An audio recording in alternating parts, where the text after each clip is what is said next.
Introduction. With later stage consciousness comes new awareness about the changing role of the masculine. The new masculine, this divine masculine, Eros, considers all other aspects, integrating and calling as many perspectives into his being as he can with fierce awareness, stretching the boundaries of what is possible, bravely holding space for the feminine, nature, body, spirit, integrity, authenticity, wisdom, and heart. The new masculine moves forward, aligning with his true purpose and the full embodiment of presence for the highest good of all beings. Gary Stamper. It is clearly time for men to wake up. Just a little over 1 decade into the 21st century, we find ourselves in the biggest struggle of our existence, a struggle in which the outcome is still unknown. It is time for men to stop acting like little boys, no longer faced with mere territorial struggles. The consequences humankind faces today are global, and we are faced with the very real possibility of our own demise as a species. To be sure, these are issues of patriarchal power and the light and dark forces on the planet facing off against one another. It is the oldest story on the planet.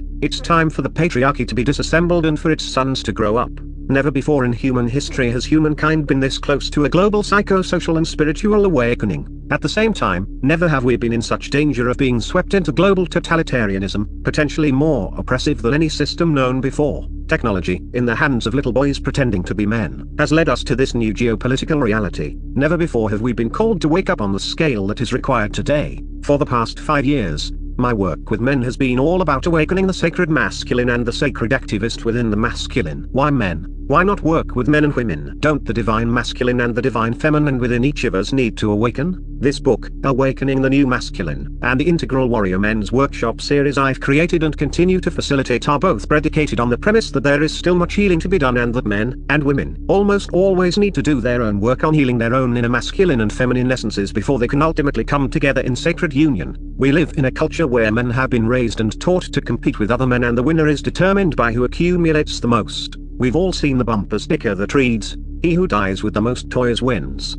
It is in this culture of inadequate development, where most men remain boys, that men need to learn to trust other men, something we have regrettably not been taught to do. And that can only happen, I believe, within the safe container of a men's circle. This book is about how that happens and why it's needed. I began this journey many years ago, in my 50s, when a realization started gnawing at me that I had not contributed anything of significant value during my time on the planet. Not content with what was basically beginning to feel like a wasted life, I started searching for meaning. It wasn't that I was living a bad life. It was just not a very luminous life. After a couple of bad relationship experiences, I began a meditation practice on the advice of a therapist I was talking with, and something began opening for me. Having been agnostic in my spiritual beliefs since my early 20s, I found myself developing a growing spiritual awareness that soon led me to Buddhism and philosophy. The search for meaning led to bigger and bigger questions and teachers like Pema Chodron, Thomas More, and Thich Nhat Hanh, who deepened the search that eventually led to Alan Coombs, The Radiance of Being, and to philosopher Ken Wilber, A Theory of Everything. Several years into this path, and after playing a major role in the creation and moderation of an integral salon, Seattle Integral, I met my future wife, Anya McAndrew, who was doing amazingly deep women's work. Following her lead and seeing the impact she was having on women, it eventually became obvious to me that my work was going to be the mirror of hers and that one of my contributions was going to be around devolutionary masculinity. 5 years of facilitating men's workshops and the creation of my workshop, The Integral Warrior, led to my Ph.D. in shamanic psychospiritual studies and, eventually, this book, What is the Genuinely Masculine Contribution to the Value of Life? A contribution that women really cannot make. Let me quote what Matthew Fox says in his book, The Hidden Spirituality of Men. Soul and spirit are not the same thing. In Latin, spirit, spiritus, is masculine and soul, anima, is feminine. An awakened soul seeks spirit, but an asleep soul may distort spirit, so that spirit is all sky energy with no earth energy. Fox's quote perfectly describes the loss of the indigenous heart, where men have ceased being in love with the earth. Spirit, also known as Eros, has become twisted and distorted, even to the point of being disowned, by dominator cultures who value dominion more than love. In spite of this, the contribution men make is spirit to the soul and is holy marriage, or hieros gamos, which includes an intimate union of opposites. And at this time on the planet, in the midst of the greatest shift we've ever seen, what could possibly be more important? Western culture does not adequately support boys or men or boys becoming men. We have completely lost touch with the concept of elders as wisdom keepers, and the elders we do have were not given the tools they needed to become those wisdom keepers. Today, elders are burdens instead of valuable resources. Our elders have not been taught how to pass on wisdom, identities, and boundaries to the next generation. And in a society without fathers, Most of us have been underfathered and overmothered. The problem, of course, is much larger than just bad fathering, although that is an issue. The bigger issue is a lack of any father or other healthy masculine influence in an age of single parents. We've created a world of Peter Pans, who never grow up and want to marry trophies instead of wives, and girls who want someone to take care of them instead of bold partners. The current older generation of men, especially in the United States, has, to a great extent, not been mentored by their own fathers. They were usually given false messages from TV, movies, or worse, either in quick mail style or translated through the experiences of women. Sometimes they receive inaccurate and harmful information from each other. Women, with no fathers around to mentor the young, have been training boys to be their version of men, and the men who are around have not been mentored by the healthy masculine and have been modeling masculine behavior at a teenage level of development. None of these models are going to cut it when it comes to meeting the overwhelming problems we face today. We can pass on only what we know. Men can only father their sons and daughters as far as they have gone. Men who lost their fathers at an early age may do fine with their own sons up to that age, but after that they often lose self-confidence in their parenting abilities. The levels of depression, suicides, drug abuse, alcoholism, and violence among men are all rising exponentially to the point of being staggering and frightening. 94% of all inmates are male. Men live an average of 7 years fewer than women, suffer far more from ulcers and stress-related disease than women, and are more likely than women to die from the 15 leading causes of death. Over 80% of all suicides are committed by men. In the 22-24 age bracket, males commit suicide 6 times as much as females, and over the age of 85, men are 14 times as likely to commit suicide as women. Men are hurting. For over 2 decades, we've been told our education system favors and is based on the success of boys, but the results appear to support the exact opposite. Women are surpassing men in leadership positions, valedictorian addresses, graduation rates, jobs after graduation, and now, even salaries. In her 2010 article The End of Men, Hannah Rosine asks what it would mean if modern, post-industrial society is better suited to women. She then elaborates with the following. Earlier this year, for the first time in American history, the balance of the workforce tipped toward women, who now hold a majority of the nation's jobs. The working class, which has long defined our notions of masculinity, is slowly turning into a matriarchy, with men increasingly absent from the home and women making all the decisions. Women dominate today's colleges and professional schools. For every 2 men who will receive a bachelor's this year, 3 women will do the same. Of the 15 job categories projected to grow the most in the next decade in the U.S., all but 2 are occupied primarily by women. Indeed, the U.S. economy is in some ways becoming a kind of traveling sisterhood. Upper-class women leave home and enter the workforce, creating domestic jobs for other women to fill. Rosine's article set off a slew of other articles. Newsweek magazine's National Institute of Mental Health cover story 2 months later was titled Man Up, and stated that the traditional male is an endangered species and that it was time to rethink masculinity. Soon after, former California Governor Arnold Schwarzenegger's fathered a child with a longtime member of his household staff, and Dominique Strauss-Kahn, then head of the International Monetary Fund, faced charges of rape, sexual abuse, and unlawful imprisonment, which later seemed to have stemmed from mutual sex. This led Nancy Gibbs to ask in a cover story in Time magazine, May 20th, 11th, what makes powerful men act like pigs? These and numerous other articles, book, and blogs are all pointing at the same thing. Why haven't we come to terms with the crisis of modern male immaturity? In his book The Biology of Transcendence, A Blueprint of the Human Spirit, Joseph Chilton Pearce says we have 5 brains altogether and that they build on one another at years 1, 4, 7, 11, and 14 to 17. At each of these milestones, brain surges occur, through which all past experiences are stored and secured, or myelinated. Chilton reasons that we transcend each brain stage by being around models of higher brain functions, and if there is no modeling, neural pruning occurs, and millions of brain cells die off. This is what's happening to boys of all stages who don't have the next developmental stage modeled for them, because postmodernism equates masculinity with patriarchy.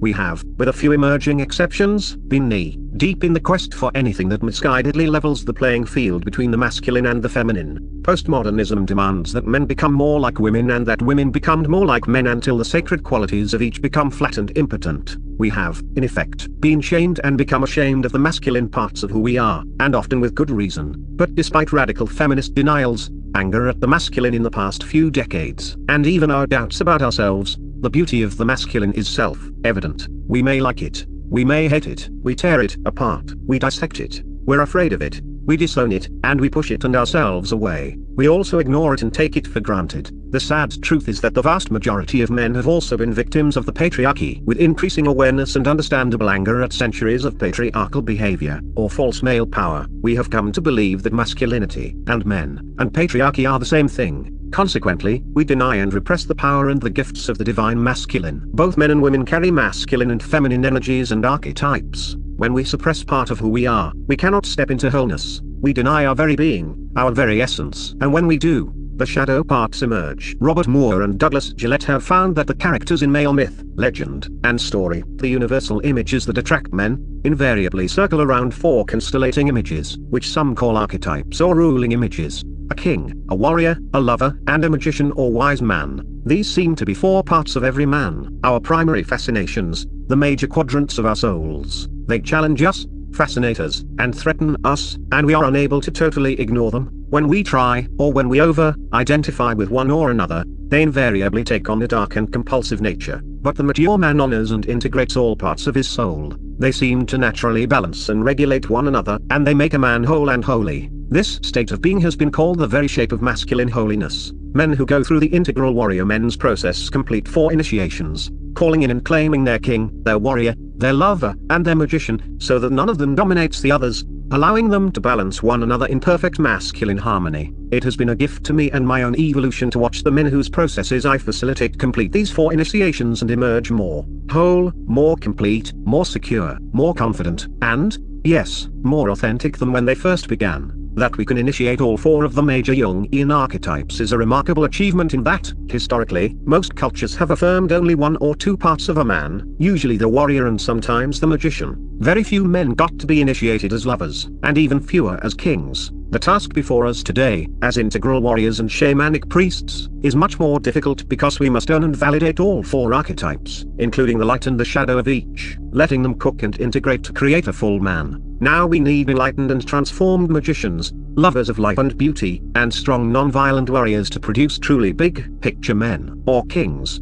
In the Emergence Weekend, men who complete the integral warrior men's process initiate one last time, proclaiming their gift as men in service to the world. They will emerge from the process in front of their families and their friends and claim the big picture masculine that is the birthright of every man who is willing to die to the old and be reborn to the new, as these men will have done. Men are beginning this evolutionary process naturally, as it is required for the survival of the species. The divine feminine requires it so that together they can change the world in perfectly imperfect partnership through sacred union. Together they are exponentially more powerful than by themselves. The new masculine is already waking up because the planet and our survival demand it. The path of the integral warrior hastens the awakening process, and not a moment too soon. How to read this book? The best way to approach this book is with other men. See if you can find a group of at least 3 men and schedule reading individual chapters by yourselves or as a group. Then get together and discuss the concepts, the teachings, and the practices. Take turns facilitating their meetings and the practices. What resonates with you? What makes you feel uneasy? Why? Try to go as deep with one another as possible, and be as real and authentic as you can with your discoveries, your attractions, and your dis-ease with the subject matter. Hold one another accountable for not being true to yourselves, not being authentic. Call BS on men who don't go deep enough or who try to get away with less than their best. Ask the other men to hold you accountable for living at your edge and just a little beyond, for attending meetings, for contributing. This is where the growth is. Read and discuss with other men who are serious about wanting real change in their lives, who aren't making excuses or blaming others. When they do, call them on it. Last, take responsibility for your own personal and spiritual evolution, and have fun doing it. It will be incredibly rewarding. Chapter 1: What's Wrong with Men? Pathways to Healing the Masculine. Masculine or feminine, we have all been wounded by our primary caretakers, by our culture, and by each other. The premise of this book is that we not only can heal our wounds but must heal them in order to reach more awakened states of being, or what is sometimes called later stage consciousness. That healing happens largely around exploring,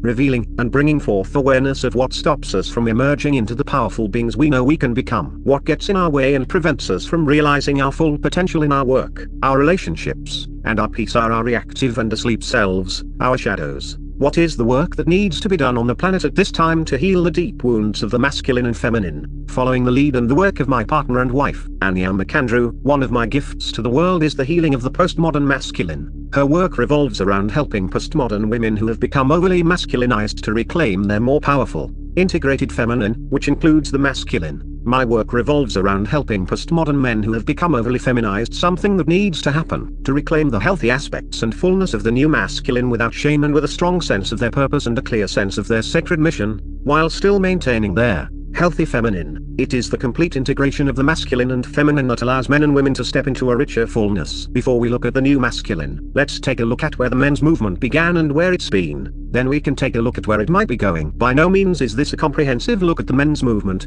it's an overview. Oddly enough, it may have been the movie Field of Dreams in 1989 that set the tone for the men's movement. According to Frank Pittman, the author of Man Enough, Fathers, Sons, and the Search for Masculinity, most women, his statement, not mine, thought it was a dumb fantasy about baseball. But baseball, with its clear and polite rules, and all its statistics, and its players who are normal men and boys rather than oversized freaks, is a man's metaphor for life. Field of Dreams did amazing things to grown men, who soaked themselves in sobs. Some couldn't walk out of the theater when the movie was over. The theme in this or any other movie that draws the most tears from grown men is unquestionably the lifetime mourning for the father they couldn't get close to. Another of our central myths is that of the son who could not get his father's approval, so he turned violent and killed his brother, familiar as the story of Cain and Abel. Other movies that carry similar themes are East of Eden, 1995, The Coming of Age trilogy, Star Wars, as in Hamlet or Iron John, The Godfather, and the third film of the Indiana Jones series,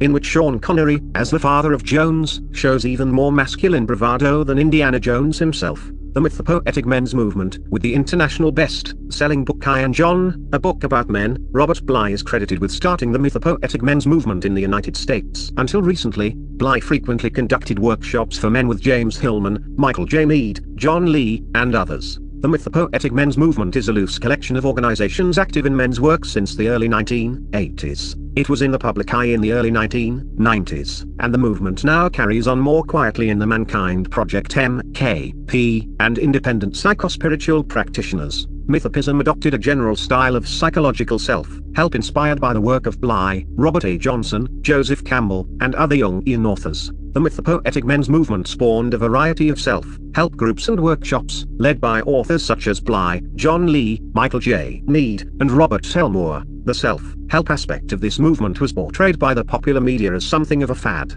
but it continues to this day. Some academic work came from the movement, as well as the creation of various magazines, continuing annual conferences such as the Minnesota Men's Conference and the Great Mother and New Father Conference, and non-profit organizations such as MKP, which is still active, alive, and well. Mythopoetic practices among women's groups and feminists were more commonly seen as a portion of a more general women's spirituality. As a self-help movement, the Mythopoetic movement tends not to take explicit stances on political issues such as feminism, gay rights, or family law, such as the issues of divorce, domestic violence, or child custody, preferring instead to stay focused on emotional and psychological well-being. As part of developing my own work, I've done the MKP's experiential weekend called the New Warrior Training Adventure. Here's how MKP defines the weekend. The New Warrior Training Adventure is a weekend process of initiation and self-examination that is designed to catalyze the development of a healthy and mature masculine self.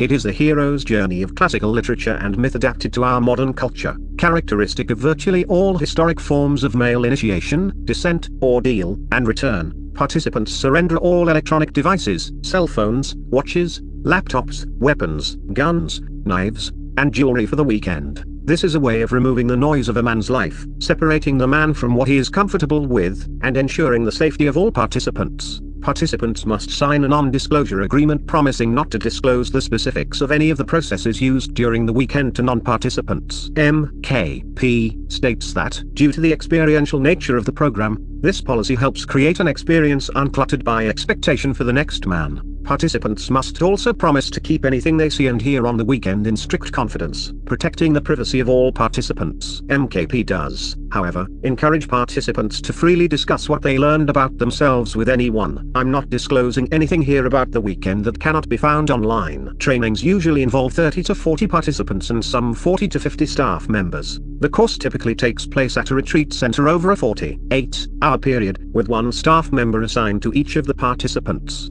Additional staff members provide support for the weekend. MKP serves an extremely important role in the men's movement, even though there are some unresolved problems within it. For example, the experiential weekend starts off with what felt to me like a heavy dose of patriarchy and control. This is somewhat similar to what initiation has been to men throughout the ages and would be better if it were initiating boys instead of mostly middle-aged men. Although I must say that it does resolve itself by the end of the weekend. I've talked to men who were so turned off or triggered by it that they didn't complete the weekend and realize its benefits, especially men who grew up under the wing of an abusive father. Also, I think MKP mistakes tribalistic ritual for transformation. Author Joseph Gelfer comments that tribal-type rituals may backfire in other cultures, offering this about MKP's approach to initiation and ritual. Initiation is another theme from which the movement derives its status as spiritual. But again, this is questionable. Initiation is seen as spiritual simply because it is tribal, primitive, and ancient rather than having anything to do with an actual spiritual process.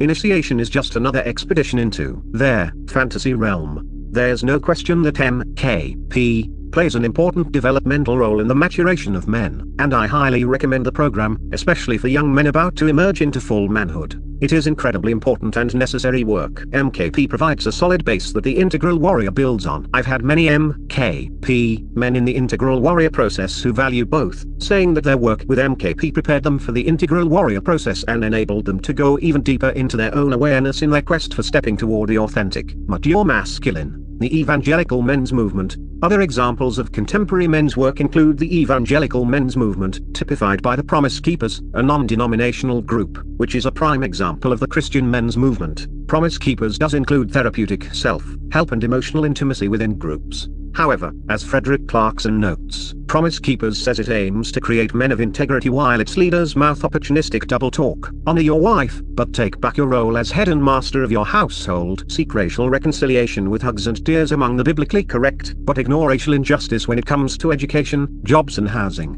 Because of the scope of this work as a whole, this rather simplistic look at this category also includes the Christian Men's Network, Muscular Christianity, Fellowship of Christian Athletes, and the Catholic Men's Movement. For a more detailed examination of these and other organizations and their patriarchal leanings, other men's work, there are many groups that fall into the category of the men's movement, including the pro-feminist movement, which includes groups like Men Allied Nationally for the Equal Rights Amendment, Man for the Era, the National Organization for Men Against Sexism, NOMAS, Rape and Violence, and now, Ravon, in Street Louis, and Men Overcoming Violence, MOVE, in San Francisco. By the mid-20th century, second-wave feminists began to argue that the personal is political, a trend that legitimized and forced political recognition of women's personal, emotional, and sexual experiences. It also required that pro-feminist men examine where their personal practices and political ideals connected. By the 1970s, men had begun to examine their own masculinity using a feminist framework. A couple of other categories enveloped within the men's movement are groups focusing on men''s/fathers' rights, men's liberation, and gay spirituality. I've touched mostly on MKP and Promise Keepers simply because they are the largest men's groups out there.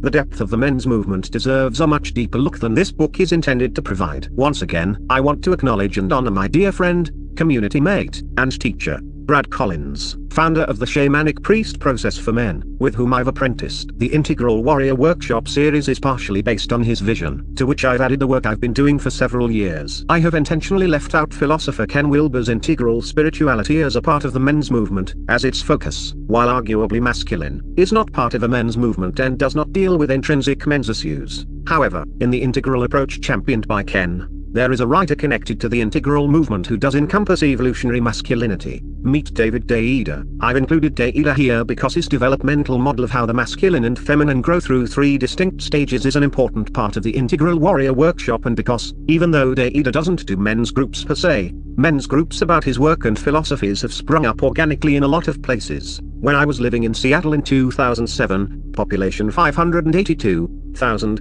I facilitated one of 3 David Deida-based men's groups there. Imagine my surprise when I moved to Western North Carolina in 2008 and found 5 or 6 Deida-based men's groups in Asheville, with a current population of about 75,000. David Deida's first 2 published books, Intimate Communion, 1995, and It's a Guy Thing, 1997, were oriented to a general readership and introduced some of Deida's key concepts, such as his 3-stage model of psychosexual development and an understanding of non-gender-based masculine and feminine identities in a Western cultural context. His 3-stage model lays the foundation for a developmental understanding and application of how to move from first-stage sexually differentiated codependence and power struggles to second-stage sexually neutralized coindependence and cooperation, culminating in the third-stage realization of the non-dual unity of consciousness and light, with its potentially sexualized expression in love. The first stage is characterized by self-serving egotism and also by the traditional 1950s gender roles of man as breadwinner and woman as stay-at-home mom. Stage 2 is the 50-50 level of empathy and balance we see in much of the postmodern West today, where equality and congeniality reign supreme between the genders and our main aspiration is really just to get along. Then there's stage 3, Deida says, where we finally break free of the more timid and passionless aspects of second-stage partnership and begin to reawaken their non-gender-based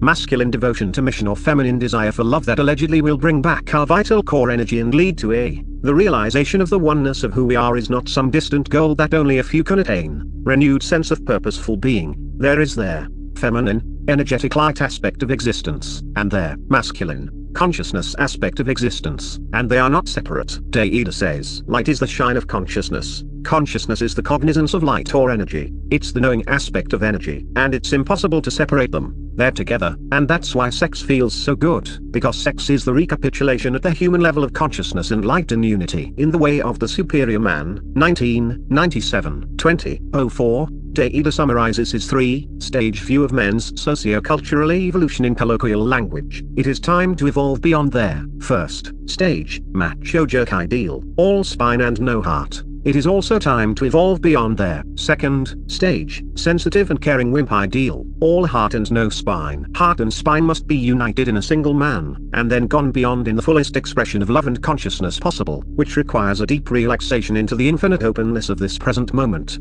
And this takes a new kind of third stage, guts. This is the way of the superior man. The Way of the Superior Man profoundly changed my life. I had just come off 2 very quick and intense relationships in which I thought I might have found the one. While I have a problem with believing in predetermined destiny, it's difficult for me not to believe that both of these women were sent to me so I could learn some very important lessons about both the feminine and the masculine. Each of these remarkable women touched my soul, and I was inexorably pulled to each one right after the other. Each, in her own way, was horribly wounded and carried those deep wounds by pushing away and closing down or projecting the causes of those wounds onto men who tried to get too close, in my ignorance at the time, instead of giving them the space they needed. I continued to move forward, driving them even further away. I did not realize at the time how many women have abusive histories. The numbers are staggering, and I wound up in relationships with 2, back-to-back.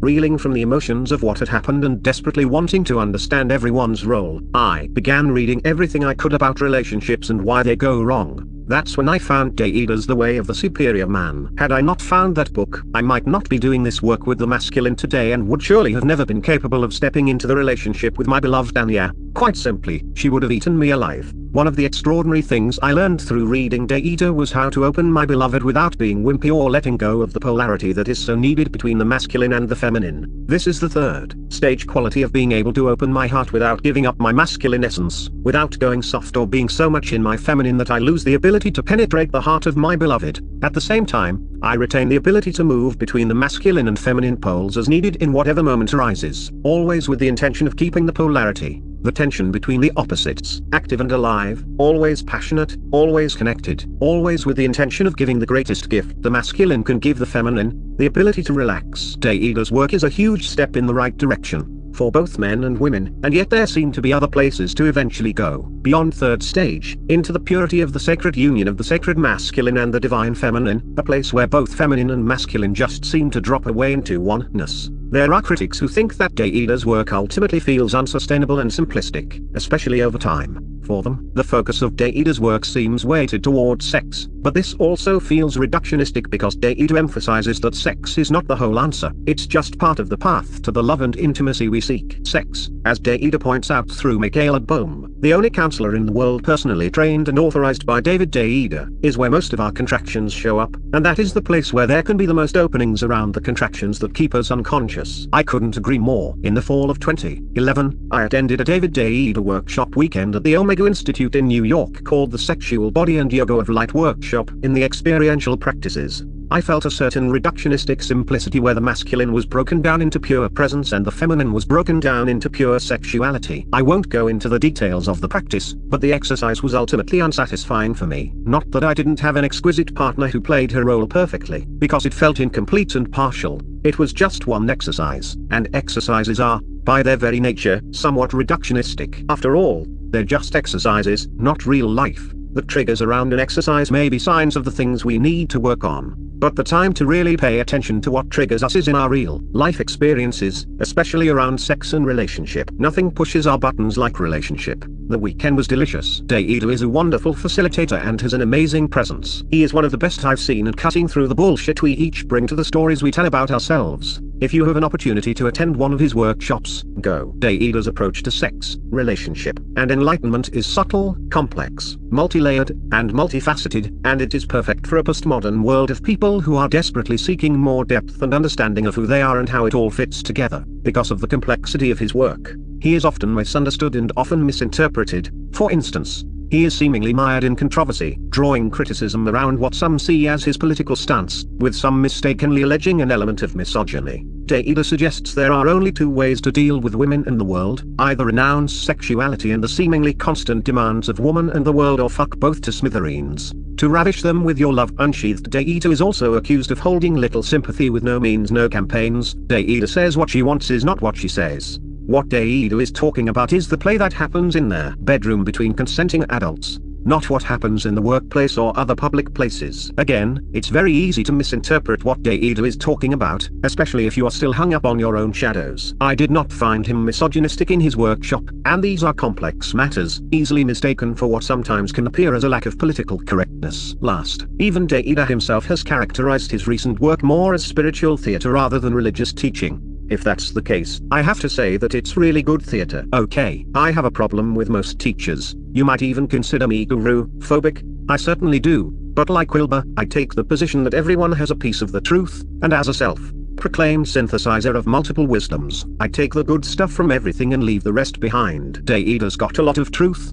and his three-stage view of masculine and feminine development is simply the best out there for Western culture. That said, I expect you, dear reader, to approach everything I say in the same manner. Deido does a great job of summarizing what the new masculine looks like, and I use it in my work with the Integral Warrior. Deido's model is key to understanding how the masculine and feminine grows. As with spiral dynamics, a values-based system of development featured in a later chapter, the shift to later stage consciousness is enhanced with an understanding of how and why people change. The new masculine. What does this new masculine look like? What are the qualities that define the new masculine? And how is it different from the old masculine? The masculine, directional and focused, is defined and guided by the search for freedom, like a jungle guide with a machete cutting through anything that gets in his way. But not everyone uses masculine energy to search for that freedom in the same way. The feminine path, on the other hand, is about the search for love, or communion. How a man seeks freedom depends on his particular needs, and those needs typically change in three stages. First, stage needs are about gaining something, like food, money, sex, power, or fame. A first stage man tends to form a dependent relationship with his woman. First stage masculine and feminine characterizes the vast majority of men in Western culture. For most of us, it's what our parents' marriages looked like. The man goes off to work to earn a living to support his woman and family, while his wife stays home, cleaning and raising children, looking sadly like a woman in a 50s ad for a stove, cooking in a dress, high heels, and an apron. He's in charge, and he finds his freedom by getting more of everything. Today's economics have had a profound impact on that image, but for most couples, it's still the man who's in charge. Second stage needs are about self-improvement, authenticity, being in touch with your inner wisdom, and creating a Garden of Eden on earth. A second stage man is interested in forming an equal partnership with his woman, what Deido calls a 50-50 relationship. This is where women began integrating their inner masculine as a result of feminism, and, as a response, men began integrating their inner feminine, largely at the expense of denying their own masculine or feminine. Here, the search for a man's freedom is characterized not by more but by better. Third stage needs are about letting go of self-definition, relaxing the endless search for completion, feeling through the tension of this present moment, and surrendering limits on openness as each moment arises and dissolves in love. A third stage man enjoys a relationship with his partner based on the practice of intimate communion. A third stage man has reintegrated his masculine and no longer seeks freedom but becomes freedom by embodying it in his very being. This is the divine masculine. Likewise, the feminine is no longer. The man who ascribes to the new masculine finds his freedom from within and is not concerned with external causation. He may have things, but he doesn't find his self-worth or his freedom in them. He finds his freedom in the present moment by surrendering into that moment and letting go of self. Definition: the new masculine no longer searches for freedom,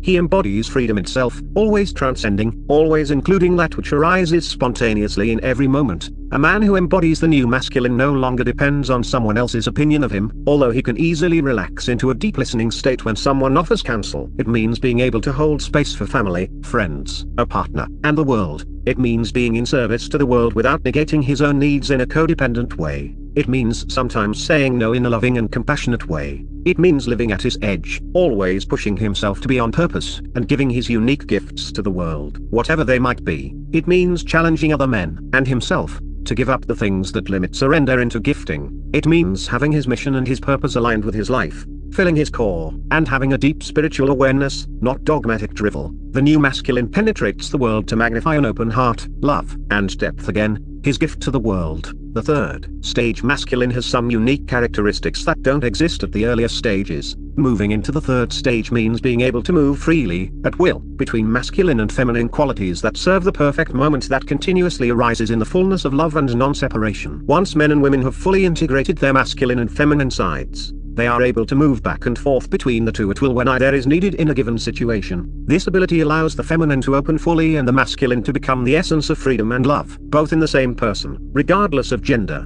Therein lies the possibility of sacred union and higher purpose for the good of all beings and is the ultimate expression of being. This is the purpose that drives the integral warrior process, to help men prepare for, or to move to, the emerging new masculine. The next step in masculine evolutionary spirituality, or what David Deida calls third stage masculinity. Ironically, it seems to me that the men's movement, in its varied forms, has been shocked into existence by highly visible patriarchal behavior and masculine aspects adopted by some women, particularly in powerful women or women in business. The return of the goddess and women claiming their own inner masculine, cultural, political, and economic circumstances, and a rising need to reclaim, rediscover, and reinvent what it means to be a man, and not what it means only from the feminine perspective. The biggest problem with women integrating the masculine is that the only model of the masculine they've been offered is the patriarchal version. This is not their fault, although they must take some responsibility for it. We need the new masculine to model what it means to be a conscious man, partly so that women can integrate the healthiest version of the masculine into their own being.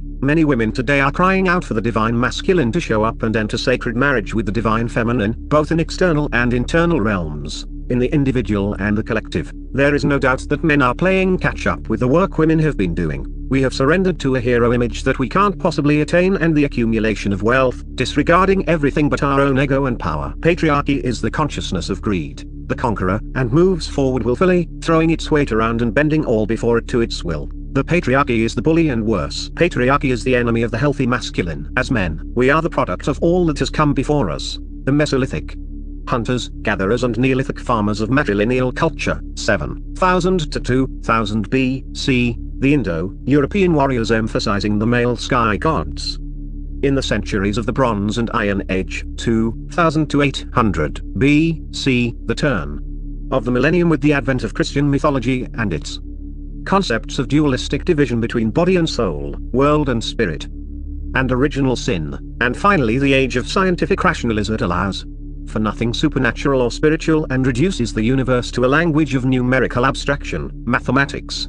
We are also the wounded warriors. Centuries of patriarchy have numbed our souls, our feelings, and our spirit, and we are beginning to awaken to the need to love and work in ways that heal our lives, the lives of those we love and the lives of those we want to love and want to be worthy of. With later stage consciousness comes new awareness about the changing role of the masculine. The new masculine, this divine masculine, Eros, considers all other aspects, integrating and calling as many perspectives into a man's being as he can maintain with fierce awareness, stretching the boundaries of what is possible while bravely holding space for the feminine, nature, body, spirit, integrity, authenticity, wisdom, and heart. The new masculine man moves forward, aligning with his true purpose and the full embodiment of presence for the highest good of all beings. Opening is a conscious choice. In the deepest relationship I've ever been in my life, I continue to be challenged, to stretch, to step up, to be bigger than I've ever been, to be fully present with my beloved in the world. I'm in this relationship because I'm finally at a place where my consciousness can fearlessly hold it, embrace it, and fully open to it as my heart explodes in radiance and gratitude. In the end,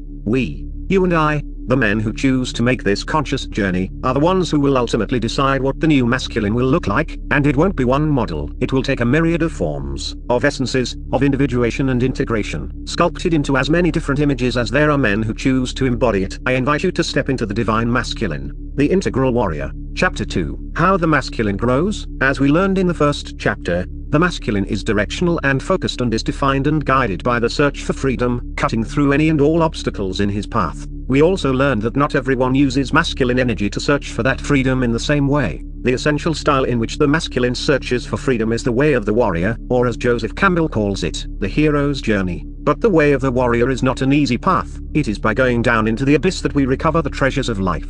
Campbell says, "Where you stumble, there lies your treasure." Whether a man's developmental center of gravity is in the first or second stage, if he stays awake, continues to grow, and doesn't stagnate or become captive to the trappings of his current stage of development, he will eventually experience a dark night of the soul.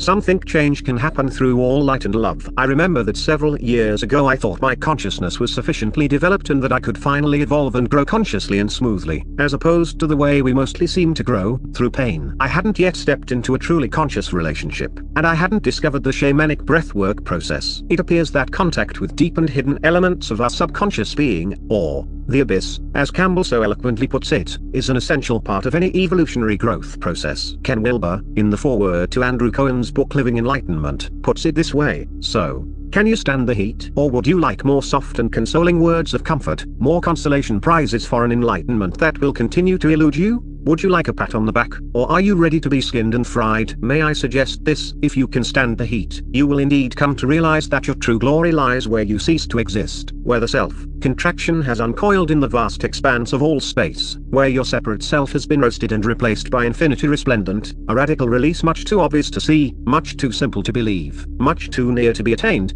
and your real self will quietly but surely announce its presence as it calmly embraces the entire universe and swallows galaxies whole. One of the ways men and women step into the abyss is through relationship. Nothing brings your stuff up like relationship, family, work, your partner, but especially your partner, if you're willing and able. A relationship is a testing ground to see just how evolved you are. Being in relationship is a practice, and practice you must if the relationship is to succeed or not go flat. And the proof of your embodied realization is going to be in your relationships, especially the one with your partner. Relationship will bring up every childhood wound you ever incurred, and we've all got them. Relationship, one of many paths to transformation, is, in my opinion, the simplest, most available, most immediate path to transformation and transcendent experience we can take. It's the most life-changing. Here, it is, folks, non-dual, ordinary path to spiritual realization, and really paying attention to what's going on in your relationship can put you on the fast track to spirit. So the first stage man finds himself no longer satisfied by his acquisitional, perfect job,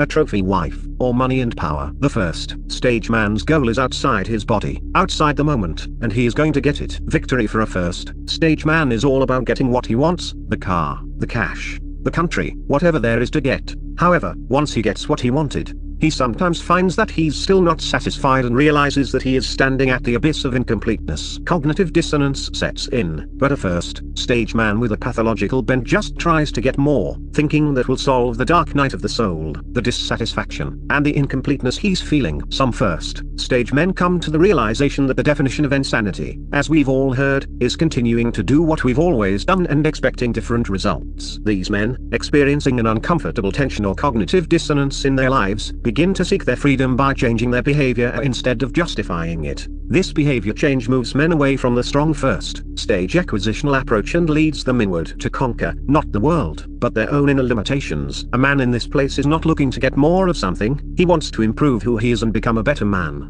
He may practice meditation, martial arts, or psychotherapy, travel to experience other cultures, and generally, try to soften his edges. Men often start this second stage by beginning to integrate their feminine sides. This makes perfect sense, actually, as second stage women must go through the process of integrating their masculine and begin to look and act a lot like first stage men. The only model of the masculine most women have ever come in contact with. It is also part of the evolutionary process for both the masculine and the feminine, as they each integrate their opposites, or what I call oppositional integration. This oppositional integration of the masculine and the feminine, with women and men, respectively, is a critical part of our maturation process and our spiritual evolution. The problem that arises with this oppositional integration is that it often comes with an unconscious rejection of our native aspect, that is, men. In integrating the feminine, tend to unconsciously reject their native masculine aspect, and women, in integrating the masculine, tend to unconsciously reject their native feminine aspect. Again, this is a necessary step in the evolution of the masculine and feminine, but it's certainly not the end game. The oppositional integration can create another challenge. The polarity between the masculine and feminine sometimes goes away. If we think of polarity in terms of a magnet, with polarized poles, we find that when we maintain polarity, the magnets are unmistakably drawn to each other. Change one of the poles, however, and the magnets push each other away. This analogy applies to our sexual relationships. When our native aspects meet in the middle, we tend to become best friends, but the sexual quality of our relationship tends to flatten out. In order to maintain sexual polarity, one partner has to hold the masculine and one has to hold the feminine, and it really doesn't matter which. It is my belief that in any intimate relationship, there are masculine and feminine roles, someone who is more in their masculine and someone who is more in their feminine at any point in time. A couple could switch masculine and feminine roles and maintain polarity, but if only one switches, they're probably going to watch a movie instead of having an intimate evening. It doesn't mean they're not going to have a good time. I have a friend who doesn't get the importance of sexual polarity in his relationship. He loves that he and his significant other are in a balanced relationship, each holding equal parts of the masculine and feminine. They are great friends but not intimate. It's definitely safe, but it is certainly not passionate. They are great roommates. I sometimes wonder if they had passion when they met. Was it polarity that attracted them in the beginning? In my own relationship, my wife and I are very aware of when one or the other is in a particular essence, and if we are both strongly in our masculine and directional, we know we're probably going to butt heads. If we are both in our feminine, we can be great friends. But as she feels me drop the polarity, it's fairly clear that passion is not in play. Having not reintegrated his masculine after integrating the feminine is going to ultimately leave man feeling unsatisfied. Some men at this stage start to feel the dissatisfaction, that emptiness, that incompleteness, and they once again begin to search for a cure for their cognitive dissonance. He thinks, I've done everything I was supposed to do. Why am I still not happy? The reason he's not fulfilled is that he is still trapped by his own fears, attached to his fear of death and the dread of separation. Cognitive dissonance is most powerful when it is about our self-image, feelings of foolishness, immorality, and so on, including internal projections during decision-making. Our dissonance in action. Dissonance increases with the importance and impact of the decision, along with the difficulty of reversing it. This drives us to seek change, and so we set out on the hero's journey once again. As I've already described third stage masculine in chapter 1, let me repeat the very brief description of it here. Third stage needs are about letting go of self, definition, relaxing the endless search for completion, feeling through the tension of this present moment, and surrendering limits on openness as each moment arises and dissolves in love. A third stage man enjoys a relationship with his partner based on the practice of intimate communion. A third stage man has reintegrated his masculine and no longer seeks freedom but becomes freedom by embodying it in his very being. This is the divine masculine. I'm not so foolish or caught up in my ego to believe that I live at third stage or that I embody third stage capacities. I do believe that I have third stage moments, as well as first stage and second stage moments. Sometimes I behave in the acquisitional manner of first stage masculine, and sometimes I'm in my feminine, solidly in second stage. Sometimes I do this on purpose because it's required in the moment, and sometimes I do it without thinking, acting unweakened.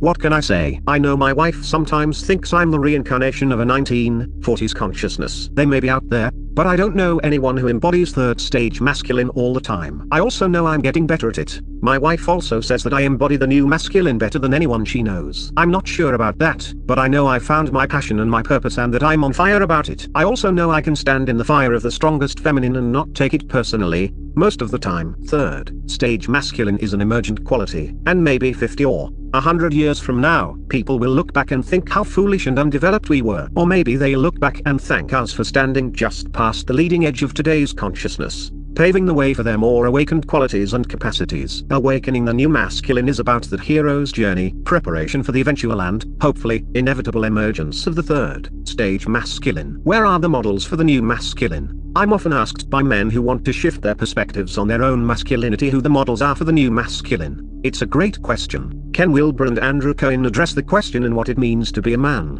redefining the masculine principle at the leading edge of cultural evolution.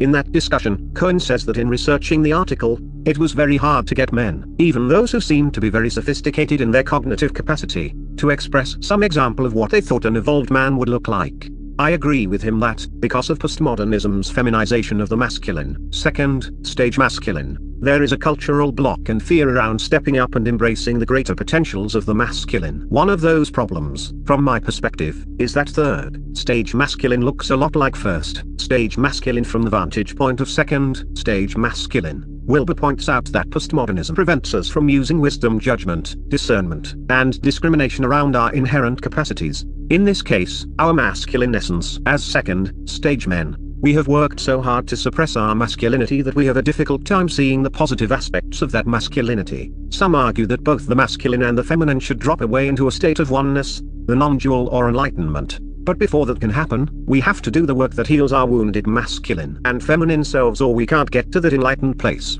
Of course, there are those rare individuals who can embody the non-dual without having to reintegrate their inner essences, or who seem to heal them outright from some sort of spiritual enlightenment. But most of us have to work at it. The danger of not doing the work for the majority of us is that we skip the developmental stages required to fully integrate, and we wind up in spiritual bypass. All light, no darkness. And it should be obvious to all that the light cannot exist without the darkness. So, let's come back to the original question. Who are the models for the new masculine? The very same question could be asked of the feminine, which, at second stage, is at least in the process of integrating the inner masculine, and at third stage is beginning to reintegrate the feminine. This issue will be addressed in another book planned for the future. In an evolutionary sense, this is all new territory, and we, the men and women who are doing this work, as teachers and students, happening at the leading edge of consciousness, are the ones who will determine what this evolutionary shift looks like. As we step into this work, willingly and consciously, we become the models for the new masculine. The new masculine lives his deepest realization. My sense is that most men simply have no idea what this means. Upon an initial examination, it's easy to confuse it with one's purpose or mission, but it's actually much simpler than that. A man's deepest realization comes about simply by being totally present in the moment, and this moment, and this moment. Who are you when you connect to being fully present in each moment? What is your essence at that point when you let go of creating your story about yesterday, which no longer exists except as a memory, and tomorrow, which simply doesn't exist at all except as an expectation or a desire? For me, it's not about being perfect at one thing. It's about being present at whatever I'm doing and connecting to my source, whether I'm doing dishes, cleaning, being with my wife, working at my purpose, or doing nothing at all. It's not about being enlightened, for to seek enlightenment would rob me of my freedom. When I'm present in the moment, it's as if the moment is luminous, and I am the witness to all that arises in that moment. So how does a man do this? How do I do this? It's based on my meditation practices of several years of sitting and then having the realization that every moment is a meditation practice, an awareness of non-separation, a unity consciousness, and no longer feeling the need to sit but to just be. It also means living without fear, knowing there's a bigger picture over which I know I have no control, surrendering into the moment and letting go of everything else. It doesn't mean that I'm not triggered or that I don't plan for tomorrow, think about yesterday, hurt, cry, laugh. It means I try to do it all consciously, recognizing everything, and that I'm not tied to it. It's flexibility, it's flow, and it's freedom, it's art and it's love. So, stop reading this, take a deep breath, and relax into the present moment. There is nothing else.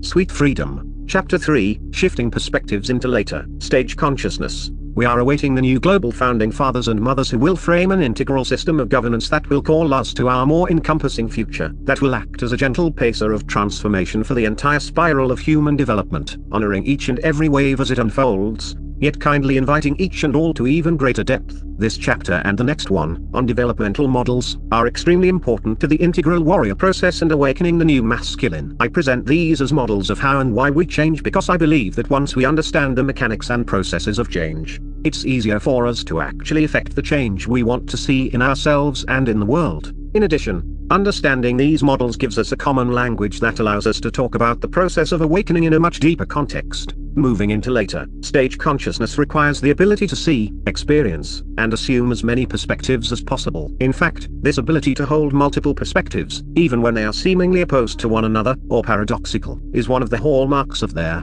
integral warrior. Being multi-perspectival is also key to understanding why so many people seem so irrationally diametrically opposed to each other. One of the ways to develop the ability to hold differing perspectives is to expand our understanding on why people have differing opinions on so many subjects. Integral theory helps explain why. Simply put, integral theory is the most comprehensive map of human consciousness ever developed. Integral is also a dynamic, new worldview that appears to have burst onto the global stage. Called the integral worldview by many, it is a meta-paradigm of reality, a unifying cultural consciousness that both underlies and conditions an individual's way of knowing, seeing, and acting in the world. In other words, we're able to see, honor, and understand an opposing worldview because we recognize that there is an element of truth in it, no matter how far-fetched it might seem. Historically, new worldviews emerge only when the previous worldviews can no longer solve the new problems that arise. When a new worldview emerges, it is a response to the Albert Einstein quote, "We can't solve problems by using the same kind of thinking we used when we created them."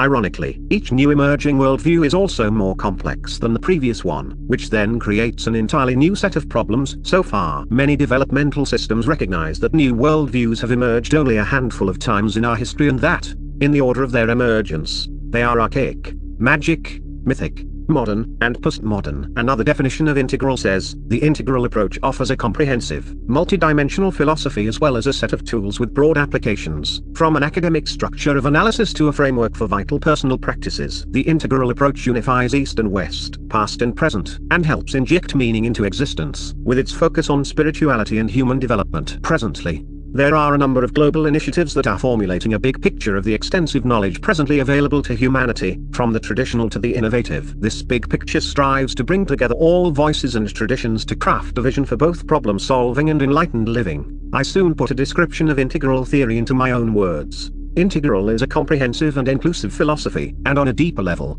an emerging consciousness. A grand synthesis uniting Eastern and Western philosophy, religion, science, politics, art, morals, values, meaning, that can apply to any contemporary issue. It's a new way of looking at the world, its problems, and their possible solutions. No discussion of integral would be, well, integral, without talking about Wilber, the world's leading integral philosopher. Wilber is the most widely translated academic writer in America, with 25 books translated into some 30 foreign languages, and is the first philosopher, psychologist to have his collected works published while still alive. Wilber is an internationally acknowledged leader and preeminent scholar of the integral stage of human development, which continues to gather momentum around the world. His many books, all of which are still in print, can be found at Amazon.com. Some of his more popular books include Integral Spirituality, No Boundary, Grace and Grit, and Sex, Ecology, Spirituality, as well as the Everything books, A Brief History of Everything, one of his best-selling books, and A Theory of Everything, which is probably the shortest introduction to his work. Wilber is the founder of Integral Institute Incorporated, the co-founder of Integral Life Incorporated, and a senior fellow of Integral Life Spiritual Center. Wilber has been called the Einstein of consciousness and has written over 25 books exploring different facets of human development and cultural evolution. It's more than fair to say that discovering Wilber drastically changed my life. And if you are not already familiar with his work, I urge you to find out more about him and his writing. From Matrix Integral, an organization that no longer exists that was devoted to supporting integral education initiatives around the world. One of the first things people start asking themselves after reading a couple of Wilber's books is, now that I have this growing knowledge, what do I do with it? I've also heard time and time again from others, if you deeply understand this stuff, there's no going back. It's like you've been running on a depleted oxygen source, and all of a sudden you can breathe this pure, fresh oxygen. How could you go back? Wilber says that all of the wisdom traditions have a core of truth running through them and that the key is to find a means of putting these truths together in a useful way. As Wilber started mapping the essential ideas from various sources, he hit upon the key idea that has organically grown in his writings into something called the ACL model, short for all quadrants, levels, lines, states, and types. We will look at this next. ACL, all quadrants, all levels. ACL, pronounced ACL, represents the core of Wilber's work. ACL stands for all quadrants, all levels, but it equally connotes all lines, all states, and all types. These are the 5 irreducible categories of Wilber's model of manifest existence. In order for an account of the cosmos to be complete, Wilber believes that it must include each of these 5 categories, or what Wilber calls the 5 aspects. For Wilber, only such an account can be accurately called integral. In the essay, Excerpt C, The Ways We Are in This Together, Wilber describes a Class 1 suggested architecture of the cosmos. All of Wilber's ACL categories, quadrants, lines, levels, states, and types, relates to relative truth in the two truths doctrine of Buddhism, to which he subscribes. According to Wilber, none of them are true in an absolute sense, only formless awareness, the simple feeling of being, exists absolutely. An account or theory is said to be ACL, and thus integral, inclusive, or comprehensive, if it accounts for, or makes reference to, all 4 quadrants and 4 major levels in Wilber's ontological scheme, described below. The ACL system has been critiqued for not taking into account the lack of change in the biological structure of the brain at the human level, complex neocortex, this role being taken instead by human-made artifacts. According to integral theory, there are at least 4 primary dimensions or perspectives, all quadrants, figure 2, through which we can experience the world: subjective, intersubjective, objective, and interobjective. These 4 perspectives, represented graphically, are the upper, left, lower, left, upper, right, and lower, right quadrants. In the subjective, or upper, left, quadrant, see figures 3 and 4, we find the world of our individual, interior experiences, our thoughts, emotions, memories, states of mind, perceptions, and immediate sensations, in other words, our I space. In the intersubjective, or lower, left, quadrant, we find the world of our collective, interior experiences, our shared values, meanings, language, relationships, and cultural background, in other words, our we space. In the objective, or upper, right, quadrant, we find the world of individual, exterior things, our material bodies, including the brain, and anything that we can see or touch, or observe scientifically, in time and space, in other words, our its space. In the interobjective, or lower, right, quadrant, we find the world of collective, exterior things, systems, networks, technology, government, and the natural environment, in other words, our its space. What's the point of looking at the world through a 4-quadrant lens? The simple answer is that anything less is narrow, partial, and fragmented. Integral theory maintains that all 4 quadrants must be considered and that all are important. So, for example, to respond to the question of what is more real, the brain, with its neural pathways and structures, or the mind, with its thoughts and perceptions, integral theory answers both. Moreover, we add that the mind and the brain are situated in cultural and systemic contexts that influence both inner experience and brain activity in irreducible ways. What's more important in human behavior, the psychology of the mind, upper left, or the cultural conditioning of the individual, lower left? Integral theory answers, again, both. What is more critical in social development, the habits, customs, and norms of a culture, lower left, or the products it produces, like guns and steel, lower right? Integral theory answers, both. All 4 quadrants are real, all are important, and all are essential for understanding your world. While some might like to reduce reality to the mind, upper, left quadrant, others to the brain, upper, right quadrant, still others to the influence of cultural context, lower, left quadrant, and yet others to the effect of systems,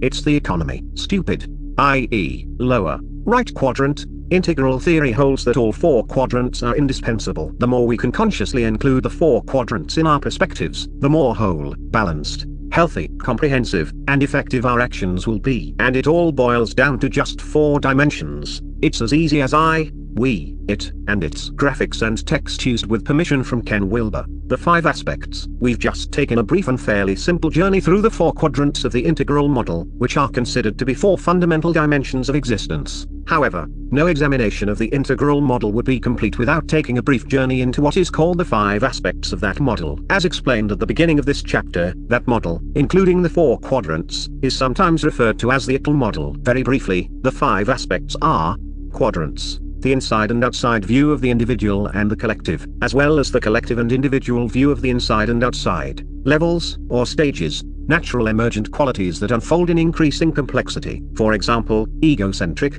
ethnocentric, world-centric; lines, I'm good at some things, not so good at others. These also have developmental aspects. States, temporary experiences like waking, sleeping, dreaming, as well as altered state experiences like meditation. Types, masculine, feminine, Myers-Briggs, Enneagram, astrology signs. The ICL map shows how all of these aspects fit together in a map of human consciousness, and we've already examined the 4 quadrants. Let's touch on each of the other 4 levels. One has to go through the lower, earlier levels, also known as stages, before going through the higher, later levels, because the higher levels are constituted by the lower level components. When represented graphically, the levels should appear as concentric circles. See figure 6, with higher levels transcending but also including lower ones. One of the best models we use in the Integral Warrior is spiral dynamics. Some people object to the hierarchical concept of levels but fail to distinguish between dominator and natural hierarchies. Lines. We all have multiple lines of development, which are sometimes referred to as intelligences. Some, not all,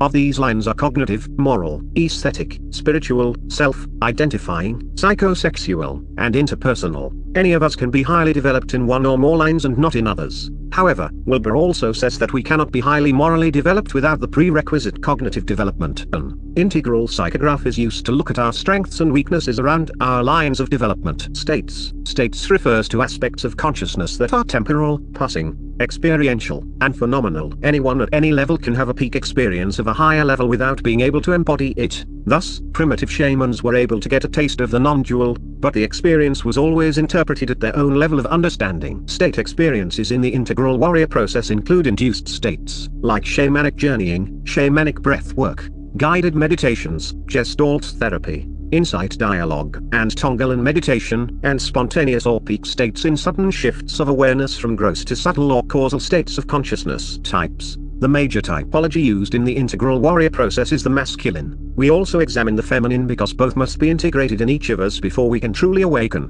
We also use Jung's archetypes and typologies, among others, all valid types in Wilber's schema. Both masculine and feminine typologies are a major focus in awakening the new masculine, and we'll dive deeper into these types in a later chapter. Picking up and reading Wilber can be challenging. A lot of the material is very dense and complicated, so I sent different readers to different approaches to Wilber based on how I feel someone might fit into the ICL model. One of the criteria I use is based on typologies. For instance, I feel there are distinct masculine and feminine paths to Wilber, so I might send someone who exhibits masculine tendencies to the book A Theory of Everything. I would send someone exhibiting more feminine traits to his book Grace and Grit. Being an awakened man means being able to look at our world, others, and ourselves through the highest possible perspectives, including individually, collectively, subjectively, and intersubjectively. These serve as new lenses, if you will, about how our reality is put together. If you aren't looking at that world through the ICL lens, you're missing the big picture. Wilber has provided me with more aha moments than any other path I've experienced, and while it might not do the same for you, its value as a tool for considering how we are growing in all aspects of our lives is unmatched.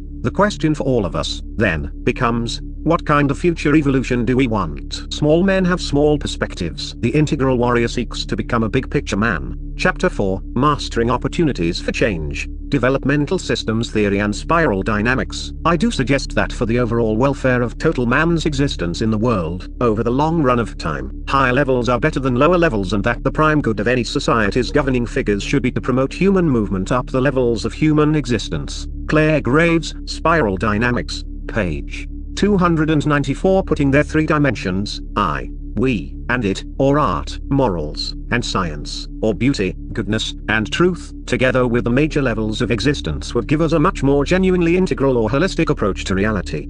Ken Wilber, developmental psychologists, and others, point out that it is usually disorienting dilemmas that are responsible for shifts in consciousness into later stages. It works because a situation arises that cannot be explained by the present level of consciousness, or development, of either the individual or the collective. Hence, an individual or a culture starts to expand viewpoints, usually looking closer at perspectives that would not have been considered at the earlier developmental stage. Some psychologists and anthropologists point out that civilization's major shifts occurred as a result of cultural and societal disorienting dilemmas that affected everyone, usually not in good ways, as the old dies to the new, but as the old ways die, newer ways, some better, emerge. For several years, mostly on my blog, I've been pointing out that there are visible signs of major societal collapse all around us: peak oil, out of control population, climate change, pollution, drought, resource wars, terrorism, both by governments and others, the pathological rise of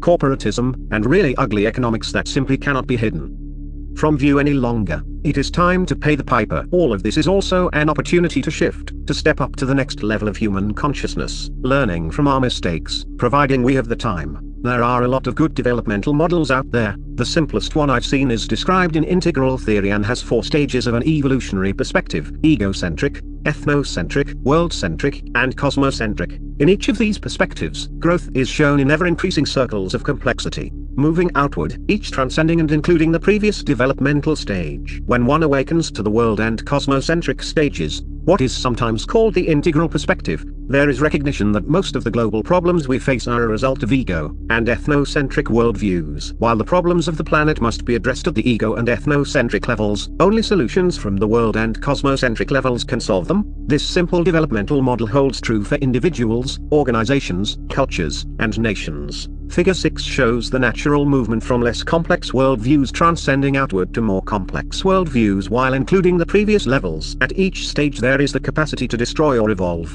The closer we get to cosmocentric, the more likely we are to solve the problems of the world. As the perspectives of each stage get larger, and the more our perspectives grow, our ability to see more clearly and take in more information and other perspectives increases. This allows us to shift perspectives and skills seamlessly to solve more complex problems. Developmental models, as we'll be describing them, are conceptual frameworks that draw on the key insights of what we know about theories of consciousness. Almost all of the key models agree that while people may progress through the stages of whatever model we are using at varying times, they generally pass through them in order, earlier to later. Some of the major models that are used in integral theory are Piaget's model of cognitive development, Jane Lvinger and Susan Cook-Brayuta's self, sense, and leadership maturity framework, Lawrence Kohlberg's stages of moral development, Abraham Maslow's hierarchy of human needs, and Clare Graves' emergent cyclical levels of existence theory, which later became known as spiral dynamics. All of the major developmental models, cognitive, self, sense, morals,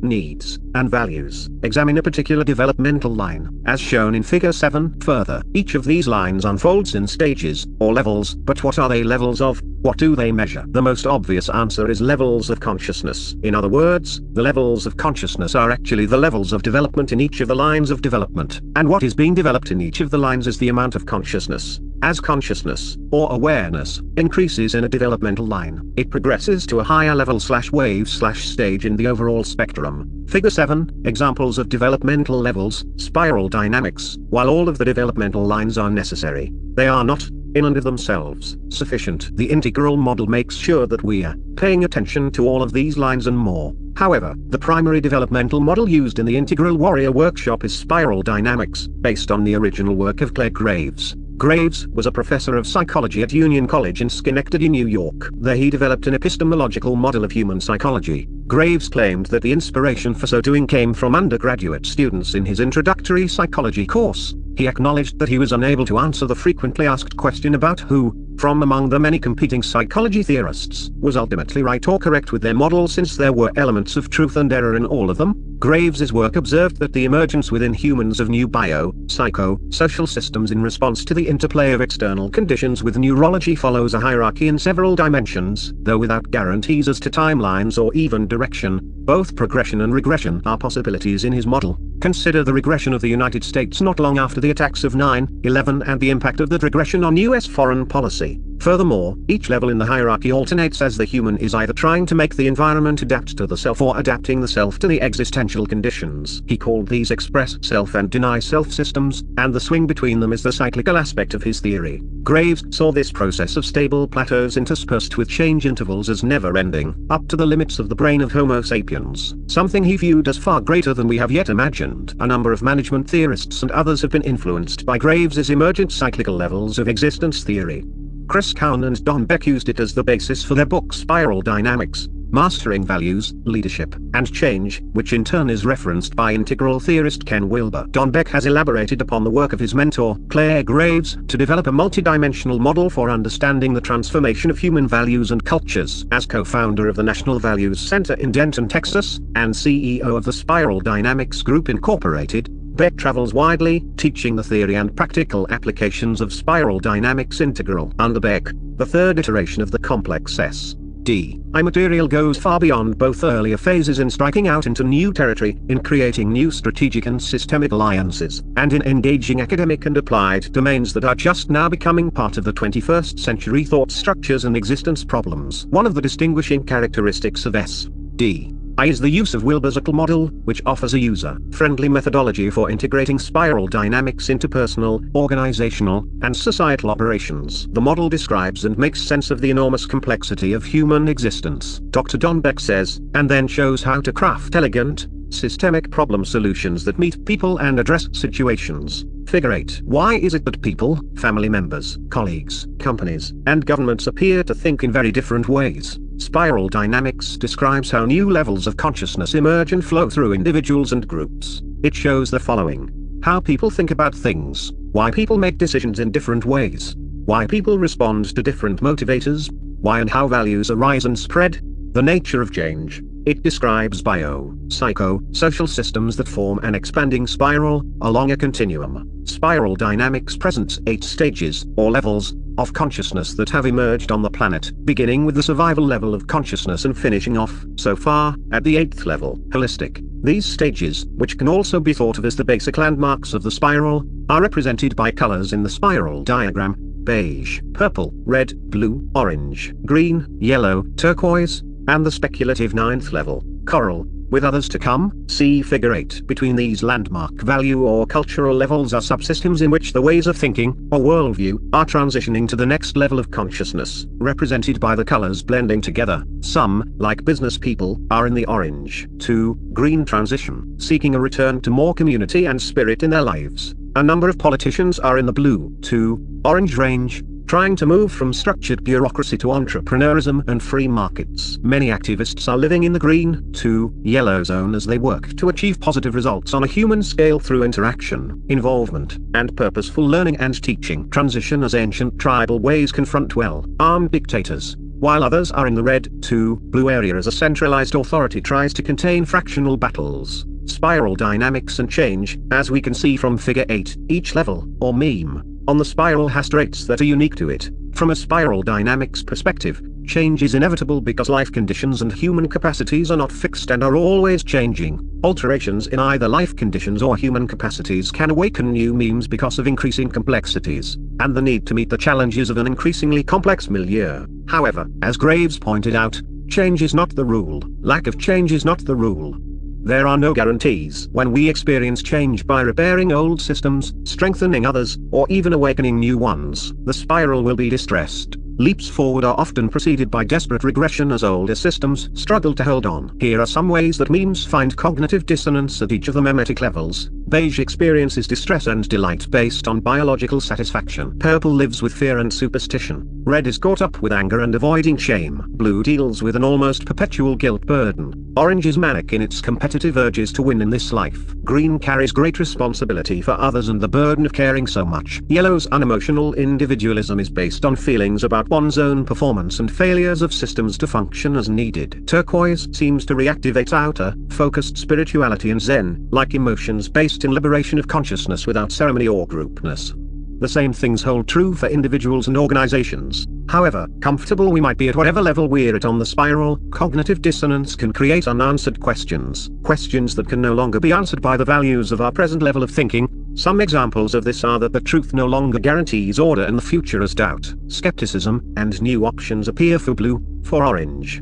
The good life may be frayed and tarnished by consumptiveness as the rewards no longer provide inner peace or satisfaction. For green, why can't we all get along? Where's thin and inadequate as complex societal problems and limited resources are laid bare. And last, yellow's reliance on individual choices and freedom fails to provide the cooperative action necessary for overall survival. The Integral Warrior Workshop teaches a basic course in spiral dynamics because of its usefulness not only as an explanation for change but also as a tool for change. For awakening the new masculine, spiral dynamics is important in this context of the Integral Warrior because it teaches not only why people change but how they change. Understanding how and why we change helps men make the changes they need to make in their own lives in developing bigger, more complete perspectives of themselves and their world. Over 30 years ago, Graves wrote the following: in human nature prepares for a momentous sleep.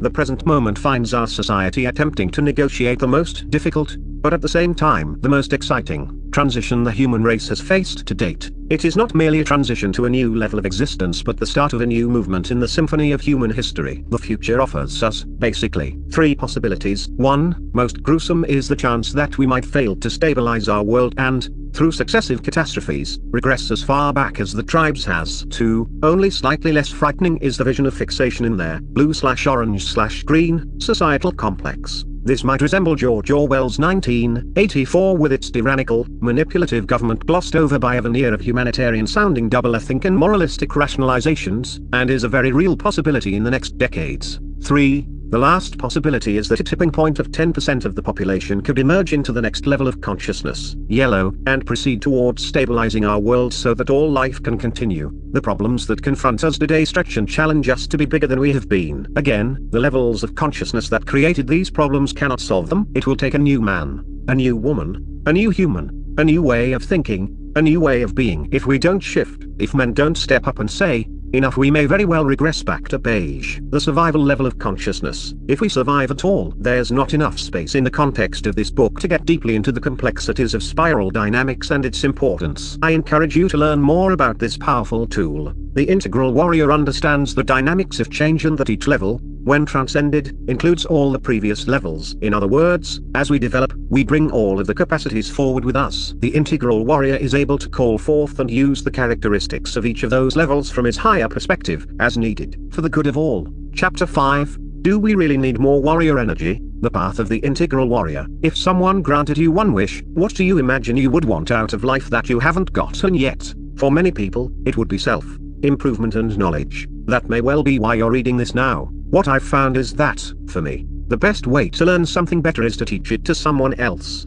It forces me to learn, assuming I am motivated enough to share my knowledge. Because I am passionate about wanting to know more about the masculine and how we can best change, evolve, and grow spiritually, I decided to begin teaching it in the framework I created, the Integral Warrior. And while I still continue to learn every day and know that I have a much longer road to travel, it's working. I now have men attending my workshops on a regular basis who tell me how powerful this process is, and I'm able to see the shift that men make. Not only that, but their partners almost immediately notice the changes as well. I understand that there are other ways this can happen, but this framework is the one I've created out of my own evolution through the many different processes and experiences I've had throughout the years and continue to have to this day. Therefore, I present it in the context of the Integral Warrior workshops I continue to facilitate around their country. In the next chapter, I'll elaborate on why I believe that the company of other men is so critical to this masculine healing process. This new framework did not arise out of nothingness. It wasn't channeled, and it didn't come to me in a vision. It appears here because so many who have come before me have contributed so much. I have synthesized this new framework out of a whole slew of other framework parts that came before me and added in my own revelations, discoveries,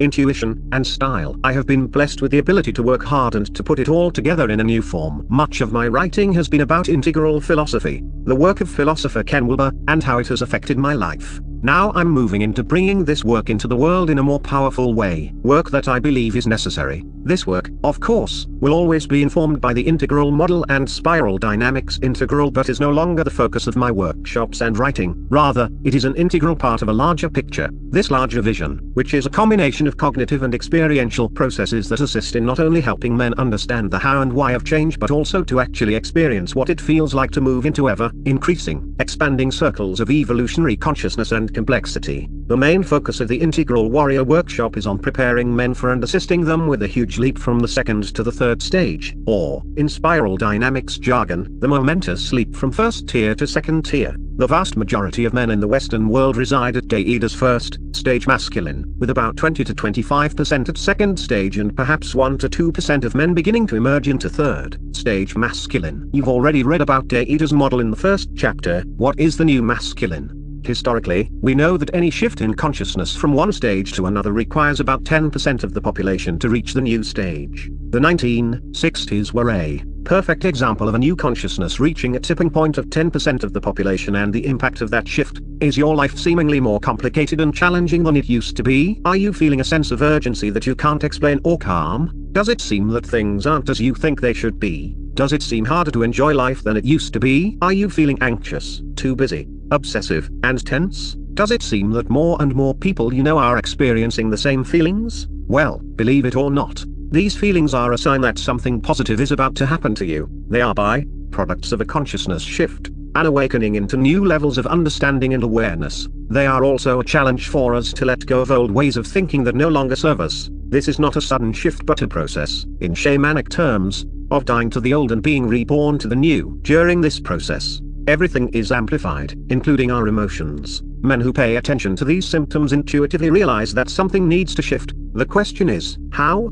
What can be done to speed up this evolutionary process? And how do we deal with the emotional roller coaster ride that comes with all this cognitive dissonance? How do we prepare to transform into this third stage masculinity that empowers us in a way that serves the planet and our own freedom? Reintegration of the healthy masculine while maintaining our opposite aspect, the feminine, is a critical element in this process and in our spiritual evolution, individually and collectively. The degree to which we reject or are unable to access either is the degree to which we will stunt our growth in our native aspect. For the first time in the history of civilization, we now have access to all of the wisdom traditions, philosophies, and religions that have preceded us, including the ones that exist in the postmodern world. The question is no longer whether we have the ability and tools we need to improve our lives, the lives of our loved ones, and the planet. The question now is, do we have the will? I deeply understand this at this time in my life because I'm going through it right now. Even as I complete this book, I can see where I need to go but cannot fully embody it. I can see what I need to let go of and can't surrender to it. That is my task at my current place on the evolutionary spiral. It's not something you do once and you're done, it's something that hopefully happens no matter where you are on the wheel. It's how we continue to grow, in a continuous series of challenges and then by rising up and meeting those challenges. The learning tool of the Integral Warrior. The Integral Warrior Men's Workshop is a 6-weekend process that takes place over several months' time. The process combines Jungian and emerging archetypes, cutting-edge integral and developmental systems theory, ancient shamanic wisdom traditions of altered state consciousness technologies like the shamanic breathwork process and journeying, meditation, guided imagery, and shamanic death and rebirth, and ritual and deeply thought out initiations. One of the emergent qualities of this combination of practices and teachings is how the altered state, experiential, and cognitive work anchor each other, the being and the doing, and burn the experiences into the awareness of the participants. Another is how the other developmental model I use, Spiral Dynamics Integral, relates to the development of each of the 4 primary Jungian archetypes. This combination of tools, modern and ancient, available to humanity for the first time in its fullness, creates a new paradigm of learning and healing that provides new awareness of who we are, why we do what we do, and where we're headed, and helps men move toward new structures of consciousness. By building a stronger existing foundation, translational or horizontal development, we create bridges to the next stage, transformational or vertical development, that allow whatever shift is needed to begin emerging in just a few months, a process that generally takes years to unfold, if it is to happen at all. While the primary goal of the Integral Warrior is to prepare men to move toward third stage masculine, the process is developmentally neutral, that is, it works at whatever level of consciousness the participant is. We have what we need to be the models for this emerging consciousness. As the sayings go, if not now, when? If not you, who? And we are the ones we've been waiting for. What does the process look like? Here's a brief overview of the 7 segments that move men into new ways of thinking and being. Integral Warrior Modules. The Mankind Project provides men with a way to move from first stage to second stage masculine. That is incredibly important and necessary work. MKP provides a solid base that the Integral Warrior builds on. I've had many MKP men in my Integral Warrior workshops who value both and who say that the Integral Warrior takes them deeper into their quest for the new masculine. It's designed to do that. The Integral Warrior process's purpose is to begin to move men from second stage to third stage masculine. It generally does this in 7 2-day weekends, spread out over approximately 1 weekend a month, or 3 4-day segments consisting of 2 modules each. And the modules are intense but enjoyable. They are meant to bring our stuff up and expose it to the light. Module 1 is a special introductory weekend designed to allow men to experience the shadow of the king archetype within and the shamanic priest process before committing to the entire journey. It consists of introductions to the major Jungian archetypes: king, warrior, magician, lover. It addresses what the divine masculine is and why it is so important, and it provides an introduction to integral theory and the spiral dynamics developmental model. Participants learn about how the masculine grows and why, and are led on a shamanic journey into their psyches. The weekend also includes a beginning exploration into the king archetype, the definition of initiation and an explanation. This assumes that the participants are at the rational, scientific, achiever level of development or higher. If a man is not, I recommend that he look into the Mankind Project on why it is so critical, and an overview of the remaining process and weekends. At the end of the introductory weekend, men have an opportunity to decide whether or not they want to experience the full process, consisting of an additional 6 weekends. Module 2 includes the following. The first of the 4 initiations, the warrior archetype, and initiation and emergence of the spiritual warrior. Having this archetype on board from the beginning gives men the drive to complete the rest of the process. Finding your purpose, integrity, and authenticity, and standing firm for what you believe is right. A deeper look into integral theory, lines, states and stages, and spiral dynamics. Guided imagery on warrior past lives and the shadow of their warrior. Discovering your deepest purpose and your mission. 9 steps to becoming the spiritual warrior. Claiming the spiritual warrior archetype through ritual and initiation. During Module 3, participants delve into these areas. The lover archetype. Finding your inner beloved, and balancing masculine and feminine energies. Learning how to embody the lover. Developing empathy and compassion through open heart practices. The light and shadow of the lover, how they are both gifts. A deeper exploration of integral theory. Big mind meditation, including shifting awareness of your inner landscape and experiential awareness of non-dual realization. Claiming the lover archetype through ritual and the second initiation. Module 4 leads men to an understanding of the following. The magician archetype and why the shamanic priest is the fullest expression of the magician. Balancing the seen and unseen dimensions. Ministering to the world. Accepting the mantle of spiritual leadership. Creating and holding sacred space. The magician's relationship to the king and the lover. Discovering what you need and what's needed on the planet at this time.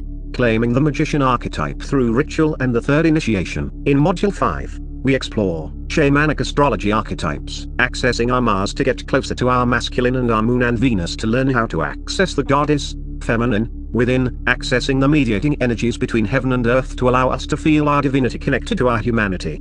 The elements and the cycles of change. Instruction that provides the necessary background should a man wish to be an ordained minister in the shamanic lineage. How to better comprehend and embrace the essence of our original intent, while consciously dreaming the dream forward. The personal and political rant, sacred marriage of the masculine and feminine. By Module 6, participants are exposed to these subjects. The 3-2-1 shadow process, used to identify personal shadows. The shamanic breathwork process, sacred art, and initiation to travel between the seen and unseen to clear the blockages that prevent your king from emerging in his fullest manifestation. Balancing and integrating the other archetypes so that each is fully accessible as needed. Death of the old king ritual. The 4th initiation, the birth of the new king. Finally, in Module 7, the final weekend, participants prepare for a self-proclaiming ceremony for the emergence of the shamanic priest and integral warrior, which is witnessed by friends and family. In addition, each of the weekends is rich with the personal stories of the men who participate, shadow and light, and life experiences and histories of their relationships with the archetypes of the king, warrior, lover, and magician in their own lives. If you can't attend an integral warrior workshop in your area, or travel to where one is, the next best thing would be to form your own group of like-minded men and share this book and the practices contained within. A men's group with scheduled, committed meetings is important for several reasons that we'll delve into in the next chapter. Why the warrior? Some people have asked why I call my men's workshop the Integral Warrior, saying, we've had too much warrior energy on the planet and look where it's gotten us. The warrior energy those people are referring to is that of the old warrior, the unquestioning soldier. The new warrior, the one who stays awake and alert, who questions authority, the awakened masculine, is exactly what we need today if we are to survive as a species and shift to the awakening that has been prophesied for ages, sometimes called the Great Shift, the planetary ascension, the quickening, an evolutionary leap, and more recently, awakening to the new consciousness.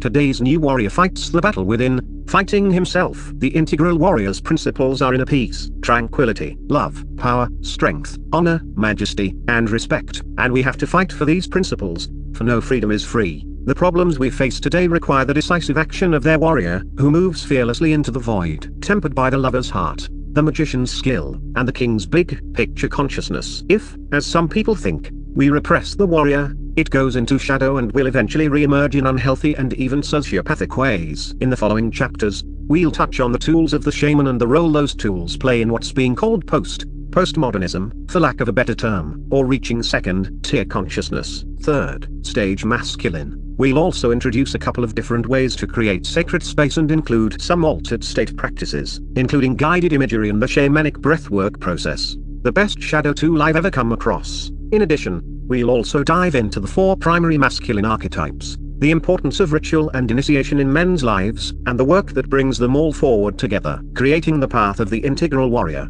Chapter 6, Setting Up the Container, Creating Sacred Space. Whenever we moderns pause for a moment, and enter the silence, and listen very carefully, the glimmer of our deepest nature begins to shine forth, and we are introduced to the mysteries of the deep, the call of the within, the infinite radiance of a splendor that time and space forgot.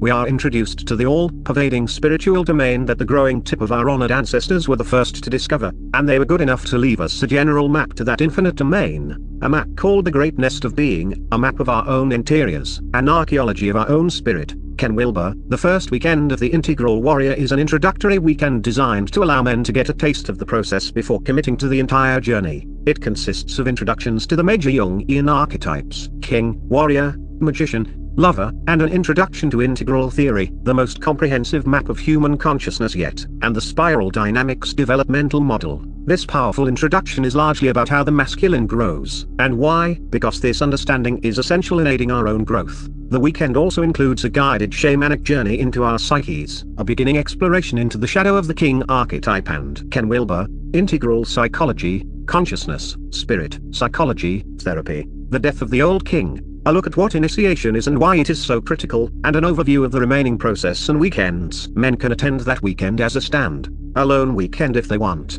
At the end of the weekend, they have the opportunity to decide whether or not they want to commit to experiencing the full process, consisting of an additional 6 weekends. During the writing of this book, I realized I would not be able to put the entire process into a single book. That became obvious to me when I had completed 4 chapters on the process and hadn't even finished the first day of the first of 6 weekends. So the first section of this work is set up much like the introductory weekend. I'll give you the first weekend in detail and then an overview of the rest of the process with some practices over the remainder of the book. The Integral Warrior process unfolds best in the presence and with the support of other men. Again, if you can't attend an Integral Warrior workshop in your area, then you should get together with a group of like-minded men, sharing the book and the practices contained within. I cannot overemphasize the importance of doing this process with other men. The support, accountability, dedication, and ultimately the healing that can be provided by other men is one of the keys of the transformation that takes place through the process. Here are some of the reasons a men's group is so important. 1. Rubber banding. Men and women know how hard it is to follow through with deep, spiritual teachings in their everyday lives without any kind of support. I can't tell you how many times I've experienced the so-called rubber band effect after attending a great and profound workshop. Rubber banding occurs when you get stretched open, beyond your normal boundaries, in a challenging or ecstatic situation but then snap back to your more habitual patterns of behavior when you return to your everyday life. This is also known as a state, or temporary, experience without. From David Deida, The Way of the Superior Man, a spiritual guide to mastering the challenges of women, work, and sexual desire. Being able to embody the temporary experience, we go right back to being who we were before the weekend. A men's group provides a conscious community to support men's continued growth of deep understanding and practice. A caveat to this is that the more state experiences we have, the easier it is to move to the next stage, or a permanent structure of consciousness. 2. Being in the company of other men. Men discover and refine their purpose by being in solitude in the challenges they meet. But something happens in the presence of other men that seemingly can't happen alone or in the company of the feminine, especially when those men won't settle for bullshit. A man's capacity to receive another man's direct criticism is a measure of his capacity to receive masculine energy. 3. Having men hold you accountable for living your deepest purpose. Unless you know your mission and have aligned your life to it, your core will feel empty. Your presence in the world will be diminished, as will your presence with your intimate partner and with other men. Other men will challenge you to stay focused on your mission, and your purpose should take priority over everything else in your life. 4. Men who are dedicated with you choose to be in the company of other men who have dedicated their lives to integrity, truth, and the heart. Men who are dedicated to live with an open heart and give their deepest gifts of love, mission, and presence. The way a conscious man penetrates the world should be the same way he penetrates his woman, not merely for personal gain or pleasure but to magnify love, openness, and depth. 5. Support your edge with other men. Choose male friends who are themselves living at their edge, facing their fears and living just beyond them. Men of this kind can love you without protecting you from the necessary confrontation with reality. 6.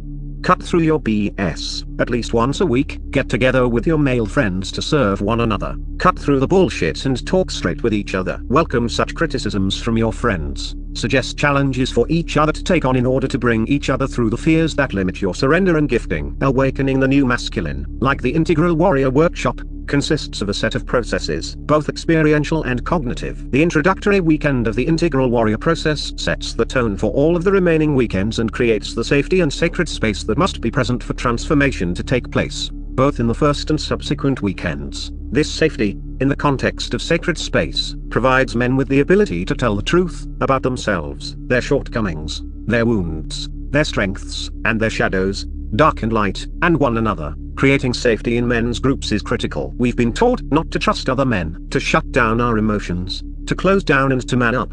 There are proven ways to help men create a safe and sacred space in which they can begin to open up with other men. But there's more necessary in building trust and creating openness and safety where transformation can take place are a set of conditions that must be addressed and agreed upon by the men. These agreements, known as the 3 C's, are as follows. 1. Commitment. Men engaged in opening up and talking about, often for the first time, their deepest fears, their true aspirations, who they really are, how powerful they might truly be, and what's going on with them can become fearful as the old ways struggle to hold as they begin to drop away. Sometimes there can be a tendency to want to run when the earlier structures thinking and feeling begin to crumble. The commitment is to not leave the group or sessions without talking to the facilitator or leader of the group. While the fear and the desire to run from what can arise when doing deep work can be very real, the actual departure rarely happens. Still, the agreement is important. As the process continues after the first weekend, men begin to rely on each other for support, and to leave the group after 2 or 3 weekends would create a hole in the group and reinforce the old brain feeling that other men cannot be trusted. 2. Chemicals. The Integral Warrior process also uses altered state methods like the shamanic breathwork process, so it's important to stay away from consciousness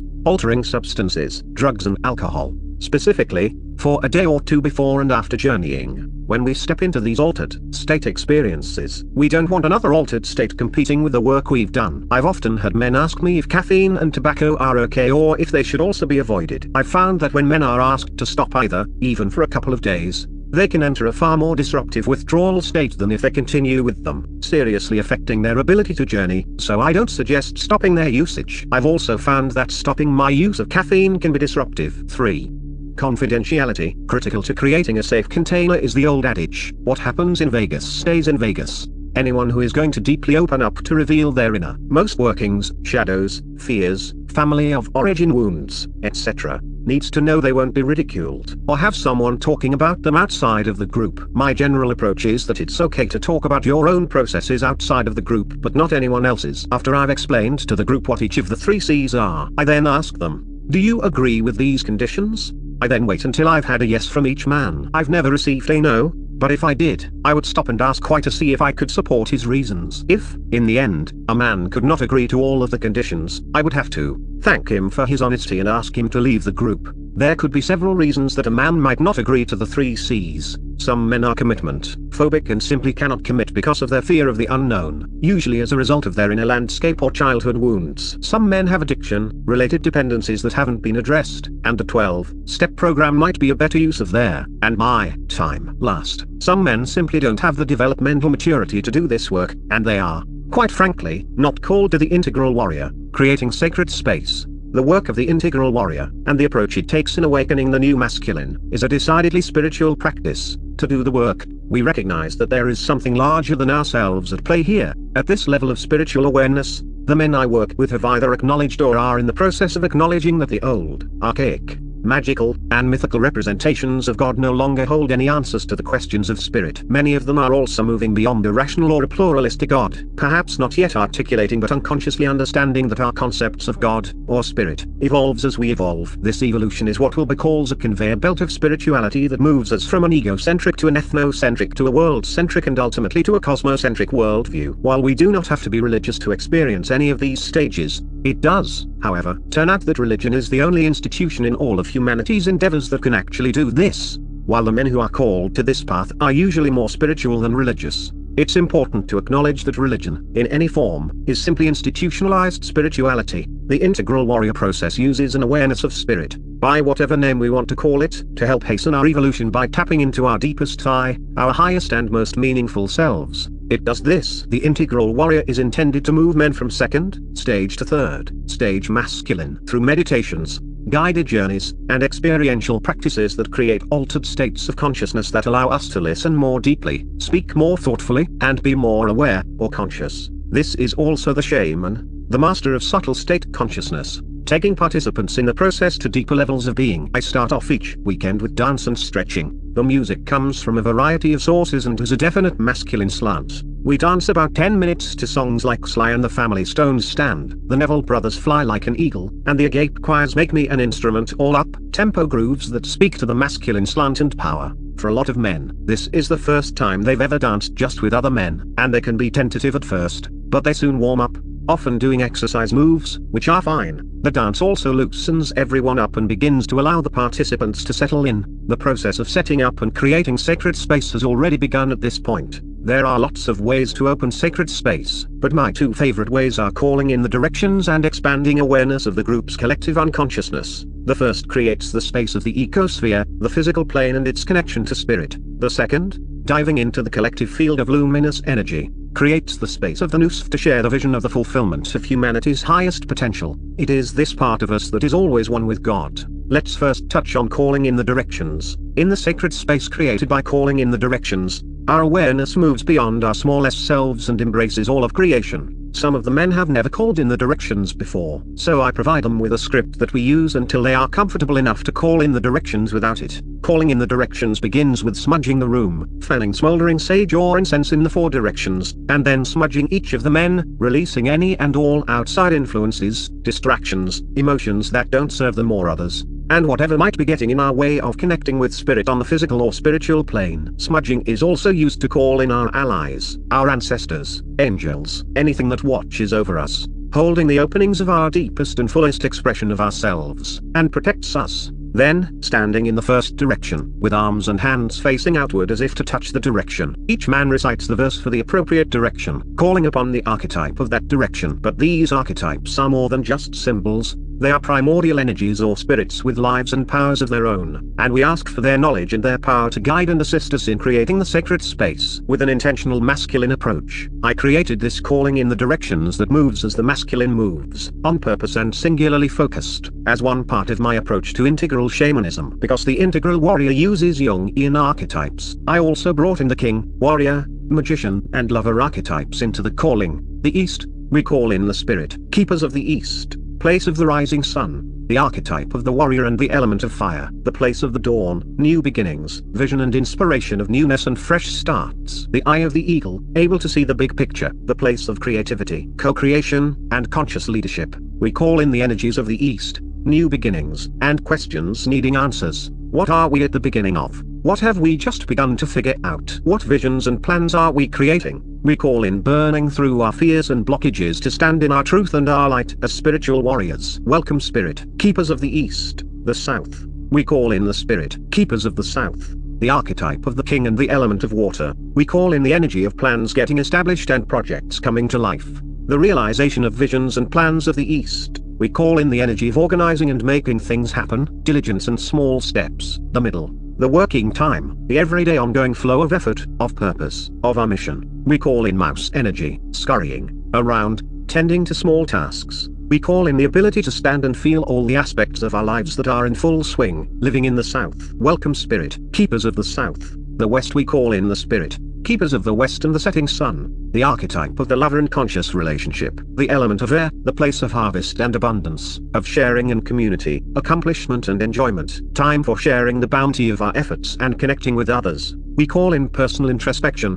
What have we learned from whatever we just finished? What might we do differently next time? It's the place to celebrate and take stock of our lives. The West is otter energy, whimsical and relaxed, playing through the forest and the water. And like the otter, the West heads into the hibernation of the North. Welcome spirit, keepers of the West, the North. We call in the spirit, keepers of the North, the nighttime sky, the archetype of the priest, the magician, and the element of earth, the place of sleeping and dreaming, solitude and spiritual introspection, connecting with spirit, of communing with unseen worlds, deep inner reflection, meditation, and receiving guidance. It is the place of the night, winter, and the wisdom of the elder, of celebration and taking stock of the spirit that moves through all things. The North is bear energy, fully embracing the night and revisions that are gestating in hibernation. And in the dawn before the dawn, we begin to feel the stirrings of the next phase. Welcome spirit, keepers of the North, the above, the below, and the center. We call in the center and the 3 final energies, Father Sky, Mother Earth, and our own essence. Father Sky is consistent, reliable, and predictable.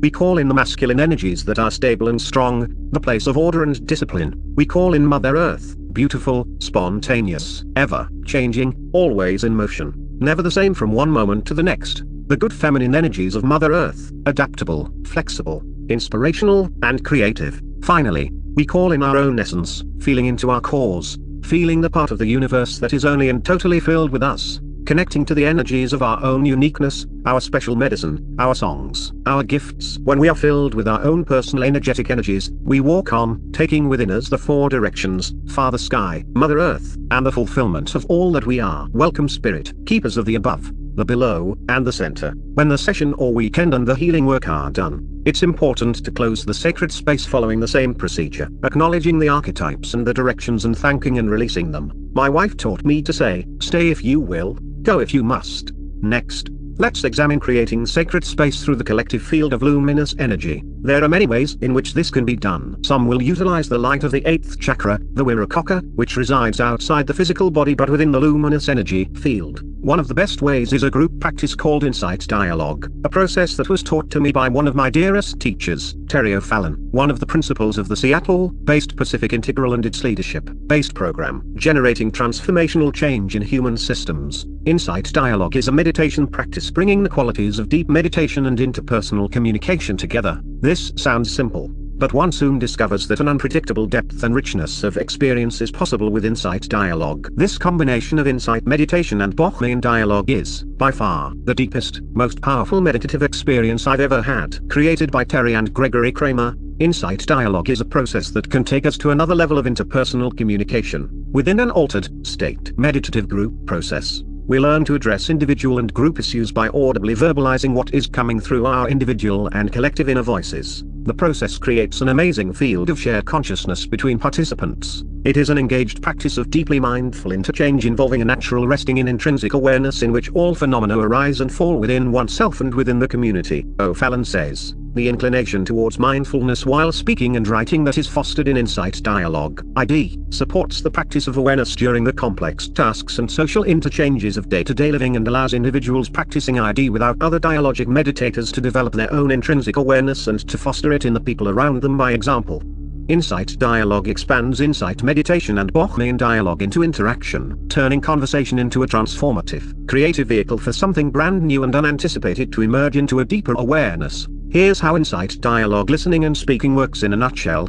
Commit to the process. Bring your awareness to the present moment. Pause, call forth to slow down, to drop ignorance, to see more deeply, and to brighten the mind. Relax, call forth in the face of stress and of challenging truths to bring ease to the body, mind. Open, call to move out of isolated practice, loops, and selfish patterns to be out of contraction. Trust emergence, call forth for energy, to end doubt, and to ride the moment. Listen deeply, call into inquiry and receptivity to extend the heart. Speak the truth, call forth to end stasis, to enhance generosity and courage, and to bring meditative interaction, consciously entering a shared, collective energy field. This amazing process allows men, sometimes for the very first time, to listen and speak directly from their hearts. While engaged in the process, the undeniable and palpable field of luminous energy makes it possible for men to open up without shame or fear of being judged by the other men. Here's an induction for Insight Dialogue. It's designed to take a group deep into a co-meditative, shared, altered, state space. You can either have a discussion agenda in mind or simply allow whatever wants to emerge come forth.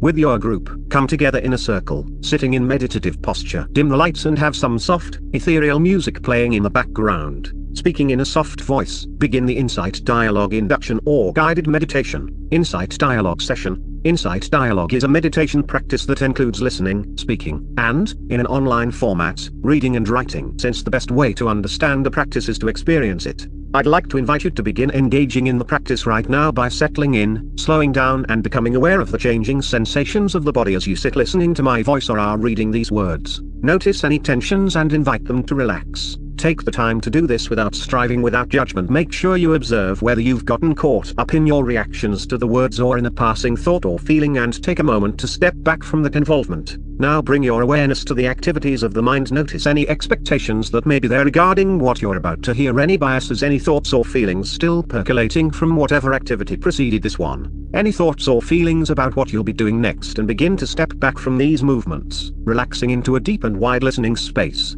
As you continue to listen, Observe any responses that may arise, any reaction of attraction or aversion, like or dislike, without becoming involved in them. When you find yourself becoming involved, then, without judgment, simply let go and step back once again into a wide and calm receptivity and attentiveness. At any point, you might wish to check in with your experience, becoming aware of thoughts, feelings and sensations that have arisen, and if you find yourself attached to or involved in any of them, take a moment to relax, step back, and regather the strands of your awareness into a one-pointed pause in the present moment. Allow yourself to settle into the sensations of the physical body, noticing any tensions that may be there and inviting them to relax, noticing the panorama of thoughts, feelings, and sensations rising and falling, moment to moment, allowing yourself to drift inward to a place of stillness and calm from which you can witness the passing show without being moved by it. Begin to get a sense of the physical boundary of the body and a sense of the separate self that it seems to enclose. Allow that boundary to gradually soften and dissolve, so all is now floating in a vast, unbounded field of conscious awareness, very calm, very still, and infinitely compassionate. Notice the movement of energy in this field of awareness, movement that we experience as thoughts, feelings, and sensations arising out of stillness, moving through stillness and merging again back into stillness. Notice the tendency to grasp onto these movements as my thoughts, my feelings, and my sensations, and notice how the sense of a solid, separate self begins to congeal around that grasping, recreating my self-image. Notice the shift between grasping and letting go, between the tension and suffering that accompanies the grasping and the freedom and joy of letting go. And let it all be held with great tenderness, kindness, and compassion for the suffering of that apparent self that experiences itself as separate from the divine and in all beings and all things. As you read these words, I'd like to invite you to reflect on how they might be relevant to your experience in every moment. Now, gently come back into the room, opening your eyes when you're ready, and bring your awareness to the activities of the mind. Notice any expectations that may be there regarding what you're about to experience, any biases, any thoughts or feelings still percolating from the day, any thoughts or feelings about what you'll be doing next, and just relax into a deep and wide listening space. As we continue, observe any responses that may arise, any reactions, attractions, aversions, likes or dislikes, without becoming involved in them. When you find yourself becoming involved, simply let go and step back into that wide and calm listening and speaking space. And when you're ready, simply let the dialogue begin. Missteps and misconceptions around insight dialogue. There are two primary ways that an insight dialogue session can go astray. One lies in the tendency to become caught up in the sweetness of sharing and empathizing with another's emotional experience, perhaps offering kind and well-intentioned words of solace or advice. While an entirely worthy and often healing function of group engagement, this is not the purpose of insight dialogue. In insight dialogue, we observe our tendency to get caught up in another's identification with the movements of their vital nature, whether higher or lower, and attempt to step back from them. By retreating into an inner stillness, we can be with the person in loving kindness while seeing his experience as part of the ebb and flow of universal tides, thus inviting him to do the same. In this way, we continually support each other in choosing the path of freedom, turning away from the smallness and suffering of our reactive nature and toward the fullness and joy of our true being. And thus do we create an ideal setting in which purification and eventual psychic transformation of the outer nature can be nurtured. The other tendency is to be drawn into an intellectual conversation, getting caught up in what may well be a fresh and compelling flow of ideas. Again, this is an immensely valuable and invigorating pursuit. However, if we do not engage these ideas with the calm mind, we may remain blind to a host of conditioned and largely subconscious habits, which, from the shadows, control what we think, feel, and say. It is bringing these habits to awareness in the interest of freeing ourselves from them that is the particular province of insight dialogue. From their depths of inner stillness emerges the possibility of a yet richer, more creative, and more intuitive discourse liberated from the knots of karmic compulsion. Insight dialogue is not just a conversation in which everyone speaks more slowly and pauses often. The space, pacing, and pausing are skillful means of creating the space we need to stay mindful of our experience, stay in the present moment, and continually take refuge in the calm of our inner being. We also want to be careful not to get caught up in our stories, philosophies, or mental abstractions. The idea is to maintain inner stillness and a deep state of listening while being aware of what is being said. Last,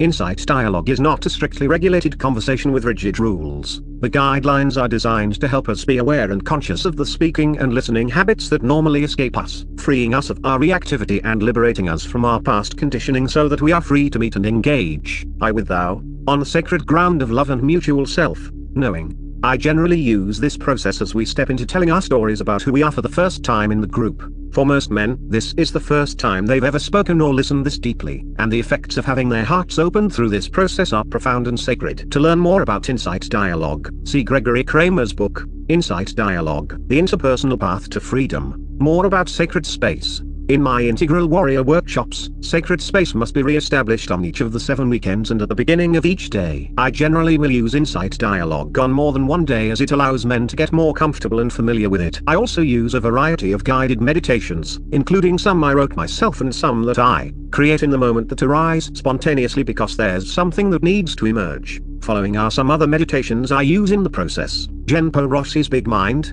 Big Heart, a guided process that is astonishingly original, profound, and an effective path for waking up, or seeing one's own true nature. Ken Wilber's I Amness Meditation, from the Integral Vision, page 221. Tonglen Tibetan Buddhist Meditation, Compassion and Loving Kindness teaches us that before we can have compassion for others, we must first have compassion for ourselves. The Inner Shaman Meditation, adapted from Jungian psychology's active imagination exercise and using guided imagery and free-form visualization. You can, and should, make a sacred space in your own home or in your day as a practice. Sacred space can be as small as a breath taken during prayer or meditation, as large as a cathedral, or as expansive as an ocean view. Consider setting up an altar in your home in a corner, a spare bedroom, or even a closet. Once you've chosen the space, clear it of everything. Perhaps you'll repaint it. Select pleasing visuals, scents, objects, cloths, sounds, and kinesthetics for your surroundings. My sacred space is filled with objects that I've collected throughout the years that have special and sacred meaning for me. A mask from Chichen Itza, a small statuette of Buddha, seashells from a favorite beach, a rock from a fire pit that I fire walked on, a Native American flute, a statue, candles, incense, gifts from loving friends and family, a broken arrow from a ceremony, flowers, and much more. It's important to perform a ritual or ceremony of your choice to dedicate and honor your sacred space. You could light candles or some incense and bless your space in whatever way honors you and your belief systems. Whether your sacred space contains all of the items I've mentioned or just a solitary object such as a statue or sculpture, your space is a place to be reborn and renewed every day. It's about drawing yourself inward and getting closer to what's in your heart. It doesn't matter if the sacred space is in the privacy of your home or created with and for a group of people. Sacred space is a healing sphere that is pure, holy, and safe. Within sacred space, everyone is protected. This, too, is the way of the Integral Warrior. Chapter 7, Integral Shamanism. Moving from magic to the transpersonal, we do not know where death awaits us, so let us wait for it everywhere. To practice death is to practice freedom. A man who has learned how to die has unlearned how to be a slave. Montaigne. Your ancestors were shamans. Everyone comes from a shamanic culture. John Perkins. Shamanism is an anthropological term referencing a wide range of beliefs and practices around communication with the spiritual world, which, in turn, affects the human world. Practitioners of shamanism, known as shamans, are found across multiple cultures and continents and millennia. Shamans existed in many forms and cultures, some of which may have originated as early as the Paleolithic period, with its peak period probably from around 50,000 to 7,000 BC. Shamanism existed long before the first religions emerged. In most cultures, shamanism holds that shamans are intermediaries between the spirit world and the world of humans. It is said that shamans walk between the worlds and can treat illnesses and ailments by mending the soul. Healing these illnesses and traumas, which affect the soul or spirit, restores the physical body to balance and wholeness. Shamans also enter the spirit world to solve community problems, bring guidance to misguided souls, or to identify and resolve issues caused by foreign elements. Shamanism has traditionally been a calling and is generally involuntary. Individuals called to shamanism usually experience some sort of dark night of the soul, often some sort of illness or dis-ease that lasts a prolonged period of time. It is this illness that gives rise to the wounded healer archetype of the shaman. The young shaman goes through some sort of life-threatening sickness that pushes him to the brink of death so that the shaman can cross over to the underworld. It is only then that the shaman can bring back information for the sick or the tribe, and when the shaman heals himself, he then holds the cure to heal those who suffer. The concept of the wounded healer is still primary in modern shamanism. This is what is sometimes called classic shamanism. The individual is chosen by the spirits, often with no warning, and is not allowed to refuse the gift without suffering illness, insanity, and/or death. Classic shamanism is nearly always accompanied by a traumatic death and rebirth experience, after which the personality is radically changed. Core shamanism, on the other hand, is generally entirely voluntary. This is the path I have taken. I chose the path rather than being chosen for it by the spirits. Although a seeker may feel drawn to shamanic practices, he is not in danger of illness, insanity, or death for refusing to follow a particular path. He may choose his own human teachers, and he may stop at any time. Although his life may be poorer for it, he will not usually be penalized by the spirits unless he has made specific bargains. One of the goals I've set to achieve is to bridge shamanism with integral theory, uniting the two into a new, transrational form that is only now beginning to emerge. But emerge from what to what? Using developmental systems theory, we can clearly show how shamanism has unfolded, and continues to unfold, in the developmental context of stages of increasing complexity. These stages are pre-rational, rational, and transrational. Here's a brief description of shamanism at each of these stages. Pre-rational shamanism is the practice of communing with nature and ancestral spirits and deities that are separate from oneself. It is tribal and magical. The shaman makes offerings to these spirits or gods in order to effect or manifest some change in his, or the tribe's, life and to support and honor Gaia by his connection, love, and respect. His dreams are interpreted as the gods, goddesses, or spirits talking to me. This is the home of classic shamanism. Rational shamanism, sometimes referred to as urban shamanism, views shamanism as metaphor for internal processes and dreams, much like psychotherapists, and looks like me talking to me. The unseen world exists only in our own interiority and the microscopic world. Since we've transcended and included the pre-rational, we may still have superstitions and mythic beliefs, but spirits are also seen as metaphors. Often, we've lost our connection to Gaia because of our belief in scientific rationalism. Rational shamanism can be either classic or core shamanism. Transrational shamanism recognizes higher realms of being, of energetic realities and practices, and contains both the pre-rational and rational so that we may understand our connection to the conscious universe and to science, connecting all in a community of aligned service to the highest good. The unseen includes the above as well as the intuited and the experiential knowing. Dreams are communications from God/Goddess/universal consciousness, often competing with my ego. There is an integration of the connectedness of all things and a return to stewarding the earth as opposed to dominating it. Like rational shamanism, it can be either classic or core. Not too long ago, I was involved in a discussion about how indigenous spiritual leaders organize, or don't organize, sacred gatherings. By way of background, some indigenous spiritual Native American leaders and shamans had called a meeting and no one showed up. The leaders did not acknowledge a problem and had no interest in doing anything about it. A few highlights from these leaders' perspectives. If it is a sacred gathering, it is not publicized. If someone is to be there, they will find it. Gatherings are made hard to find on purpose. Flyers are usually a no. It is like if someone calls themselves a medicine man, woman or shaman, run as fast as you can. Only the people can give you that honor. It does not matter if there are 2,000 people in attendance or one. When an elder speaks, it goes out to the whole universe. Elders are not attached to how many they speak to, only that they can speak. They understand that the words we are all related are real, that the trees, wind, rocks, and water will carry their words forward. You are fortunate to be one of the ones to experience them firsthand. If there are hundreds of seats, they are all filled, even if you cannot see the people. Elder gatherings never start on time. It is normal for an elder to be several hours late. They will start when the energy is right. These indigenous spiritual leaders are clearly coming from the pre-rational stage. While we need to honor traditional methods and beliefs, because the shaman at any stage is the master of subtle and ecstatic states of consciousness. With later stage consciousness, the transrational, we see that spirit can move through us, as well as around us. We are the physical manifestation of spirit, and what we do in the name of spirit, and in integrity, is spirit in action.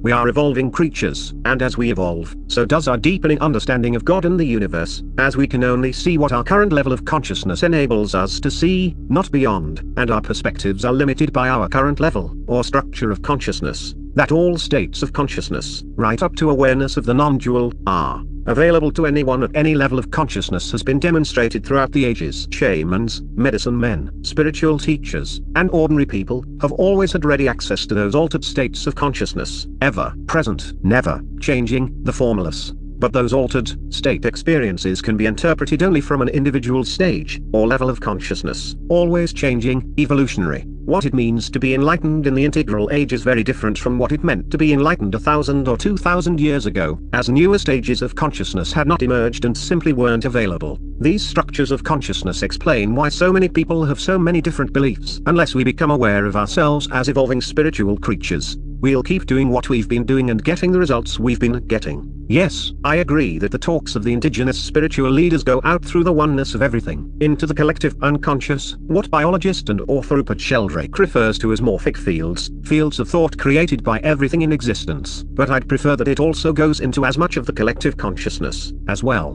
Postmodernism must integrate the wisdom and altered state skills of the shaman and the medicine man, and indigenous teachers must integrate the rational and transrational stages of development. Anything less is only partial enlightenment. Meta-shamanism, going beyond the pre-rational and rational and into the territory of the transrational, leads to the concept of meta-shamanism, in which a meta-shaman moves vertically along the whole spiral, accessing there necessary energies, values, or traits of any given meme as needed to solve the current situation. Within the meme accessed, the meta-shaman is also able to move within the horizontal or vertical orientation of that meme as needed. The meta-shaman recognizes the entire cosmos as a manifestation of spirit, the source and destination of the manifest universe, the gods, goddesses, and spirits humans have recognized throughout their history the need to remain alive and valid within each of the memes that spawned them. Meta-shamans are capable of selecting, through a conscious process or intuitively, the meme required at any given time. Within the selected meme, whichever form of consciousness transformation is appropriate to that meme is accessible,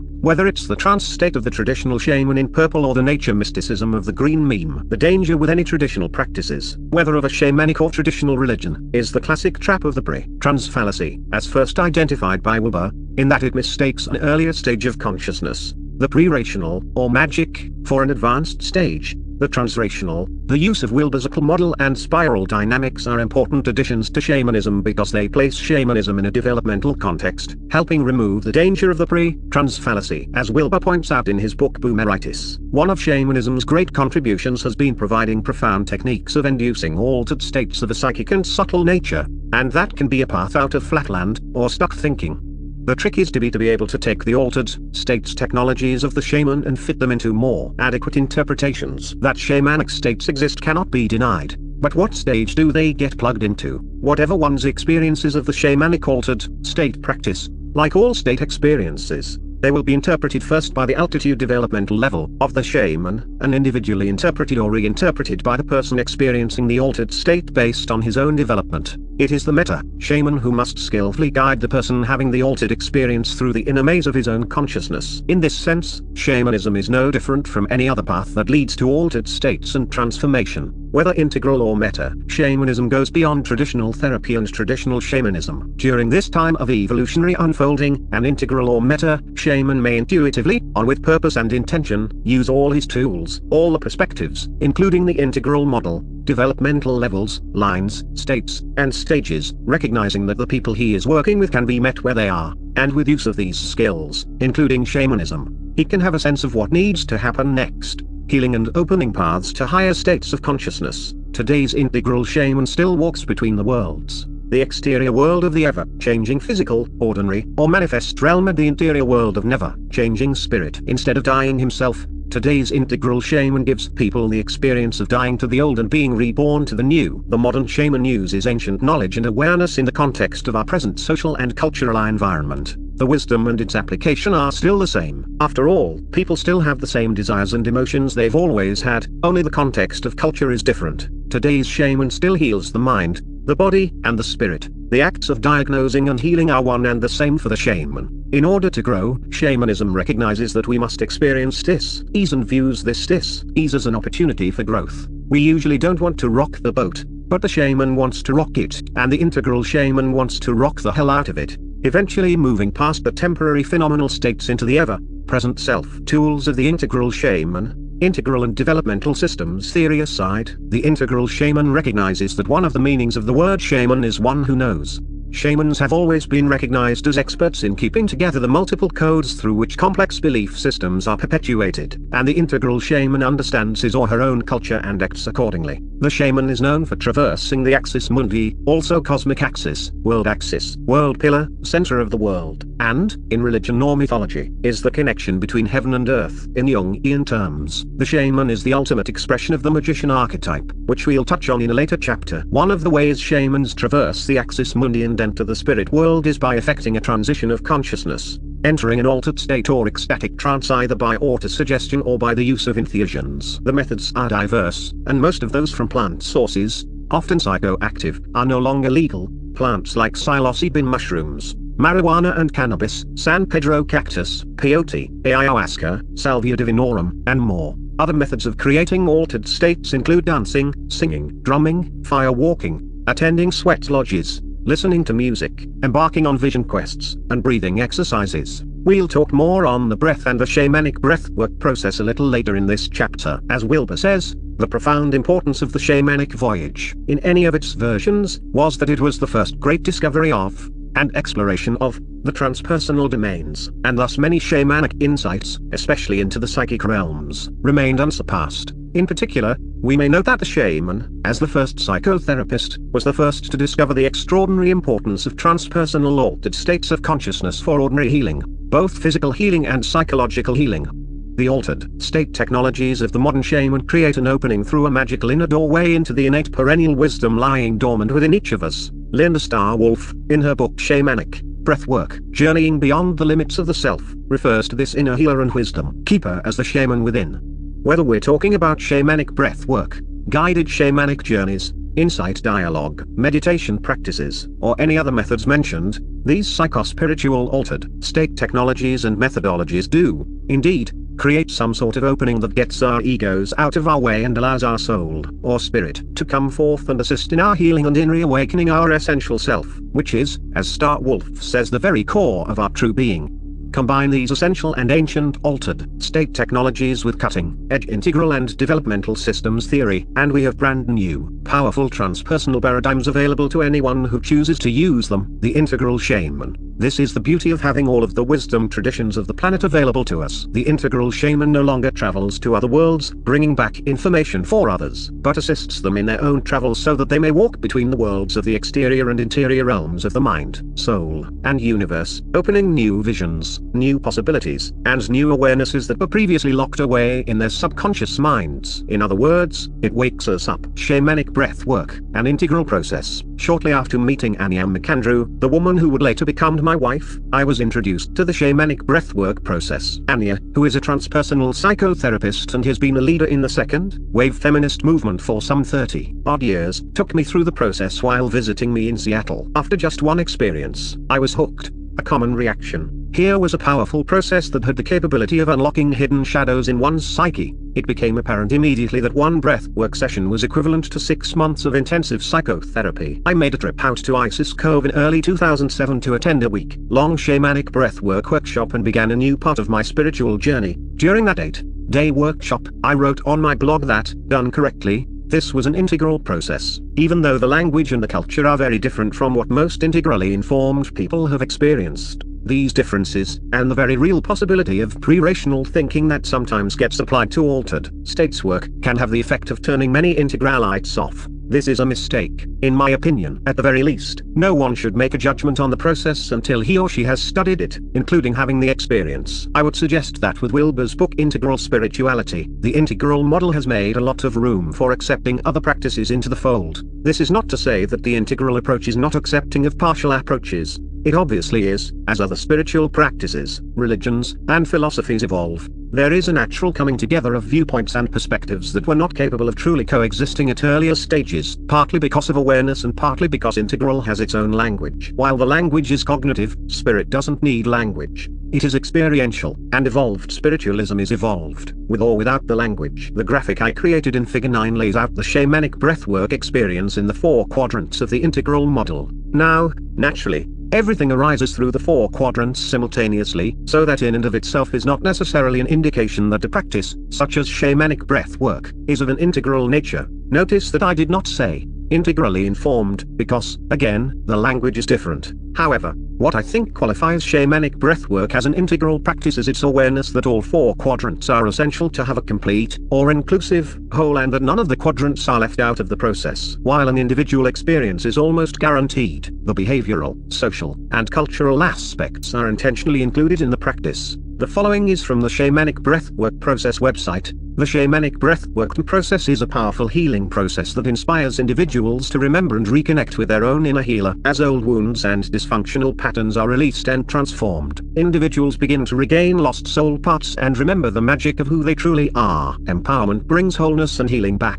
into their own lives, to the lives of those they love, and to the world at large. This process is highly experiential, and the wisdom and healing gained comes from each individual's inner experience. Shamanic breathwork honors and blends the timeless wisdom of ancient traditions with the emerging new paradigm methods of healing and teaching. It functions as the rainbow bridge between these two worlds, honoring the best of both worlds while creating a bridge for body, mind, heart, and spirit. Shamanic breathwork provides a safe container in which differentiation becomes integration and can hasten new awareness or even become a new stage. Through death and rebirth, disorienting dilemmas, and the creation of a healthier way to be where you are through horizontal translation or by providing a path for vertical evolution or transformation. Shamanic breathwork is a process that works. The shamanic breathwork process differs from others in that it is aimed at awakening the inner shamanic healer in persons going through the process. There is ample support from shamanic breathwork facilitators and co-journeyers, who assist during the session in order to ensure a safe journey for the participant and that it is effective. The process begins by establishing sacred space through various rituals and ceremonies, such as smudging with sage, cedar, and sweetgrass while offering prayerful invocations.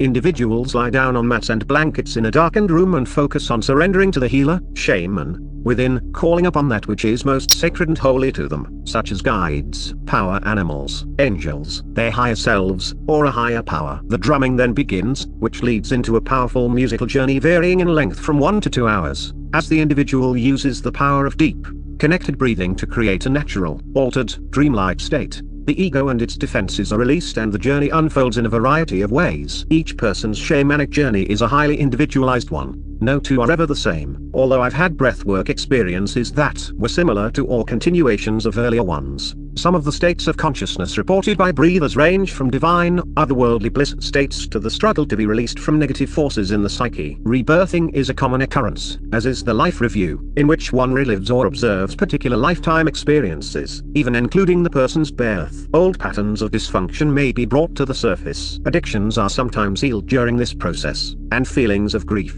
fear, rage, and anxiety may be released. Shamanic breathwork facilitators have undergone this process many times in the course of their training and are loving guides for each participant's journey. The process may require the shamanic breathwork facilitator's skills and attention. A variety of psychospiritual tools may be employed to assist the participant. Some of the most commonly used methods are body work, Reiki, energy work, soul return, and extractions. The most powerful healing tool a facilitator can bring to the person breathing is an open and loving heart and mind, along with a willingness to support and travel with the journey wherever he or she may need to go. This is the essence of shamanic breathwork. Describing the process really does not do it justice. One must experience this powerful shamanic journey and its healing from the inside. Shadow. One of the most powerful gifts that shamanic breathwork can provide is an awareness of shadow. Shadow is sometimes called the deficient, or negative, ego and represents our disowned, despised, and repressed traits. Shadow literally means to obscure light.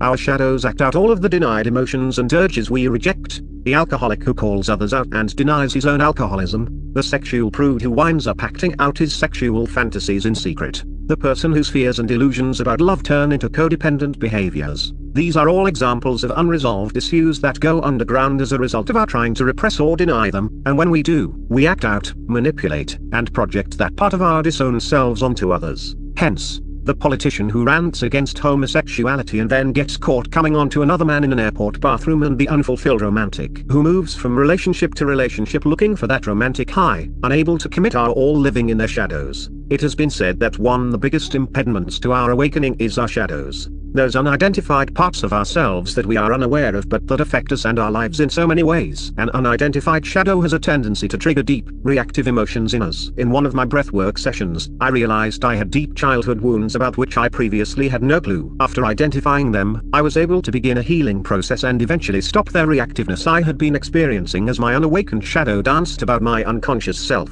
Breathwork provided me with the means to have my shadow instead of my shadow having me. I still have the issue, but now I have a choice about how I respond to the trigger effect. The personal experience I cite above is an example of our dark shadows. We can also have shadow in the light realms, what some call our golden shadows. Our golden shadows show up when we're afraid to step into our bigness, how powerful we truly could be if we weren't fearful of acknowledging that power. One of the shadows I run into occasionally with men is that they're not afraid of failing, they're afraid of succeeding, often because they don't believe in their hearts that they're really worthy of the success they might experience. These men say to themselves, unconsciously, of course, what if I succeed? Then what do I do? At Venus rising, the parent organization of shamanic breathwork. There's a saying, the light, the dark, no difference. Shadow is shadow, and the shadows of our current stages must be healed in order to move to the next stage without dragging that shadow with us, further compounding the problems of the shadow. Even our darkest shadows can be amazing gifts. I'm reminded of one man who finally broke through years of hidden childhood abuse to discover that he had an ability to empathize with other abuse victims in a way that someone who had not experienced such abuse could not do. Today he works with other abuse victims in healing those injuries and assisting them in achieving wholeness in their own lives.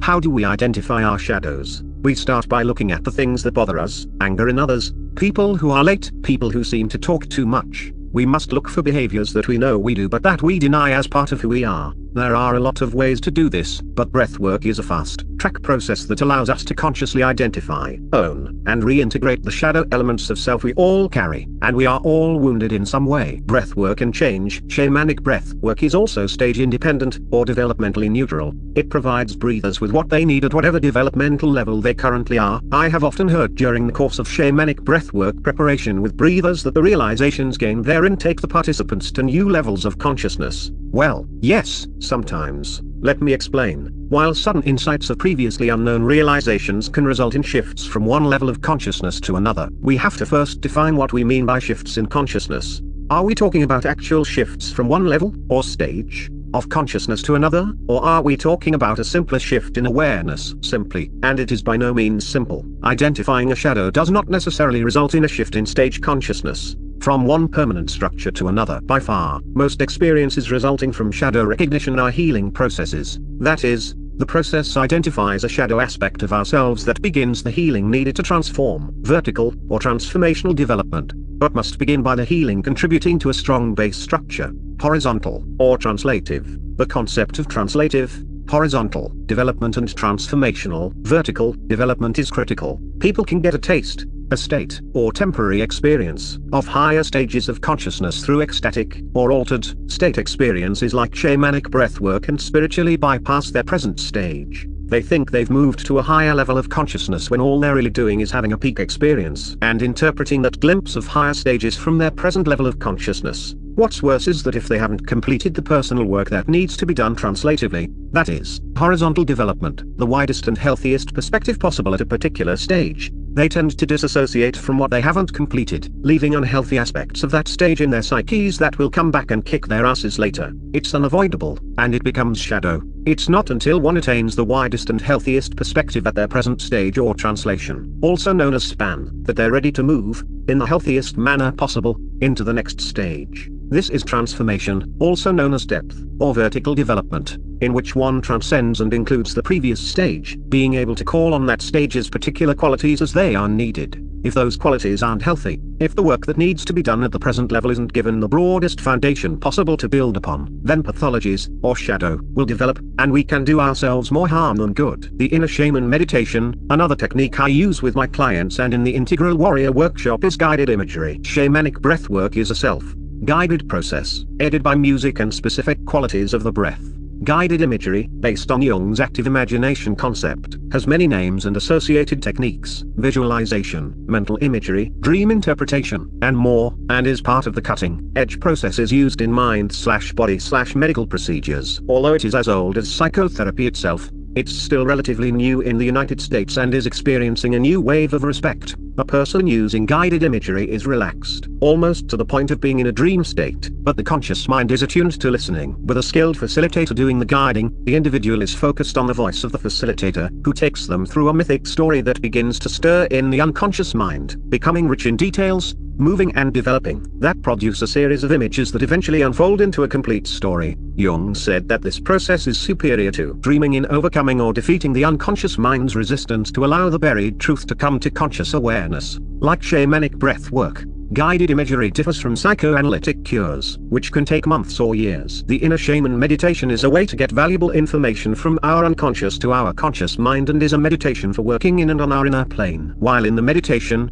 we experience and communicate with our inner shaman, who gives us the love, protection, and guidance no one on the outer plane could hope to give us. It's really our unconscious self placed in a witness, or observer, state that brings the information forward. it's simply an aspect of ourselves, and it knows us in a way no other can. With individuals or groups, I begin with relaxing trance meditation music in the background. Using my voice at its most hypnotic and relaxed tone, I place the participants at the entrance to a forest trail and begin to take them up a gently sloping path deep into a darkening, thick forest. Coming up to a sheer rock wall, we locate the entrance to a cave. Part of the process here is not to give them too much information about what they're seeing, only what they're doing. I take them into the cave, following specific steps until they come to a door in the cave. Opening the door, they step out onto a high ledge overlooking a fantastical valley below, where their spirit animal greets them. Again, careful not to give them too much information, the process allows their own imaginations to fill in the gaps, leading them with statements like, "The valley has trees and foliage in colors and shapes you've never seen before,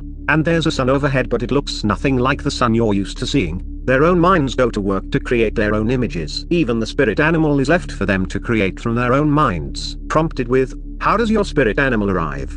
The spirit animal then leads them down a path alongside the strange rock walls that surround the valley, past unfamiliar and strange waterfalls, streams, rocks, and trees until they finally find themselves in a place where there is the strangest island of trees they've ever seen. Surrounded by a clearing, the spirit animal lies down, indicating that the traveler has arrived at the destination. They walk toward the island of trees, and as they approach, their inner shaman steps out of the trees. Now, everything up to this point has led to the participants' imaginations firing on all cylinders, and this is where the unconscious really begins to fill in the missing pieces, asking them to picture what the being looks like that stepped out of the trees. I then have the participants take whoever stepped out through a series of tests that determines if the shaman is truly their inner shaman. If not, we repeat those steps until the participant is satisfied that this is truly their inner shaman. Once satisfied, we can ask them their name and create an agreement with them to give us guidance and knowledge about our lives, our decisions, and our issues, along with as much of an explanation as they can give to our questions. We can now ask the inner shaman any question about issues that may be affecting our lives, relationship, work, shadow, spirituality, and then wait and listen for them to respond, only listening deeply, not responding, and finally simply mirroring what we've heard. After we've received the information, we thank them, ask them if there's anything else,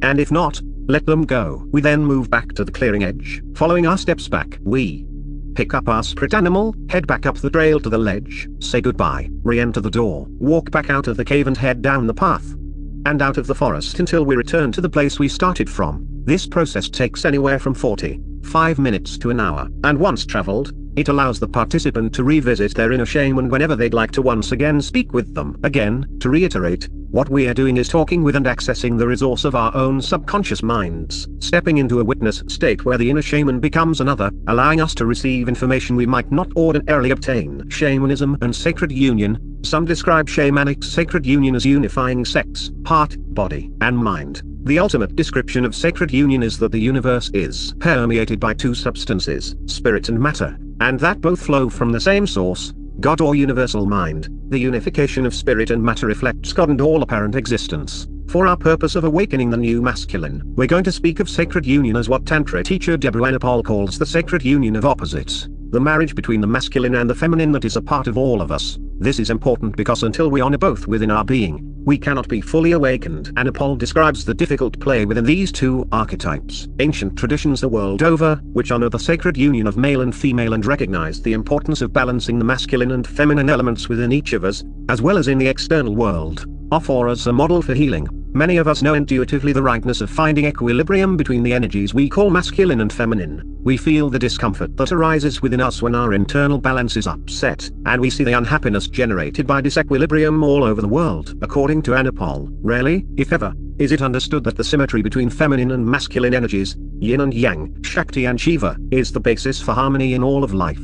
We have all dined at the table of the masculine and feminine, for each is half of who we are in our fullness. If we deny one or the other, we deny ourselves. Our sacred union goal as integral warriors is to honor and integrate both the masculine and the feminine within so that we may flow between them at will when they are needed, when it serves, when it's appropriate, or when it just feels good. In Western culture, the anima and animus, the man's inner feminine and the woman's inner masculine, respectively, were driven underground as a result of bias against acknowledging our androgynous nature. Fortunately, this has begun to shift somewhat in recent years because any effort in keeping the anima and the animus hidden drives them into shadow, and the shadow, as we all know, will not be denied. For men, balancing and integrating our inner feminine in sacred union with our inner masculine is critical because the source is feminine without the feminine love represented in a reflective way. There is no immortality. Anapol describes the feminine as the womb from which all emerges. If we don't integrate our internal feminine, if we push it back into darkness, we project it all over the women we come in contact with, especially in intimate relationship, and become defensive, reactive, and isolated. She further explains, to honor the feminine, within you and without.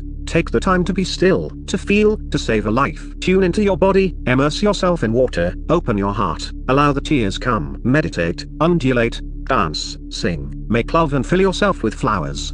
One of the best ways to work on the masculine and feminine energies within is through shamanic astrology, which gives us a very helpful map for moving through the cultural and societal changes we have entered, in addition to the larger perspective needed for the immensity of the acceleration and intensity of our interior realm, and the cultural, societal, and survival tools that shamanic astrology provides. It's also a way to use and bring forth the archetypal qualities of the masculine and the feminine. These archetypes are called the mediating energies between heaven and earth, a metaphor for interiority and exteriority, the top two quadrants and the bottom two quadrants of the Ekl model. To do this with women, we look at their Mars so they can get in touch with their masculine side, and with men we look at their Venus so they can get more in touch with their feminine. My wife, Anya, is a transpersonal psychotherapist and a shamanic astrologer, and because she does most of her work with the psyche, that's the part she's most passionate about, dreaming the dream forward around the cycles of change, through the archetypes of the signs, movement of the planets, and how we're receiving these transmissions and passing them on. Anya states, those of us who are deeply connected into shamanic astrology really feel the ways that the archetypes are evolving as we evolve.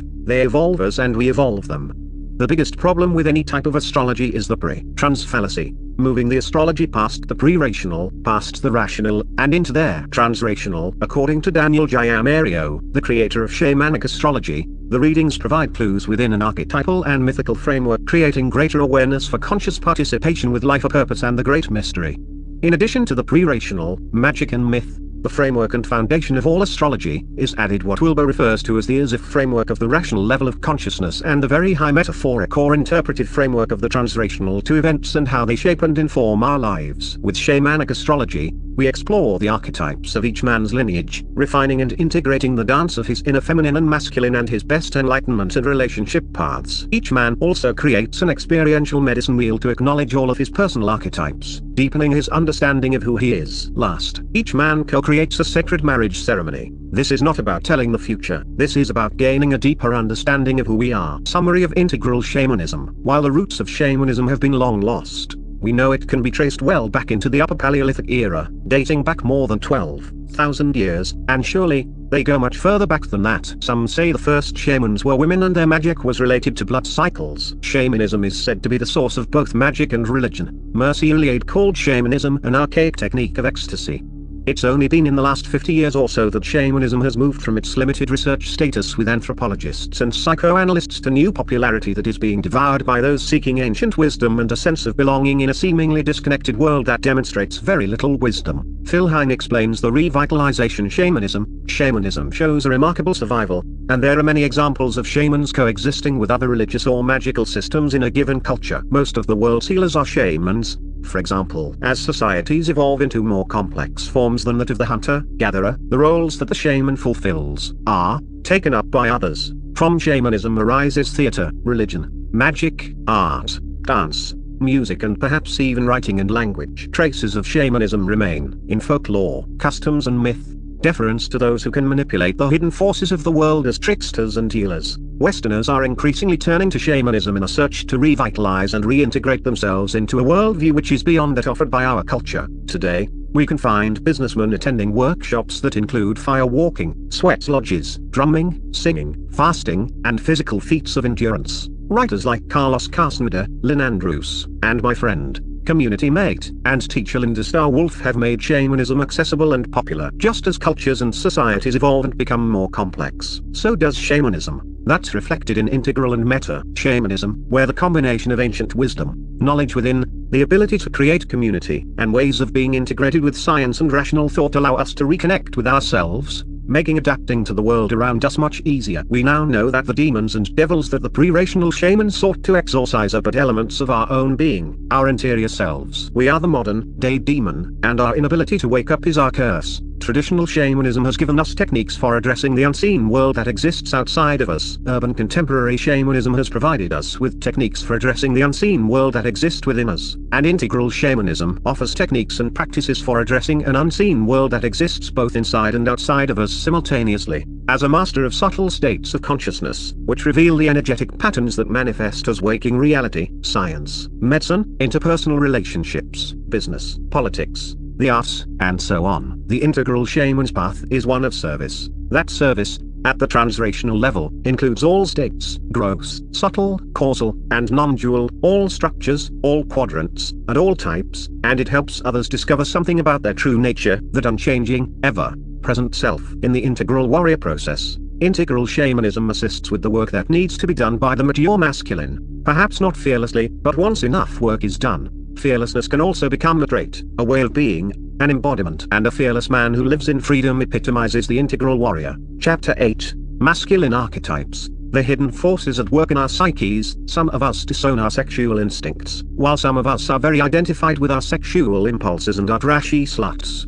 A joke showing disowned archetypes expressing themselves in a socially acceptable way. All of us, male or female, exhibit a neither masculine or feminine essence, that is, who we are. While the terms male and female represent gender qualities and very much play a role in who we are, men and women can each have either masculine or feminine essences. When applied to the masculine or feminine, the term essence is really all about how we manifest and live our daily lives, regardless of our gender. Gender is a physical description of who we are and, as we have all seen in the last few years, can be changed, which is often related to the disconnect between a person's gender and his or her sexual essence. Our essence goes to the very core of who we are and can range in an individual from very masculine to very feminine, including a multitude of combinations of the two. The concept of the archetype is derived from the repeated observation that, for instance, the myths and fairy tales of world literature contain definite motifs which crop up everywhere. We meet these same motifs in the fantasies, dreams, deliria, and delusions of individuals living today. Archetypes, as described by Jung and later wonderfully expanded upon by Robert Moore and Douglas Gillette, can be either feminine, the anima, or masculine, the animus, and we each carry both.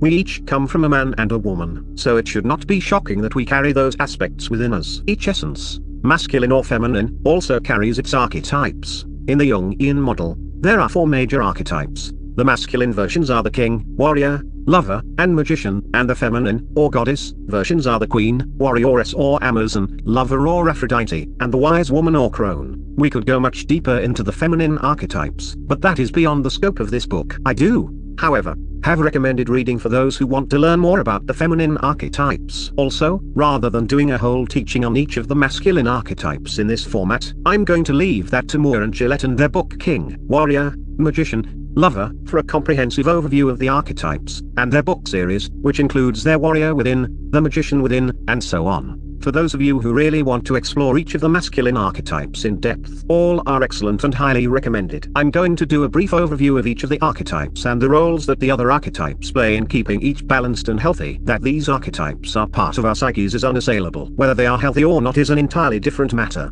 Let's start with the warrior. The warrior is probably the best known of all of the archetypes. Men, throughout time, have been called to be warriors, usually in the form of a soldier, and usually against their will in service under conscription as cannon fodder. As an archetype, the warrior is highly focused and driven to achieve. He is result and goal-oriented. Warriors take charge and assert themselves whenever they can, tackling challenges head-on. Their warrior is also very disciplined and is supposedly not afraid to take big risks to get whatever he wants, although I challenge the assumption of no fear, as I tend to think that warriors do experience fear but are capable of overcoming it. Without fear, there is no courage. Without fear, we would just be automatons. Historically, many men have become warriors because it was the only path available to them to get what they wanted, even including a wife and a family. Men who succeeded in those big risks were rewarded, and the men who did not succeed, or did not take risks, did not get to leave their seed to future generations. In the book Is There Anything Good About Men? Sociologist Dr. Roy F. Baumeister says, when it comes to humans, the simple fact of the matter is that a woman can only get pregnant by one man at a time, while one man can impregnate multiple women. This is why a woman's eggs, and her womb, have always been much more valuable than a man's seed. So in primitive times, in the days before widespread monogamy, the odds that a woman would become a mother were very good. She did not have to do much apart from making herself desirable and wooing the best possible mate. The chances were, even if she did not do much at all,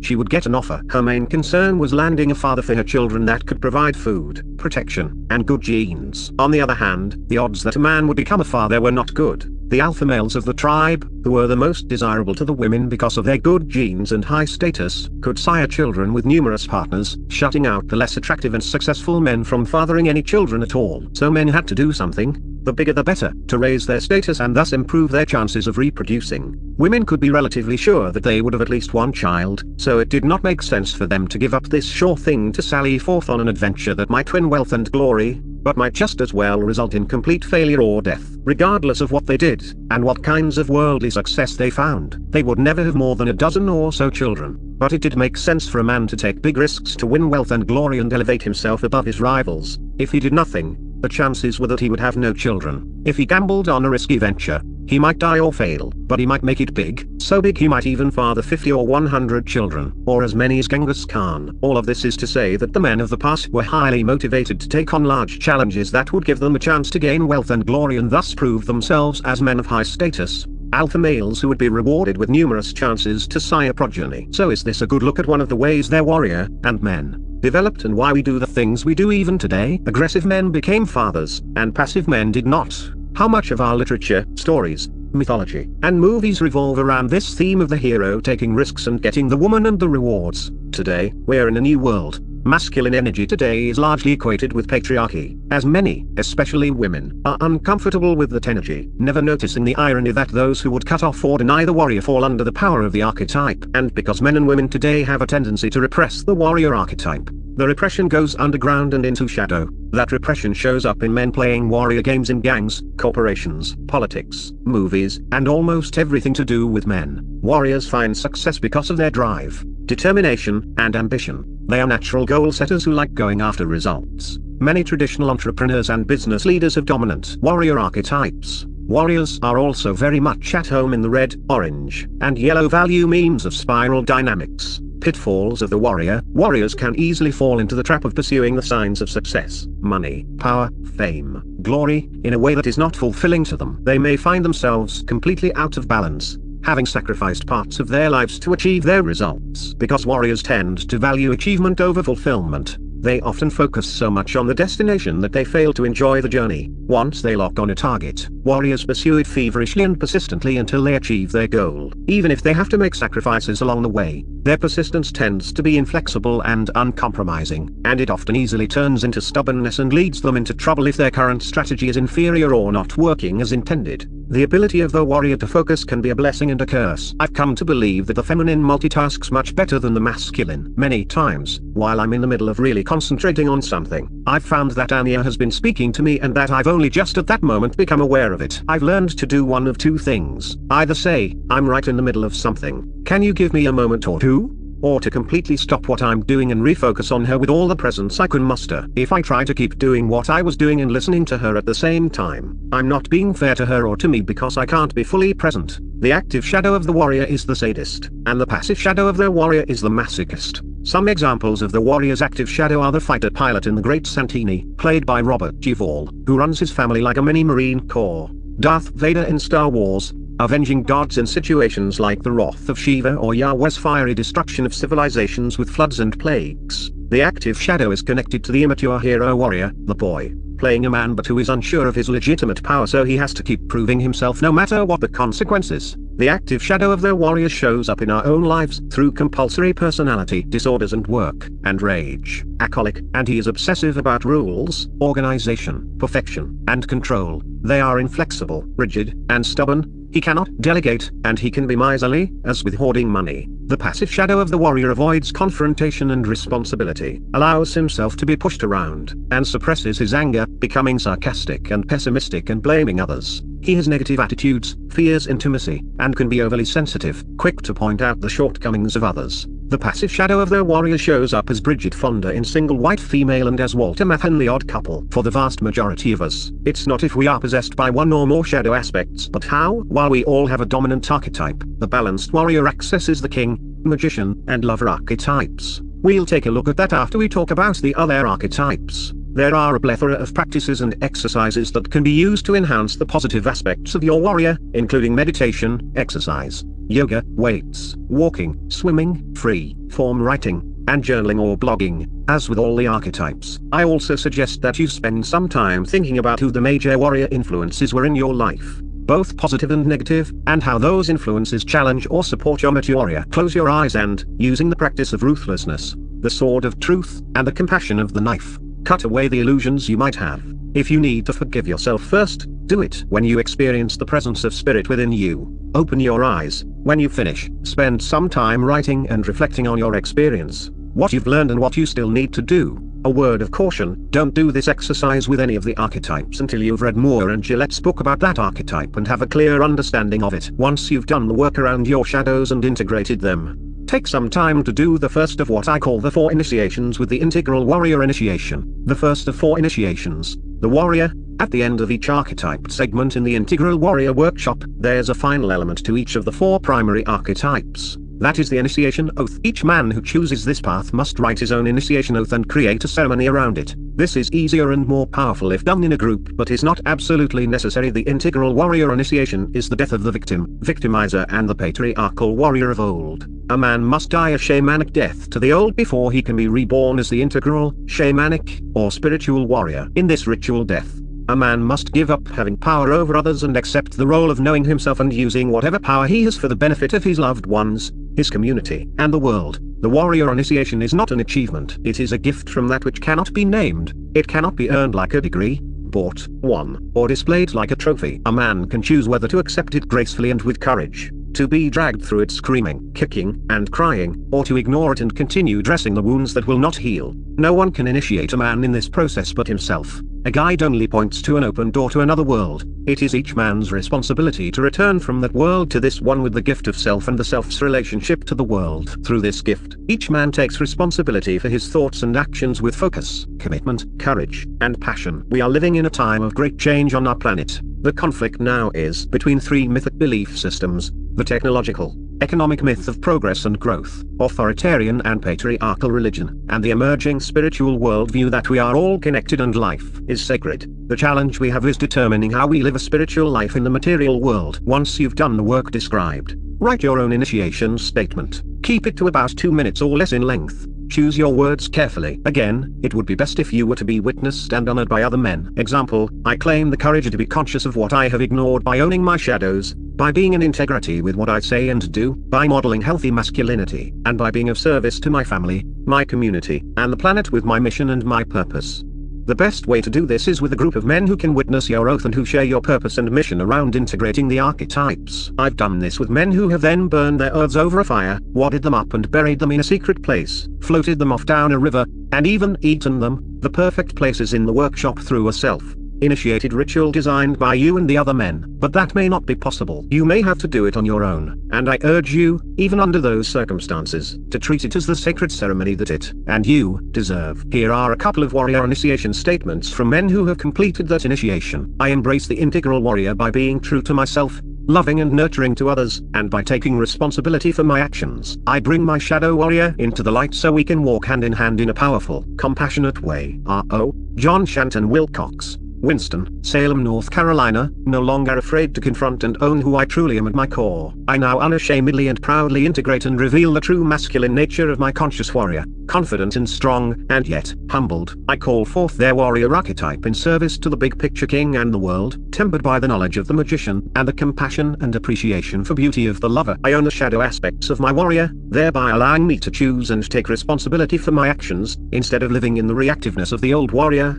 the soldier. Name withheld by request. I fully accept my birthright as an integral warrior. I will use my warrior to attack life and live it to its fullest. I will model the new warrior masculinity to my family and all those I encounter. I reject the traditional warrior who only seeks to dominate with no regard to consequences. As the new warrior, I will be bold and deliberate with my actions, all the while aware of how my actions impact the world. The knowledge of my mortality is what will allow my warrior to truly live. Bobby Duplantier, New Orleans. Do this also with each of the other 3 archetypes. The lover. An understanding of the 4 major Jungian archetypes quickly points out how important balance is between them, their relationships to one another, and how this balance, or lack of balance, affects our own behaviors. By understanding and accessing archetypal behaviors, we are able to step back, relegate our own behaviors into third-person terms, and observe and witness how these behaviors influence and play out in our lives. The integral warrior dives deep into each of the archetypes. For instance, the lover archetype, one of the 4 major archetypes, is probably the most misunderstood of all of them. The lover, accessed properly, gives us a sense of meaning in our lives. This sense of meaning is, I believe, the essence of spirituality, no matter where one might fall on a developmental evolutionary scale or map.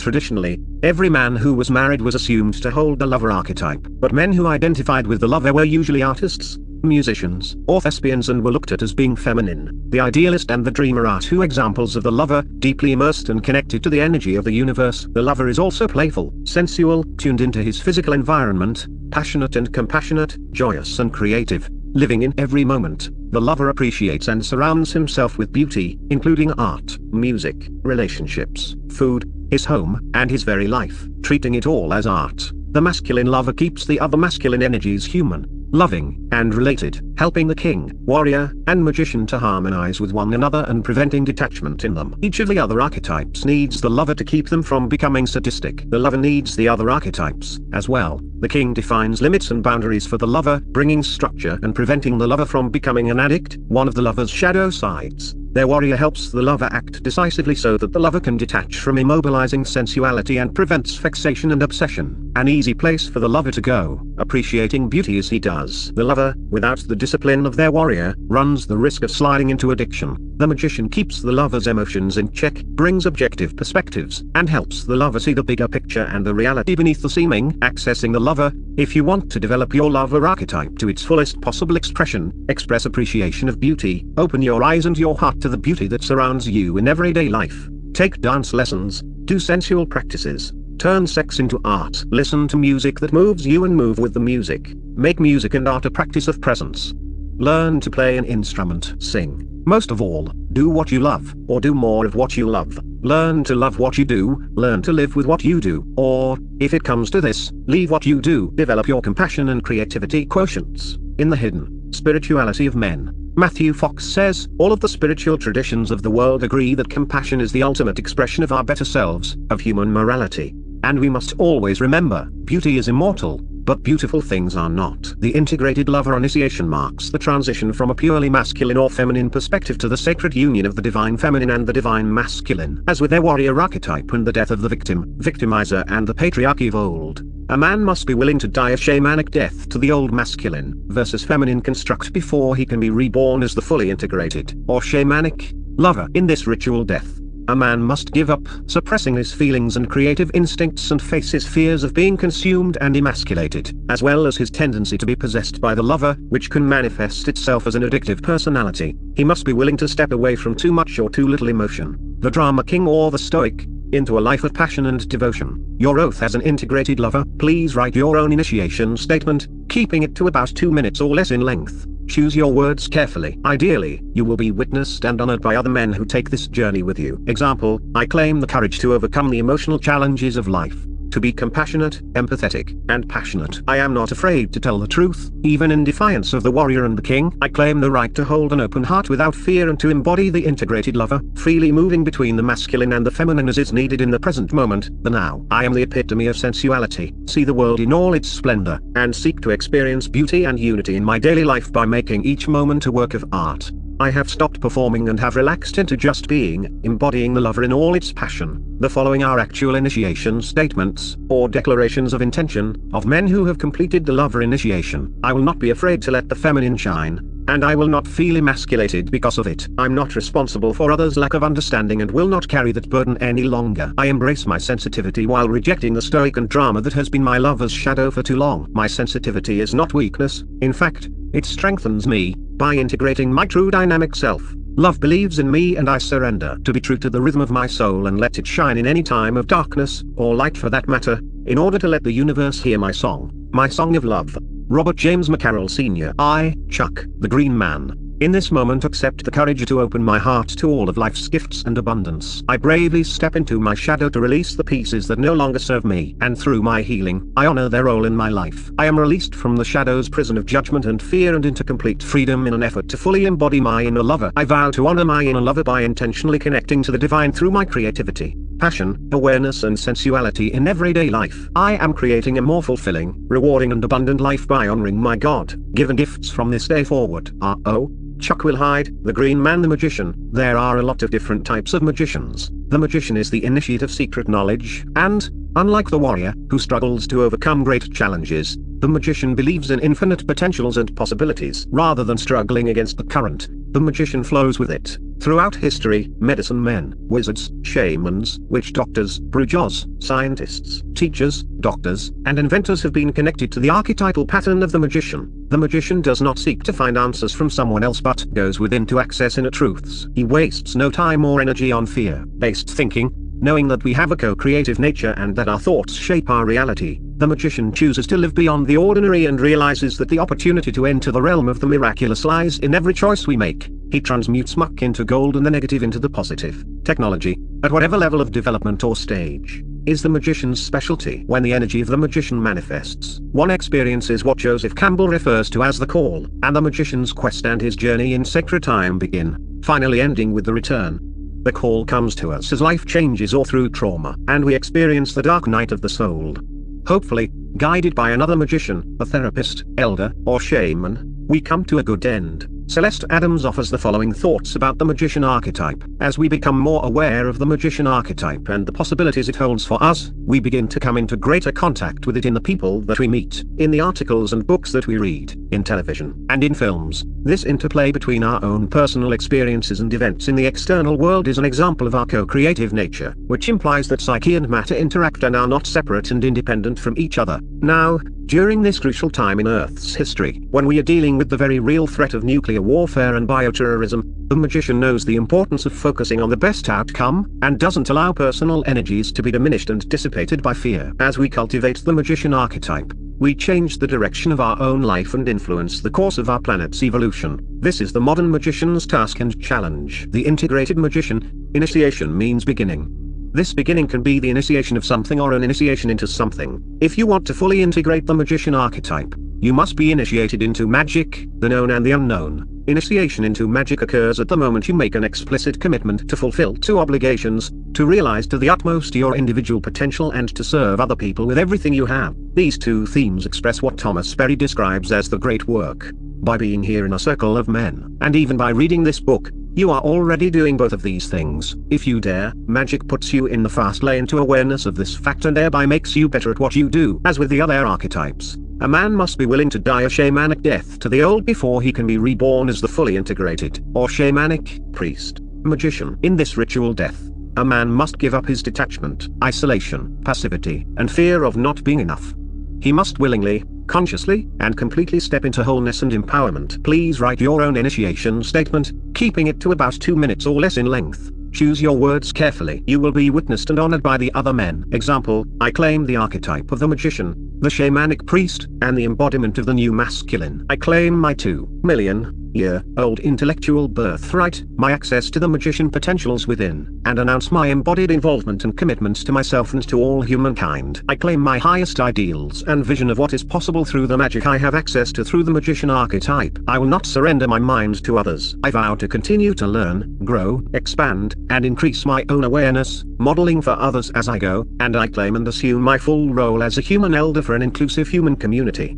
The following are actual magician oaths and affirmations. I embrace the integrated magician, the shaman within. I claim access to my magical powers and vow to use those powers in a good way and not allow them to possess me and drive me compulsively into isolation. I commit myself to the continuing study of what it means to be a light being in physical form. I will honor all teachings while taking only those that serve highest good and that best serve all of humankind. I will stand true to myself and not be swayed by others who do not have my best interest in mind. I will be a beacon of light, a model for others as I assume my full role as a human ritual elder for an inclusive human community. R.O. John Shanton Wilcox, Winston-Salem, North Carolina. I am the magician and the shamanic priest, and I vow to utilize that powerful aspect of my masculine being for the betterment of my global tribe. I will continually refine those magical powers and apply them at every opportunity to increase awareness in others to better understand the magical powers they have. In doing so, I will strive to raise the level of consciousness of the collective, beyond the corporate world and the obsolete and destructive patriarchal rulers of this world. My intent will be to guide where and when I can to demonstrate that we are all one with each other and that it is only in one unified spirit that we will be able to transition into a better place. It is with love, compassion, integrity and honor I enter into this contract and invite the universe to present the opportunities for me to give back. I now welcome those opportunities and will not make excuses to pass them up. It is my time. Anonymous. The king like the queen. The king is an archetype of major proportions. The king represents the pinnacle of temporal male power and authority. He also manifests spiritual and generative qualities. He brings the courage of the warrior, the passion of the lover, and the wisdom of the magician to his kingdom and the world. The king archetype is the domain of material manifestation, family, kingdom, your sphere of life influence including your relationship to individuals and physical locations, home, neighborhood, community, city, state, country, world, and material wealth and abundance. When the king is in balance, his kingdom, whatever it might be, prospers, and when the king is out of balance, the kingdom suffers. The king plays the central role of order and blessing, benevolence and fertility, strength and balance. Both benevolence and cruelty in their extreme expressions are associated with this archetype. The king maintains the same characteristics on an individual level, whether his kingdom is a corporation, community, or family. The need to rule and exert control over a kingdom is key to this archetype. Here's what being with a man who is in the fullness of the king archetype feels like.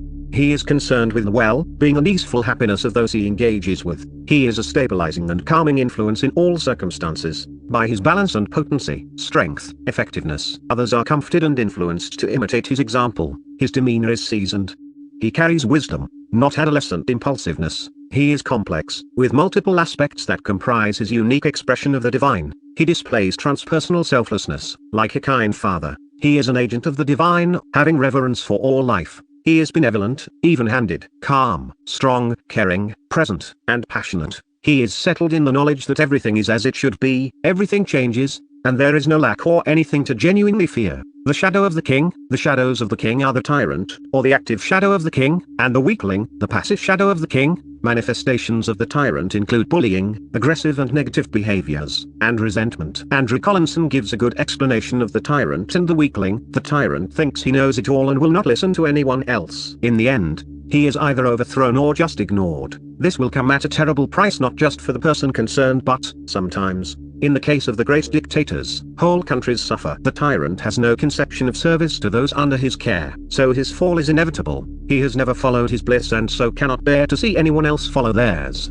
The polar opposite of the tyrant is the weakling. This is the man who is moody, listless. He would rather go and sulk in the corner than stand up for what he believes in. He may go off and lie on a beach in Bali for years, thinking he is being really cool but in reality not having a clue what his life is about. Whilst not as destructive as the tyrant, he is still of no use to the world as he is giving nothing. Put pressure on the weakling, however, and he will jump to the polar opposite of the tyrant, screaming abuse at all those around him. The weakling and the tyrant can be very close buddies. If you are out of touch with your king archetype, look at those around you, as a denied archetype is always projected upon someone else. So who dominates you? You will find, I am sure, that you give them the blame for everything that is not right in your life. Take back your power and restore your king to throne. The integrated king initiation. The king is all about integration and aspiration. The king integrates the other archetypes, steps into the fullness of all of the archetypes, and manifests spiritual or generative qualities. He brings the courage of the warrior, the passion of the lover, and the wisdom of the magician to the world. All energy flows from the king. He is the source.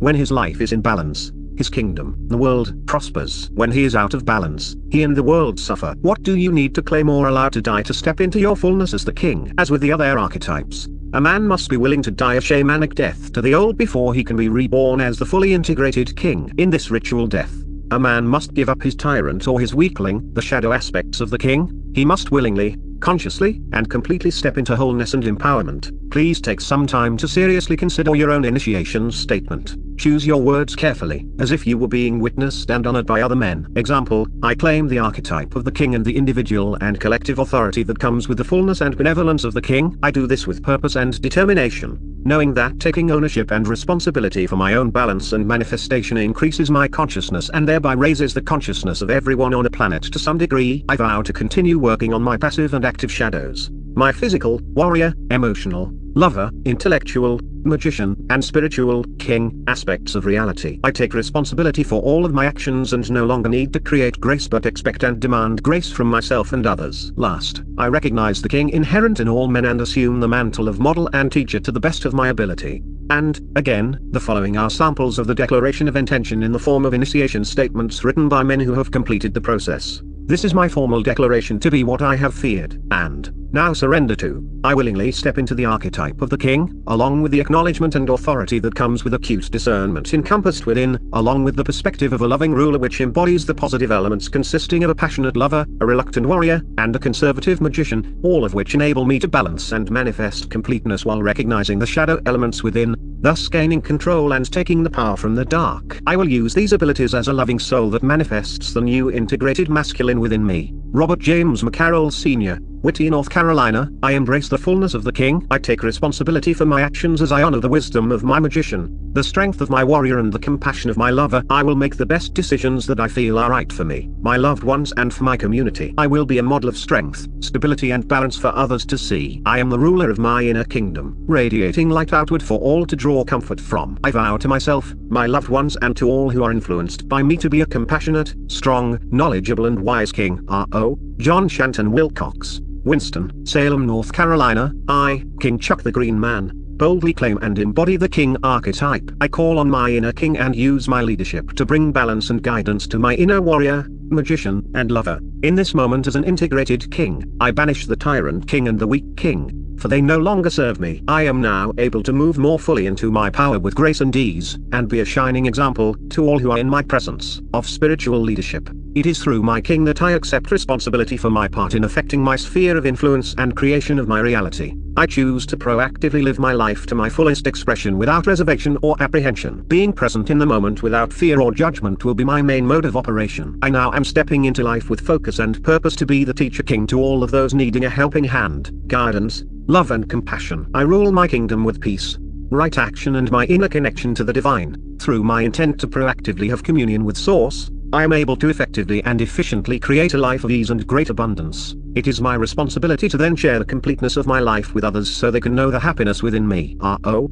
Chuck Will Hyde, the Green Man, balancing the archetypes. What an amazing time we live in. For the first time in history, we have access to all of the wisdom traditions, philosophies, and religions of the world through pre-rational, rational, and transrational cultures. Remarkably, we also, for the first time ever, have an opportunity to fully integrate each of these archetypes into our being. The following is from Chapter 1 of this book. Men that go through the Integral Warrior Men's process complete 4 initiations, calling in and claiming their king, their warrior, their lover, and their magician, so that none of them dominates the others, but rather, all of them balance one another in perfect masculine harmony. This is a remarkable achievement in that, historically, most cultures only affirmed 1 or 2 parts of man, usually the warrior and sometimes the magician. Very few men got to be initiated as lovers, and even fewer as kings. Our job today, as integral warriors and shamanic priests, is much more difficult because we must affirm, educate, and validate all 4 archetypes, letting them simmer and grow together to create a full man. Now we need enlightened and transformed magicians, lovers of life and beauty, and strong non-violent warriors to produce truly big picture men, or kings. While it is obviously more difficult to integrate all of the archetypes, it is also an evolutionary challenge of increasing complexity. With the opportunity to integrate all of the archetypes comes the opportunity to find balance in our lives that we could not previously attain, a balance we talked about earlier in this chapter in the section about the lover. Some other aspects of this balance include the following.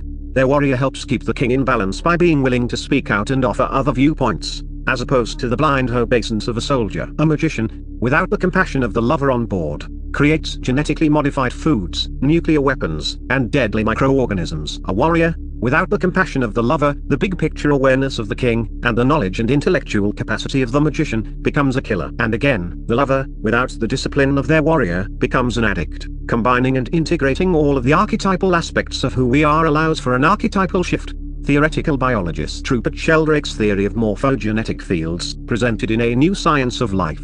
The hypothesis of formative causation, 1981, points toward the development and emergence of new archetypes. It means that when enough people accept a new pattern of behavior, the scale eventually tilts, becoming the accepted way of doing things. It is the 100th monkey hypothesis in action. The dominant archetypes in our own lives are based upon cultural influences as well as our own unique history. Historically, our culture defined the hero as the archetypal warrior who lives life battling a series of challenges, but a shift seems to be occurring. The magician appears to be emerging as an archetype that may play a central role in the 3rd millennium. And while the magician may soon replace the warrior as our culture's most important figure, The warrior will remain a much needed archetype in the coming times. In the meantime, some of the myths carried by the archetypes that affect our lives will also need to go away. One is the myth that the earth has an infinite wealth of resources. We cannot afford to continue to lose 120 species of life and 200,000 acres of rainforest every day. The Genesis myth of man being given dominion over all things has created a world that is out of balance and in disharmony. Humans are not the crown of creation but exist as one of the jewels in that crown. We need to look at and perhaps embrace myths from older cultures, where all life is considered sacred. The myth of original sin says it was a woman who tempted a man to eat from the tree of knowledge. Fruit of this poison tree is that, today, right-wing fundamentalist men of many religions, including Christianity and Islam, are controlling the lives of women because they consider them to be inferior and evil. In Afghanistan, women have experienced extreme segregation and oppression. Fundamentalist groups in Pakistan and Kashmir have thrown acid in the faces of unveiled women. In general, long-term warriors have a tendency to see women as a corrupting force. When we understand the myths that are guiding our lives and our cultures, we can begin to change them. We can free ourselves from undesirable myths and create new ones to guide us through the new millennium. That puts the concept of archetypes in a developmental or evolutionary model. Some of the challenge for men today are to become aware of the shadow aspects of the archetypes and to integrate their healthy aspects so that we may consciously influence the direction and course of our planets and our evolution. That is the Integral Warrior's big picture task and challenge. Chapter 9. What do I need to work on? The psychology of spirituality or the spirituality of psychology. Just because I'm overwhelmed doesn't mean I'm a bad person. Gary Stamper. One of the many ways to apply integral theory in the Integral Warrior workshop is through the usage of an integral psychograph. An integral psychograph looks at an individual's lines of development, one of the 5 aspects in the integral model. As we learned earlier, the others are the 4 quadrants, types, stages, and states. These are different kinds, or types, of intelligences, as found in Howard Gardner's work on multiple intelligences. There is no one measurement of intelligence. Rather, we are made up of many different kinds of intelligences. The integral psychograph is based on the idea that we have multiple and distinct interior capacities and that they tend to develop in lines at various rates of complexity and depth. The ones we're most concerned with for an integral psychograph are these: 1. Cognitive, thinking clearly and rationally, having reasoning capabilities, solving, being able to sort things out, make plans, and see multiple perspectives. The cognitive sets the stage for all of the other intelligences. 2. Interpersonal, interaction with others. People who are highly developed here tend to be extroverts, seen in how we notice distinction among others, in particular, contrasts in their moods, temperaments, motivations, and intentions. 3. Psychosexual, development of the individual's sexuality as affected by biological, cultural, and emotional influences from prenatal life onward throughout life. 4. Emotional, 4 types of abilities: perceiving, using, understanding, and managing. Describes the ability, capacity, and skill to identify, assess, manage and control the emotions of oneself, of others, and of groups. 5. Moral, ethical, values, the capacity to understand right from wrong. It means to have strong ethical convictions and to act on them so that one behaves in the right and honorable way. 6.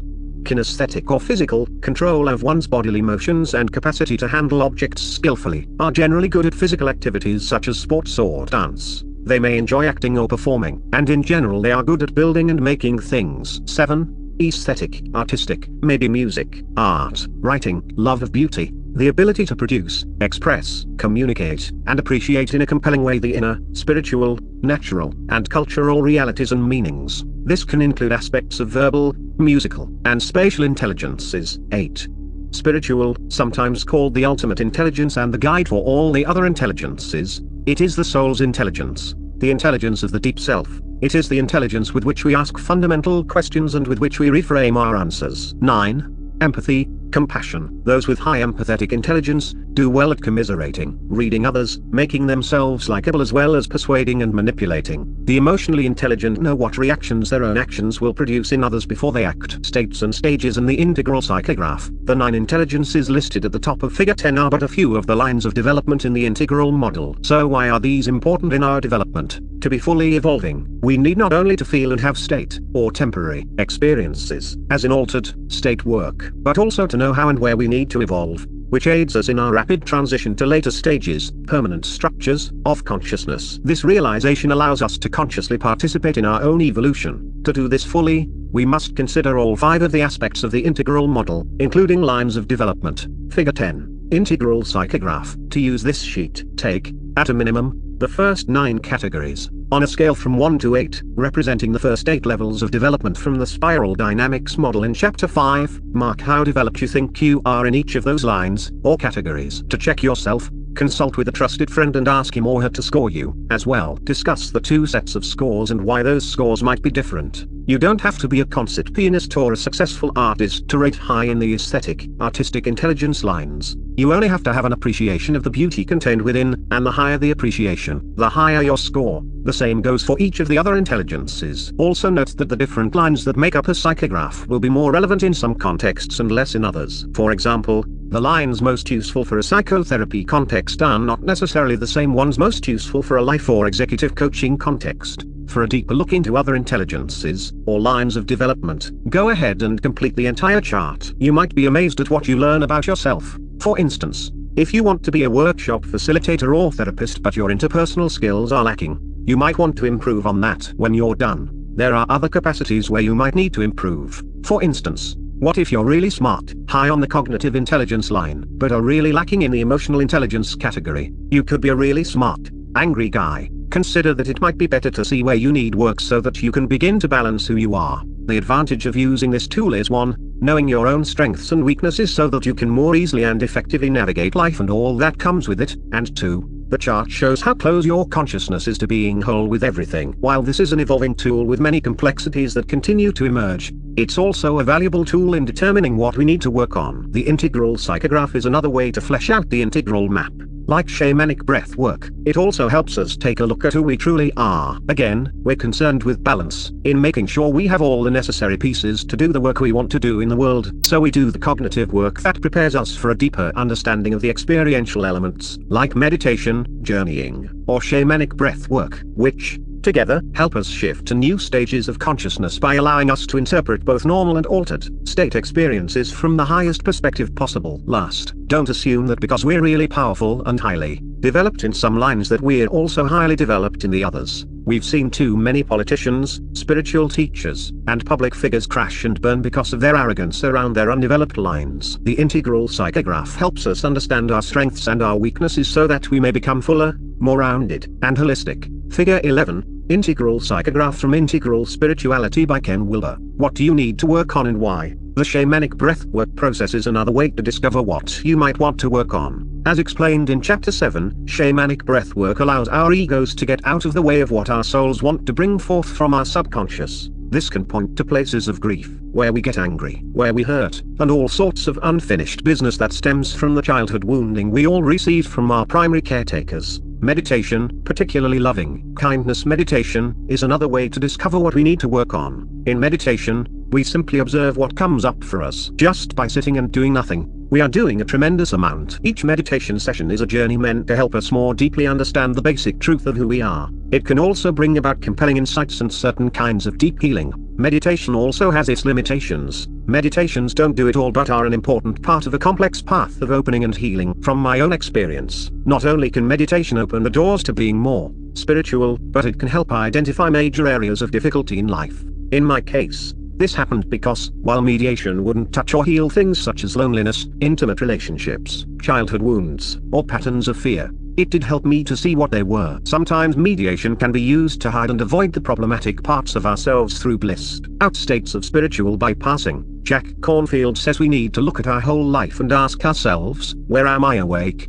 And what am I avoiding? Do I use my practice to hide? In what areas am I conscious? And where am I fearful, caught, or unfree? So, with meditation, we just sit and observe, just to see what is happening. Last, I also suggest that men consider taking on an integral life practice. ILP is a map for physical health, emotional balance, mental clarity, and spiritual awakening that consists of spiritual cross-training that can radically accelerate all of your dimensions and lines. ILP is integral theory and practice. It includes shadow, body, mind, and spirit modules in an integrated practice that will help you grow and develop to your fullest capacities. Toward developing an ILP, I recommend the book Integral Life Practice by Ken Wilber, Terry Patton, Adam Leonard, and Marco Morelli. Combine this practice with an integral psychograph, and you have a powerhouse of transformation that creates balance and fullness. You don't need to become the master of all of the lines. You just need to be aware of them to create that balance. It's as easy as bringing truth, beauty, and goodness into your life. Chapter 10. The missing link for boys and men. Initiation and ritual. Ritual is necessary for us to know anything. Kenkasi, deep, unspeakable suffering may well be called a baptism, a regeneration, the initiation into a new state.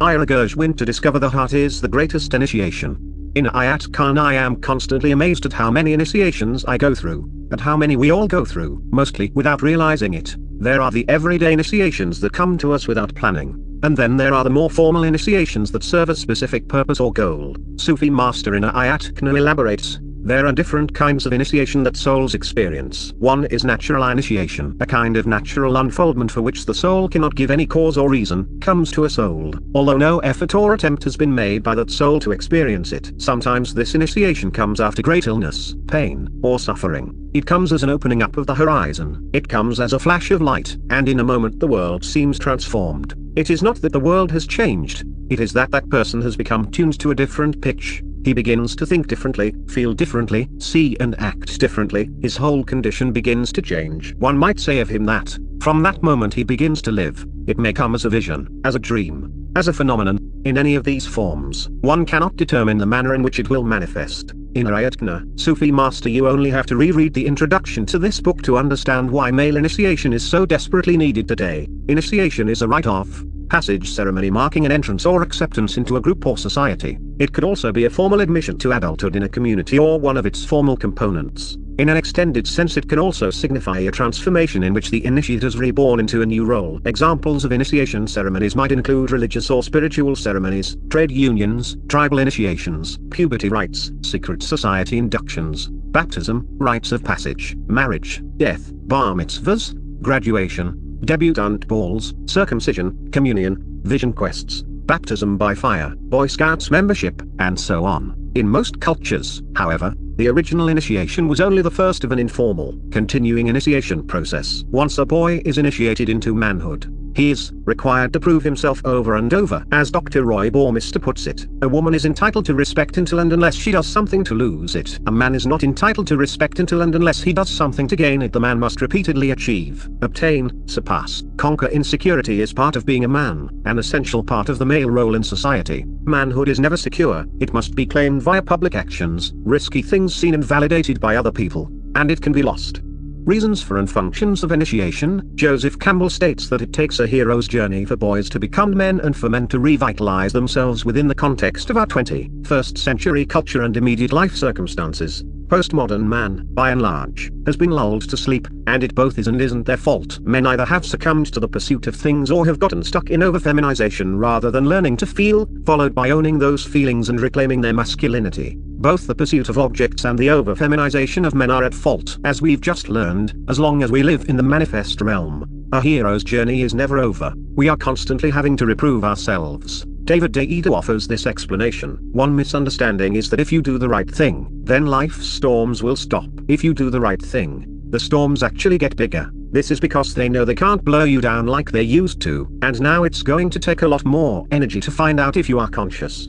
We must face life's realities as they, not we, wish them to be. We are the ones who bring meaning to our lives. We create purpose and passion as we make our own way on our individual paths. In this manner, following our bliss is not narcissistic or indulgent but essential for living our lives authentically, courageously, and with wholeness and presence. We then inspire others through our living embodiment, a radiance that comes from within and can then be transmitted to the world. As it stands today, we are only now beginning to reclaim and rediscover the importance of rites of passage and initiation, processes that can help boys grow into men and men into spiritually mature elders, and that can return us to our hearts as we still stand strong in our masculine essences. In his book Adam's Return, The 5 Promises of Male Initiation, Franciscan priest Richard Rohr unearths the complexities of male spiritual maturation and helps us to understand the importance of male initiation rites in both culture and the church. Rohr says, initiation rites might well be described as a brilliant form of that certain difficult repentance and the realization of life's mistake. This is at the core of classic initiation and psychological genius. Besides, most scholars and historians of initiation seem to agree that the stages of initiation rituals are something like this. It has been called the monomyth of the hero because the pattern is so universal. 1. Separation from business as usual, old roles, feminine affirmation, etc. 2. This moves the initiate, hopefully, into a threshold space. 3. Here a numinous encounter is possible, desired, and required. 4. Now the initiate returns to his community with a new identity and a gift for the community, although his primary gift is the man he has become. This is exactly what the integral warrior process is designed to. By bringing men together, either on multiple weekends spaced about a month apart or in online learning classrooms, the process separates us from our usual surroundings and roles, dropping us directly into the company of men where, for many of us, for the first time, and because of the safe context, are given permission to communicate with each other at a much deeper level than we are used to. Then, through meditation, movement, cognitive work, the exploration of shadow, and energy work, we step into a new way of being, of relaxing authentically, which in turn allows us and our hearts to soften, let go, and open. This is the threshold space that allows something to happen. The following are what Ra calls the 5 essential messages of initiation. 1. Life is hard. 2. You are not that important. 3. Your life is not about you. 4. You are not in control. 5. You are going to die. These 5 messages are the quintessential elements of Dada's concept of third stage masculine. When a man can relax into and accept these messages, he is truly free. The entire integral warrior process can be summed up as the opportunity to integrate and embody these messages of initiation. When men get these points, what usually happens is an awakening to their original selves and their original faces at the deepest level, a realization of who they really are, an encounter with the divine, spirit, or God, and themselves. It is here that men discover what they are here to do, their purpose, their mission in life, and what their deepest gifts are. This numinous encounter is the transformation, what wakes them up, and their new passion in life.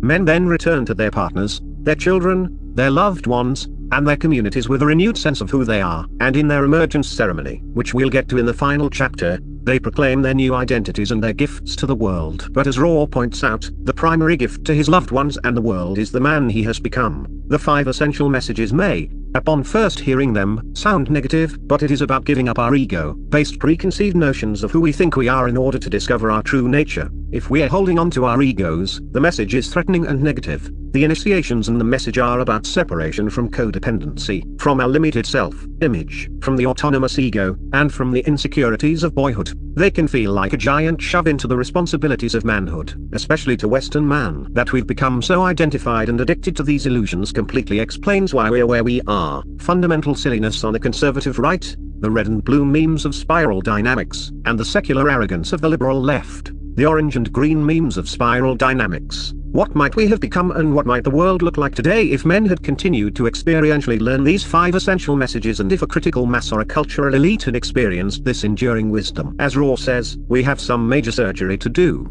The shadow is the way in and the way out of all the work we can do for ourselves. None is more important than shadow work, and no work is more powerful than the ritual death and rebirth encountered in shamanic breath work. Ritual death can lead to conquest of the fear of real death. Ritual death can be used for transformation and rebirth. Initiation's function is to reveal the deep meaning of existence to the new generations and to help them assume the responsibility of truly being men and hence of participating in culture. It reveals a world open to the transhuman, a world that, in our philosophical terminology, we should call transcendental. It also leads the initiated to open to spiritual values and the mystical vocation limited to the few who are destined to participate in a more intense religious experience than is accessible to the rest of the community. Today, the collective unconscious resides in conformist thinking, and wisdom figures are relegated to the unheard edges. The first lesson of initiation is to teach men not to run from pain, and in fact, not to get rid of any pain until he had first learned its lessons. We can do much better. The way up is first of all the way down. The 4 initiations of the integral warrior process, anchored by intense shadow work, provide the major surgery needed for men and the masculine to find, develop, and bring their greatest gifts to the world. Whether it's creating something as amazing as a new way to help others see what they could not see before, or as simple as living an impeccable life of integrity, initiation and ritual are miles away, philosophically and spiritually, from hazing. The following is a description of hazing from stophazing.org. Hazing refers to any activity expected of someone joining a group, or to maintain full status in a group, that humiliates, degrades or risks emotional and/or physical harm, regardless of the person's willingness to participate. In years past, hazing practices were typically considered harmless pranks or comical antics associated with young men in college fraternities. today we know that hazing extends far beyond college fraternities and is experienced by boys, men and girls, women in school groups, university organizations, athletic teams, military, and other social and professional organizations, causing emotional and physical harm and even death. Hazing practices are shaped by power dynamics operating in a group and/or organization within a particular cultural context. As such, hazing also reflects societal norms and expectations around gender and masculinity. In particular, men who have had hazing experiences are often deeply triggered when they come up against initiation, and even joining certain types of groups can be frightening. The initiation process of the New Warrior Training Weekend from the Mankind Project is an example of an initiation that can be triggering for some men. My own experiences with hazing led me to develop a serious dislike of that part of the weekend as a man who has experienced hazing as brutal, hierarchical, abusive, humiliating, and hazardous, and that was just a college fraternity initiation. So when I come up against men who were deeply triggered by the process, I understand. Elizabeth J. Allen, Ph.D., points out that how men and women are taught to live in the world affects patterns of violence, abuse and other behaviors involved in hazing practices. Regardless of race and socio-economic status, accounts of hazing incidents among boys and men often include tests of physical endurance, forced, coerced alcohol consumption, paddling, and other forms of physical assaults, beatings. A common rationale in support of hazing is that it is a tradition necessary to weed out those unworthy of membership and reveals an emphasis on hypermasculinity. As the more boys and men are fearful of being labeled as weak, the more likely they are to participate in hazing activities that can be dangerous or even life-threatening. A lack of initiation creates two debilitating factors. 1. The dominance of boy psychology, the stunted masculine, fixated at immature levels, which is all around us and is easy to point out. This boy psychology shows up as abusive and violent acting out behaviors against each other, women, cultures, and the planet. And 2. The cultural and social organization of patriarchy that has ruled much of the planet for thousands of years. Robert Moore points out, patriarchy, in our view, is an attack on masculinity in its fullness as well as femininity in its fullness. Those caught up in the structures and dynamics of patriarchy seek to dominate not only women but men as well. Patriarchy is based on fear, the boy's fear, the immature masculine's fear of women, to be sure, but also fear of men. Boys fear women. They also fear real men. In his last book, Campbell called for a worldwide awakening to a new kind of initiation that would become a rallying point for a deepened human sense of maturity and responsibility. We desperately need to call an end to the reign of the Lord of the Flies apocalyptic fantasy of the end of the world in a final display of infantile rage.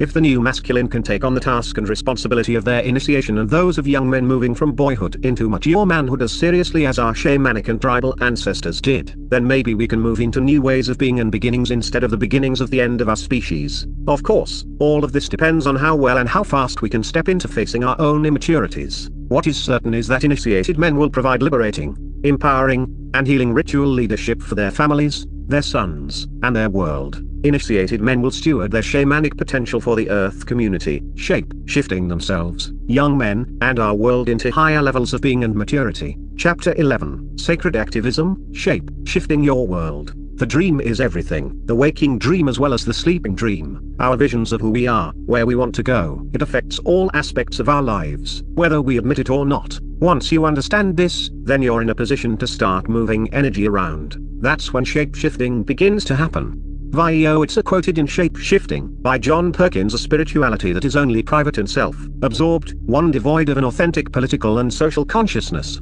does little to halt the suicidal juggernaut of history. On the other hand, an activism that is not purified by profound spiritual and psychological self-awareness and rooted in divine truth, wisdom, and compassion will only perpetuate the problem it is trying to solve, however righteous its intentions. When, however, the deepest and most grounded spiritual vision is married to a practical and pragmatic drive to transform all existing political, economic, and social institutions, a holy force, the power of wisdom and love in action, is born. This force I define as sacred activism. Andrew Harvey. Dr. Susan Corso, writing for the Huffington Post, called Andrew Harvey one of the bad boys of the modern spiritual path. Bless the man, she wrote. He's almost always ahead of the curve. His book, The Hope, A Guide to Sacred Activism, is no exception. Sometimes, taking on changing the world can seem overwhelming, and we just want to give up.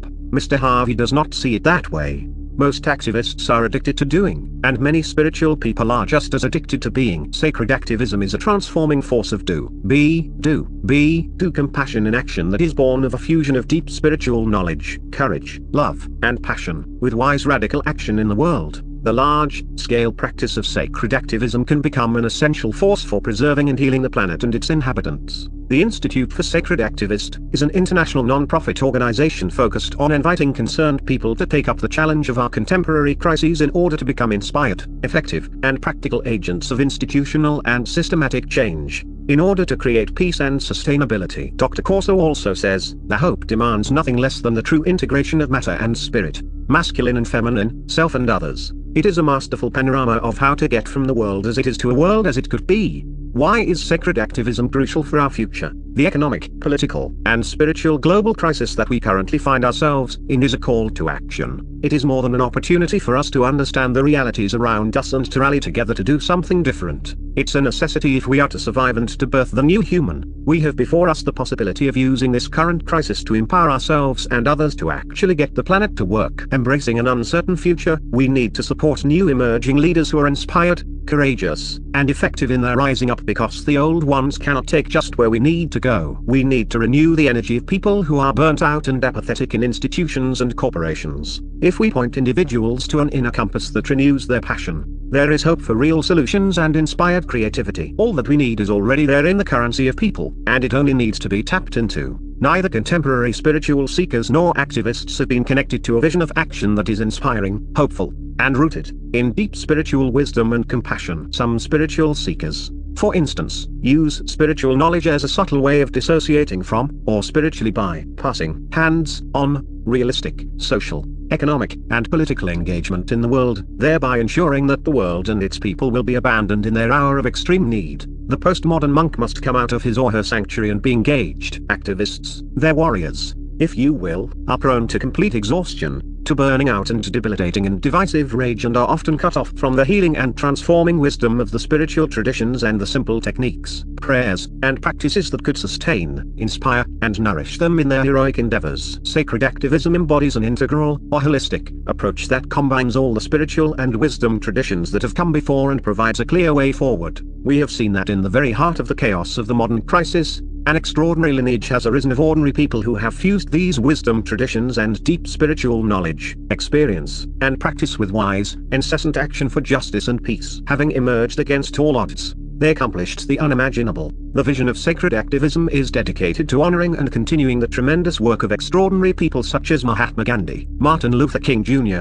the Dalai Lama, Nelson Mandela, Rosa Parks, and Desmond Tutu. Each of these individuals rose up to meet the challenges of his or her time with great spiritual grace and integrated inner contemplation with decisive action. The work of Paul Ray and Paul Hawken reveals to us that there is in our contemporary world an arising of different groups of concerned people anxious for change. Sacred activism provides these people with a system of thought and traditional wisdom practices to help support the kind of transformative change that is necessary for the world to be preserved. Do you remember the 70s bumper sticker that said, "Fighting for peace is like fucking for chastity"? Andrew Harvey points out that the most visible world activists are often fighting for peace, an ironic position that doesn't really match the roots of our planetary problems, and suggests 10 things that can begin to align yourself with the power of sacred activism. 1. Be grateful. 2.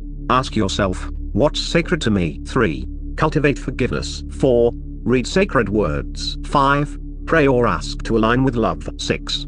Develop a spiritual practice. 7. Make a small gesture. 8. Take a baby step for world hunger. 9. Reach into your community. 10. Choose a cause. 11. Because the number 11 is a sacred number, extend compassion. The first 6 invite you into a deep spiritual connection, and the next 4 can help you express the compassion and joy that the first 6 awaken in you. Being grateful, this and keeping an open heart, even when I want to close down, is my primary practice. No matter what's going on in our lives, there's always something we can find to feel gratitude about. It might be that first waking moment, something as simple as a cup of coffee, or the sound of children laughing. Harvey recommends that we carry a small notebook with us and occasionally write about the things we notice that we feel gratitude about. At the end of the month, review them all by reading them out loud, slowly, to yourself. You'll be amazed at how blessed you'll feel. It can also awaken in you a passion for life and a hunger to protect and preserve it. What's sacred to me? Sit down, and without too much thinking, jot down something that feels sacred to you. As I write this, my word today is relationship. Spend the day thinking about your word and how it fits into the sacred within your life. You'll find that this inspires you and gives your day even more meaning as you reflect on your deepest values and joy. Cultivate forgiveness. Stop for a moment and reflect on someone who has hurt or betrayed you. Close your eyes and imagine that person standing in front of you, bathed in the light from your open heart. With humble sincerity, see him or her happy and smiling. Perhaps using loving kindness or Tonglen meditation, send the person compassion, light, and love. You'll be amazed at how it comes back to you. Read sacred words. There are so many texts that can inspire us. I'm reminded of Marianne Williamson's Illuminati or the poems of Rumi. When we read and dive into the words of these mystics, we literally touch the face of God. Pray or ask to align with love. When the text you have chosen starts to light up your spirit, pray a short prayer that aligns you with the pure deep love that is longing to use you as its instrument in the world. Here are 4 from Harvey that he says he uses at odd moments throughout his day. Lord, let me live to be truly useful. Beloved, make me strong enough to do your will. Divine Mother, fill me with your passion of compassion so that I can do your work tirelessly for as long as space exists and sentient beings remain. May I too remain to dispel the misery of the world. If none of these inspire you or reflect your beliefs, make up your own spontaneously and say it 10 times with passion in the core of your heart. Develop a spiritual practice. Make a commitment to start one now. Close your eyes, take a deep breath, and just watch your thoughts come and go for 3 minutes. So simple, right? Now spend 3 minutes, just 3 minutes, to allow your mind to sit silently. What did you find? Not as simple, is it? That's why it's called practice. If you can't do this or find it boring, Harvey recommends a visualization given to him by a great Tibetan master. Imagine that love and compassionate action has transformed you into a large brilliant diamond that radiates diamond white light. Send that light to all the 4 directions, praying, with whatever words you choose, that all sentient beings everywhere be happy, well, and protected. Start doing it at different times in your day, anytime, anywhere. You will soon learn that it has the power to bring you to your most compassionate self and your desire and hunger to help others. Make a small gesture. Commit to easing the pain and struggle of others. Ask what they need and then help them to ease their pain and suffering in whatever way you can to make their burden a little lighter. Do it in gratitude and love. Take a baby step for world hunger. Commit to skipping a meal once in a while and sending a check for what you would have spent to a reputable organization that is working to relieve world hunger. Never forget that a couple of billion people live on this planet on less than $1 a day. Reach into your community. At every moment, there are people and families all around you who are struggling and suffering. Make a commitment to find out who they are and what they might need. Find some friends who are willing to make a commitment to help supply these families with what they need. There are more of them than you might imagine. You will, by your actions, activate the compassionate and king heart of your community. Choose a cause. Don't wait to make a commitment, even if you are also struggling, to tithe 5 to 10% of what you make to something you believe in, a cause of your choice. Choose it as a way to demonstrate your gratitude for what you do have, your abundance, and give it no matter what happens. Give it freely, and give it with joy. Harvey says responding now will immediately empower you. And one last suggestion, because 11 is a sacred number and the number of the hexagram tie in the I Ching that means peace. Extend compassion. Make a commitment to always have some spare change in your pocket to give something to one of the many thousands of homeless people in our streets. Harvey tells the story of how, outside a temple in South India,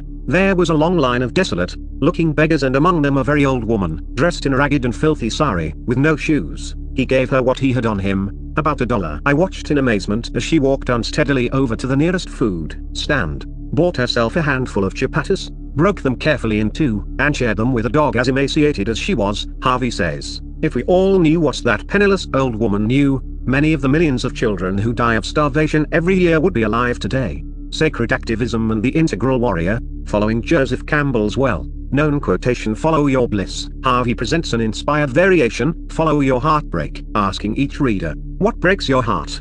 There's your work. To do that requires a major awakening and a transformation called shape-shifting. The Integral Warrior begins to experience the inner joy, outer effectiveness, and profound transformation of this force, and literally shifts his life and his circumstances to fit that life and those circumstances. As Robert Kennedy said in 1966, so eloquently and accurately, each time a person stands up for an ideal, or acts to improve the lot of others, or strikes out against injustice, he or she sends forth a tiny ripple of hope, and crossing each other from a million different centers of energy and daring, those ripples build a current that can sweep down the mightiest walls of oppression and resistance.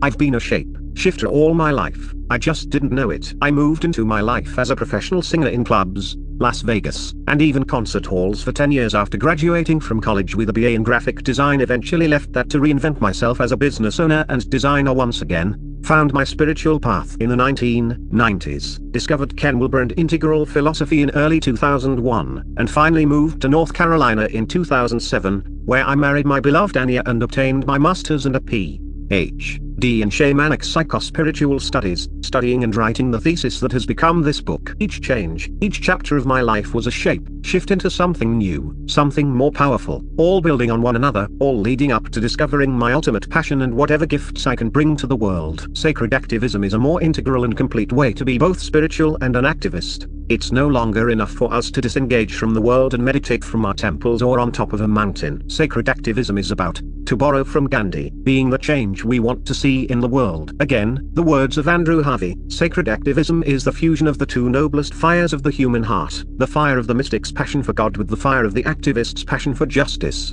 It embraces all religions and all spiritual paths to celebrate the essential oneness of divine reality and work with the mother force of love and wisdom in action to create a healed, just, luminous, compassionate one world. I believe it to be nothing less than the birthing force of the one divine and so the key, not only to human survival but to a necessary evolutionary transformation. So how does one become a sacred activist? Harvey says it's by making a steady commitment to combine 5 interlinked forms of service, to the divine, to yourself as an instrument of the divine, to all sentient beings in your life, and to your local and your global community. Harvey continues, for most sacred activists the greatest challenge is to look after the body. The Christian mystic Father Bede Griffiths once said to me, imagine that God is a great musician and that you are a flute he wants to play the most glorious music on. If the stops of your flute are filled with mud, how can the music that is meant to be played through you sound at all? By removing the mud from the stops of your sacred instrument, yourself, with prayer, inspiration, and diet, exercise, and rest, you can allow your body to renew itself and live in balance. If you honor the need to serve yourself as an instrument of the divine, you will discover, over time, that you will have far more compassionate and healthy energy to give to your work. You will also find that because you are treating yourself with patience, generosity, and respect, you naturally treat others better. You can become a sacred activist now. You must first actively reveal your intention in awakening the world to oneness. You can do this in many ways, but one way is to go to humanitisteam.com and sign its petition to the United Nations. Next, find opportunities to volunteer using your gifts, your wisdom, or your work toward oneness. Explore and participate in other like-minded organizations and initiatives. Search your heart and ask that these organizations show up in your life. Take simple yet profound action to awaken the world to oneness every day. Send blessings, meditations, and prayers to the media, religious leaders, politicians, corporations, and teachers, and also let them know how you feel about the issues we're facing that divide us and move us away from oneness. Last, get together with other vital, provocative, and creative people and share your thoughts, ideas, and motivations. People all over the world are rediscovering their ability to shift the world. From the Arab Spring to the cultural creatives, and even to the people of Iceland bravely and smartly saying, this is not our financial mess and we refuse to pay for it, allowing their country to default and causing the government to fail, a situation that seems to be working out quite well for their citizens. People are beginning to wake up to the light. And on the other side, the darkness of the patriarchy fiercely struggles to hold on to what it has claimed over the past 5,000 years. As I write this, the Occupy Wall Street movement is gaining strength and spreading all over the United States and into Europe. Is it possible that we've found the 100th monkey? The battle with the patriarchy, the world elite, is the ultimate battle for the control of this planet. It's time to get down and boogie with the light and the dark that live within each of us that is not us, and is us, and let it move us to do what we can and what needs to be done, and then maybe do a little more. Chapter 12. Emergence of the Integral Warrior. We are the ones we've been waiting for. You have been telling the people that this is the 11th hour. Now you must go back and tell the people that this is the hour, and there are things to be considered. Where are you living? What are you doing? What are your relationships? Where is your water? Are you in right relation? Know your garden. It is time to speak your truth. Create your community. Be good to each other and do not look outside yourself for the leader. We are the ones we've been waiting for. Then he clasped his hands together, smiled, and said, this could be a good time. There is a river flowing now very fast. It is so great and swift that there are those who will be afraid. They will try to hold on to the shore. They will feel they are being torn apart and will suffer greatly. No, the river has its destination. The elders say we must let go of the shore, push off into the middle of the river, keep our eyes open, and our heads above the water. And I say, see who is in there with you and celebrate. At this time in history, we are to take nothing personally, least of all ourselves. For the moment that we do, our spiritual growth and journey comes to a halt. The time of the lone wolf is over. Gather yourselves. Banish the word struggle from your attitude and your vocabulary. All that we do now must be done in a sacred manner and in celebration. We are the ones we've been waiting for. ORAB, Arizona Hopi Nation. In the context of the Integral Warrior Workshop series that I have created and facilitate, all of the processes contained within this book are carefully arranged and covered over multiple 2 or 4 day weekends. This unfolding is planned and scheduled but can shift according to the needs of the group of men who are involved in the process. Though the path may slightly change from group to group, it is the end destination that is important, that of the freedom contained within surrendering to each and every moment and knowing that we find our self-worth in our sacred purpose, not in external causation. It doesn't mean that we aren't pleased when our work is acknowledged, validated, and appreciated. It means that we understand that, however big or small our impact is, we know that what we do enters the collective consciousness and that it's all part of our growth, culturally, systematically, physically, and spiritually. And we must grow in all of these areas or we will leave out essential pieces of our consciousness. We're creating a new way to do religion, which is inevitable and which Aurobindo calls a spiritual religion of humanity. A new integral spirituality and integral religion. An integral religion? Heaven forbid, pun intended. I can hear all the people wounded by religion in past lives and today saying, no way, especially many at scientific, rational, orange, and pluralistic, green, levels of consciousness. But religion is not going away.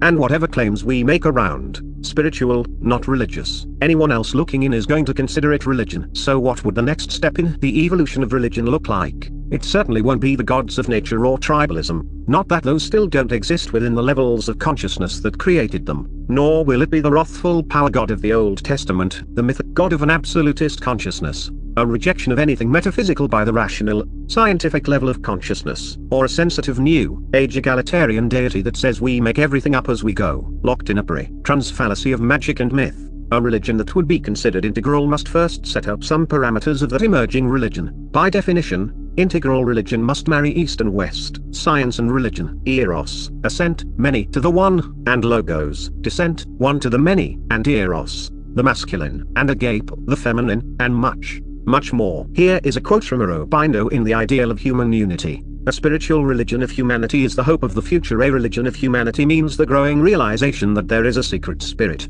a divine reality, in which we are all one, that humanity is its highest present vehicle on earth, that the human race and the human being are the means by which it will progressively reveal itself here. It implies a growing attempt to live out this knowledge and bring about a kingdom of this divine spirit upon earth. By its growth within us, oneness with our fellow men will become the leading principle of all our life, not merely a principle of cooperation but a deeper brotherhood, a real and an inner sense of unity and equality and a common life. Whether we ascend to the apex of consciousness, whatever enlightenment may be, through meditative practice or through service to spirit's teleological drive toward emancipation, we are all participants in a single spiritual evolution, and we are all playing a part, even when we ignore it, refuse to acknowledge it, or think we don't play a part. In integral religion, it is wholeness that we always seek, the integral embrace of immanence with transcendence, of ascent with descent, of humanity with God, and of enlightenment with the divine within all. My sense is that integral religion isn't something that we can decide to do or not do, validate or invalidate. It's something we must do if we are to lay claim to the term integral, and it is already emerging. It is time for us to grow up.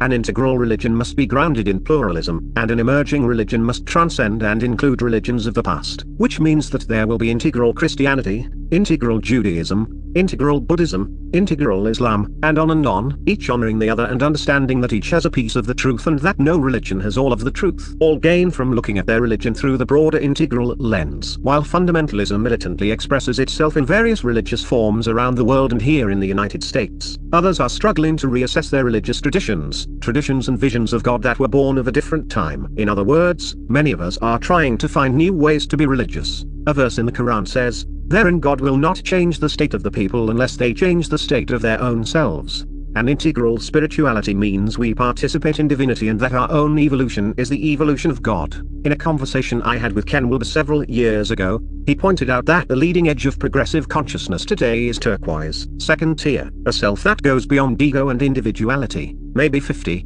100, or even 1,000 years from now, this second tier consciousness will be the conservative viewpoint, and the leading edge at that time will look back and smile. Hopefully, they will bless us for our efforts as we bless those who came before us. laying the groundwork for this new consciousness as we do the best we can do, but like today's conservatives, blue and orange, first-tier consciousness that was once the leading edge, we pioneers, stumbling and erring, will have laid down the framework for that new leading edge, perhaps an integral religion. In the meantime, one of our responsibilities at the current leading edge is to create tension that compels and challenges others to meet us at higher and deeper levels. We can't be wimps about it. The Four Initiations Revisited, as pointed out in Chapter 9, much of this personal and evolutionary freedom comes from balancing the four primary Jungian archetypes: the king, warrior, magician, and lover. Once we are able to integrate all four into our being, we're able to live and love, ascend and descend, and do and be at will as is called for in each moment. And the initiations of the four archetypes are crucial as the building blocks of the human self. Robert Moore, co-author of the King, Warrior,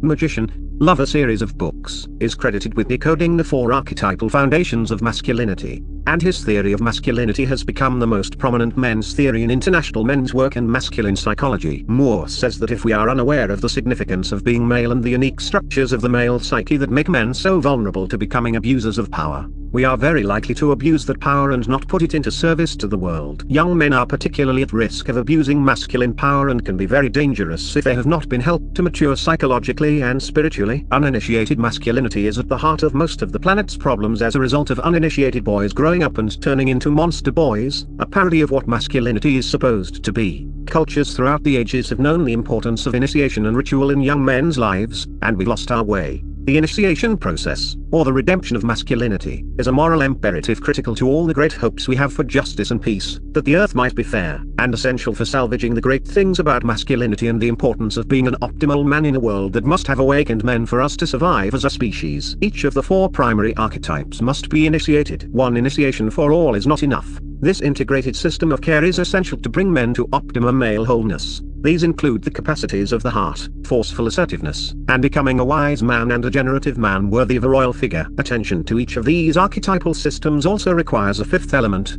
commitments that transcend the ego, or the transpersonal. The integral warrior, and all effective men's work, must steward this process. Preparing for emergence. When going through the processes contained within this book, an amazing thing happens. Working with the light and the dark of each of the archetypes reveals to each man his shadow elements, and, within those, his sacred work, or purpose, is often uncovered. During the last weekend of the Integral Warrior workshops, using all of the awareness they've gained and honed over the months-long process, the men create a sacred ceremony in which they can be witnessed by friends and family who honor them. Each man prepares a vision statement and a mission statement, which include an announcement of their purpose, their gift to the world is, and how they will bring that gift to their loved ones, their relationships, their work, and the world. The men are the ones who plan and prepare the emergence ceremony, using their ability to create sacred space and deciding what they want the ceremony to look like, including an altar, maybe ritual clothing and music. They also prepare their intention statements, which will provide the basis for their self-proclamations as integral warriors and shamanic priests. Ideas for creating an initiation intention statement include using or creating a personal mission statement, like those in Stephen Covey's 7 Habits books. For example, I walk the masculine path of intention, focused on holding space for the divine feminine, creating peace and love everywhere I go. Mission statement: as a shamanic priest, I am the embodiment of the new masculine, a wellspring of beauty, love, peace, and purpose as I walk the path of the integral warrior.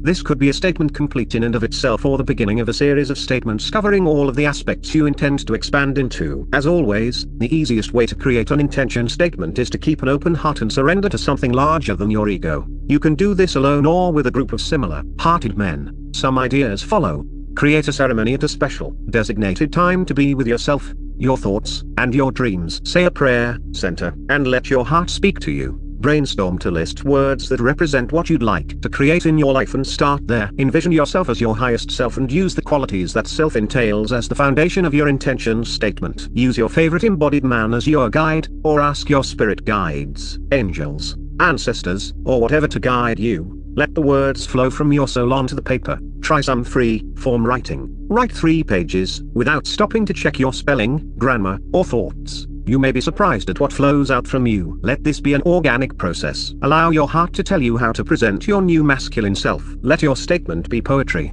not just a statement. Other questions that may assist you are these: what do you bring into your spiritual life? What aspects of your feminine do you want to include or activate? What places of conflict, discord, or disharmony are you wanting to bring healing into, both in your life and in your world? How do you want to step into your personal spiritual power? And what would you like to manifest with your power? What would your life look like if there were no barriers to you being your ultimate man, whoever and whatever you wanted to be? How do you want to be physically, spiritually, emotionally, and mentally? Do you know what your life mission is? Why are you here? And what is it that you're supposed to do in the world? What would that look like in your everyday walk in the world? This first step in preparing for your emergence as the new masculine will take a lot of soul searching, prayer, openness, thought, and time. Take your time. Allow your soul and your spirit into it so that it truly expresses who you are and who you want to be. Preparing for yourself. Proclamation statement. After spending the necessary time and effort to lay the groundwork, it's finally here, the self. Proclamation statement in which you claim your highest self and determine how you will bring that highest self to the world. No one can cause your emergence but you, just as no one can help a caterpillar emerge as a butterfly after going through all the transformative goo. Your statement is a self-proclamation. You, standing in your power, claim the new masculine. No one can do it for you. The container, you created it. The sacred space, you co-created it with spirit and your brothers. Your intentions, you manifest them daily by the work you've done to prepare for this moment, this time, this shift, this rebirth. In shamanic terms, you are consciously dying to the old and being reborn to the new. Sound familiar? It should. It's the basis of all transformational work of all the wisdom traditions and religions that ever existed, whether it's Christian baptism in all its various forms, reincarnation, believing in an afterlife, karma, or past lives, or just a connection to the collective unconscious, and on and on. It also happens to us in our present lives. Unless we get stuck, we are constantly dying to old belief systems and being reborn into new ones. Now we can consciously participate in the death and rebirth process and our own evolution. Using what you wrote in your intention statement, begin to hone the process using this guide. Preparing yourself. Proclamation as an integral warrior and a shamanic priest. 1. Use your integral warrior name, chosen when reintegrating the king archetype. Examples: I am the shaman of transformation, or shamanic priest Charles, laughing white horse, etc. 2. Choose a primary archetype to align with. Examples: I am the shaman of transformation, aligning with the archetype of the magician. 3. Highlight descriptive words and phrases from your integral warrior notes and journal that really resonate with you and that describe your own unique archetypal nature, your essence, and/or your archetypal self. Examples: laser, beam focused energy, light, hearted inspiration, man in fall, bringer of radical revolutionary life, force energy, co-creator of inspired relationship, holder of space for the divine feminine, the new masculine, etc. 4. Possible descriptions. Again, open your heart and tune into whatever wants to come forth. The new masculine: laser, beam focused energy, light, hearted inspiration, bringer of radical revolutionary life, force energy, co-creator of inspired relationship, holder of space for the divine feminine. 5. Group them together so that you can combine them and condense them into meaningful, articulate,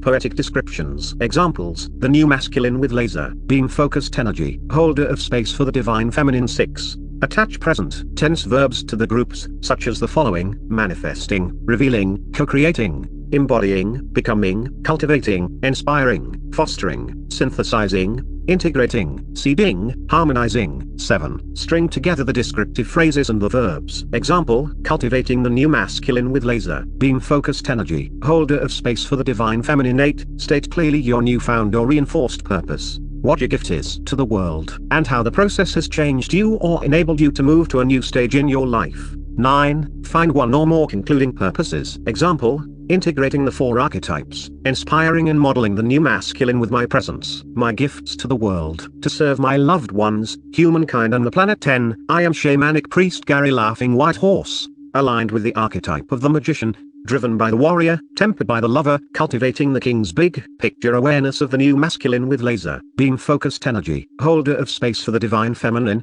integrating the 4 archetypes, inspiring and modeling the new masculine with my presence, my gifts to the world, and my sacred activism, to serve my loved ones, humankind and the planet and the evolution of consciousness. Fried by the feminine. A little over a year ago, the most amazing woman I'd ever met came into my life. I always liked strong women, but she was clearly the strongest woman I'd ever seen. Powerful, capable, courageous, loving, and with fully embodied feminine and masculine aspects. Today she is my beloved, and we're on the way to building our life and future together. I believe that the reason this woman came into my life and that I was able to step up to her and her power is because, a few years ago, I decided I had to be the kind of man that a woman like this would be attracted to. I had to fully step into my own power, and that meant doing my own work, not just sitting by and letting life take me, but by me taking charge of my life and my own embodied masculine. When both of us do our own work, it helps us support each other in the directions that most serve our growth in love, relationship, manifestation, and happiness. Your woman is going through some inevitable changes in her life. She chose you, she wants you to join her in this growth, and she wants your support and your strength. It's the greatest gift you can give her. I wrote this a few years ago at Anya's request. She was writing an article on how the masculine can support their feminine partners as they go through the shamanic priestess process she facilitates for women all over the world. She had asked men who have successfully supported their women through this transformative process to support other men who are now going through what they went through with a couple of written paragraphs she could share. A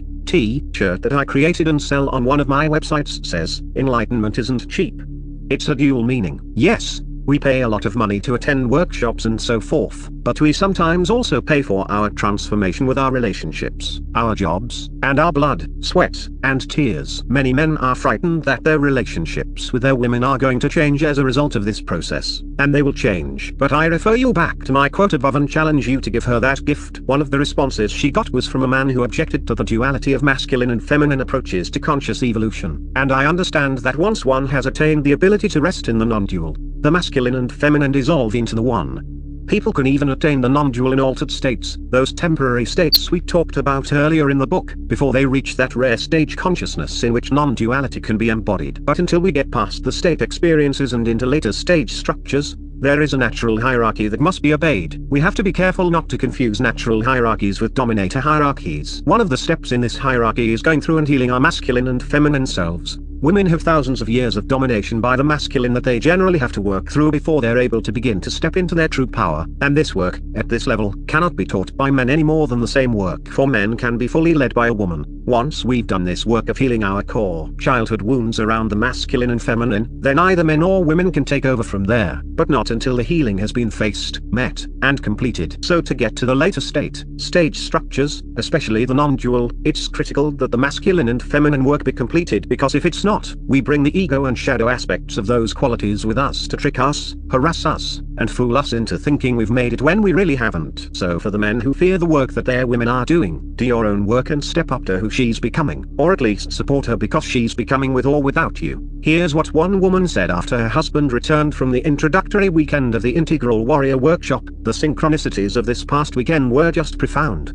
First of all, he loved Gary's workshop. I noticed a change in his demeanor and energy just from the first weekend. And connecting with the man and himself in that way is what he has been really desiring and missing in his life. It took all my strength not to jump up and down and squeal when he told me all about it, and about how he identified with the king, continuing to talk about how much he saw pieces of himself in a way that he could actually understand. My heart just fluttered as it felt so incredibly good to have this opportunity to hear him speak from his heart and witness the changes. Gary really set an example for him. He also found the shadow work to be very revealing to him. He said he could see much of the shadow of the king to be much of what he experienced of his own father. To be able to communicate in this way with him has been more than a miracle. One of the pivotal moments in my relationship life, as I was searching for conscious partnership, was the realization that, in order to attract the kind of partner I wanted in my life, I had to be the kind of partner such a person would be attracted to. And for those who think we can get to enlightenment in a single, sudden gift of a leap in consciousness or realization without doing their work, and it apparently does happen, but rarely, for most of us, there are many paths to the non-dual, or what is called enlightenment, and most of them require that we step into the fires of transformation and let them burn away what's holding us back. Denial of those different paths and the serious and necessary work that needs to be done is spiritual bypassing, or worse, enlightened fundamentalism. Summary: as long as human beings have walked on this earth, we have been trying to put things together, to figure out how everything works. We've pretty much done the best we could given our stages of development, our physical world, our cultures, and the structures that supported them. Now it's time for us to do better. As I stated earlier, for the first time in our history, we now have access to all of the combined wisdom traditions, philosophies, religions, and ideas that came before us.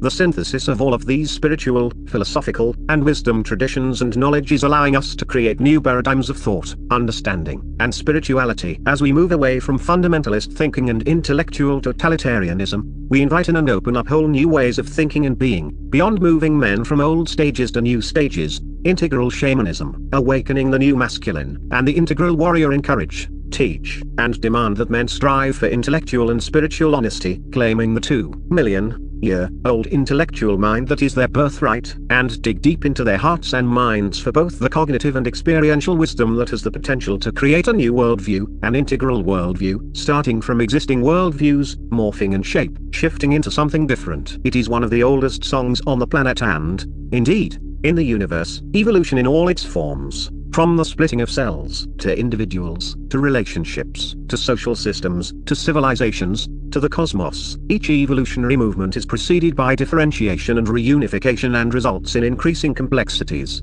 You are part of the tipping point that moves us into this new way of being as the old ways fall away. And it doesn't matter what you call it or if you ascribe to it. The Great Shift, the turning of the ages, the collapse, the planetary dark night of the soul, the end of patriarchy. There is an ascension process taking place on the planet, a move toward unity consciousness, and it is birthing a new Earth. Today, as all of the old systems collapse under the weight of the dying paradigm of infinite growth and the capitalism that came with it, we stand on the precipice of a new beginning, new systems, and a new human. And like the old scribes just before the invention of the printing press, we have no idea what that will all look like. We do know, one way or another, that everything is about to change. That's a lot to hold. But that's exactly what is being asked of us, to hold this vast terrain of consciousness within our own consciousness, to hold tension of the opposites, so that we can come all the way through these times to a new world on the other side. The more beings that have eyes to see, and ears to hear what is happening, the closer we get to the tipping point that gives us the momentum we need for the ride through to the other side. And what a ride it is.